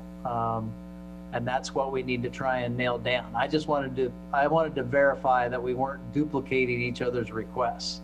And hopefully in our meeting tomorrow, we'll find out some of that information. Well, we have about 3 days to figure out a lot of information. I get that. We have a fast track committee team. Again, we don't have to have final answers for this assessment. We get another week to do that, assuming we get invited to submit a claim. Can I ask a question about when you talked about converting the loan to a grant? Were you talking about the the $500,000 that the city made available through the chamber to the businesses here? Yes. Okay, wouldn't that be wonderful? Okay, Yes. thank you. And because it was sold as a loan program, there were probably businesses that didn't want to have the loan. That didn't apply. So then you need a new round to allow them to apply. Do you have an idea of what a rent program looks like? Have you talked to other communities? Do you get realtors together? How do you organize that to kind of have an idea what you're even looking at? So we're looking at all those options, and we're trying to back into it based on unemployment numbers. We can get some decent data from the state on unemployment numbers, and then you can do medium rents, and there's other published data. And again, we don't have to have the details of the program worked out. We have to have that done by the end of the year. I mean, we don't want to wait that long, but we just have to do that to come up with a number. And we want that number to be high, because we can always give the money back at the end of the year for what we didn't use. And also, if one of the things K-State is looking at is if students need to leave because of COVID breakout and they have to shut down. I don't know what that means as far as those rents you were just speaking about, if students have to return home. So I don't know where that falls into all of that dialogue. So that's kind of that unknown factor. That was something we tried to get from the university, really at the end of last semester, was how many people, there was a lot of people that came back to Manhattan, even to work remotely, because they had paid a rent, they had paid a lease payment. So they were paying for it anyway, and a lot of them had better reception here for being able to work online versus that. It certainly would take into account everybody that the university is providing housing to. Or if anything happens to K-12. Right. I know it's way past midnight, but when... I'm on board with any rental assistance program you can come up with some criteria, even covering students if they get put out there. And also, social services, if they can show that, their costs went up compared to last year because of COVID, I think that'd be great if we can do that. And any way we can help the businesses out, like, the mall was wanting us to, forego their rent for the whole year. We just did it for a quarter, but it seems like, that's one we should throw in there, because obviously, they've got an issue with that. The same with any of the business districts that we have in town that have had to, close, lay off people, whatever, if they can do that. And I don't know if it's legal, but you think Parks and Rec should get in there too. Lost revenues on pools, zoos, and all that. And if we can apply for that, we got the numbers. Let's do it. Unfortunately, the governments are not eligible for revenue replacement. So I'm wondering too if the chamber still has some unspent money from that business program that we funded. So we need to come to agreement at some time about what we want to do with that. Because it doesn't follow it hasn't been loaned yet, and we still have the priority of giving it to businesses. So we might want to talk about that too as we move along here. Right. Initially, we've talked about them just giving us back the unspent money, and then we'll use this new money if we get it to replace it with, and then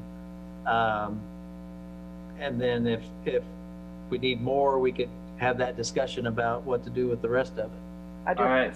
Wasn't covered. 5 minutes, real quick. Rental assistance, okay, and partially because when Flint Hills Wellness Coalition did that survey for the grant we saw earlier, rental assistance was the top need. The tied with food, and we gave a lot of money out of that to the food agency of aging for the meals.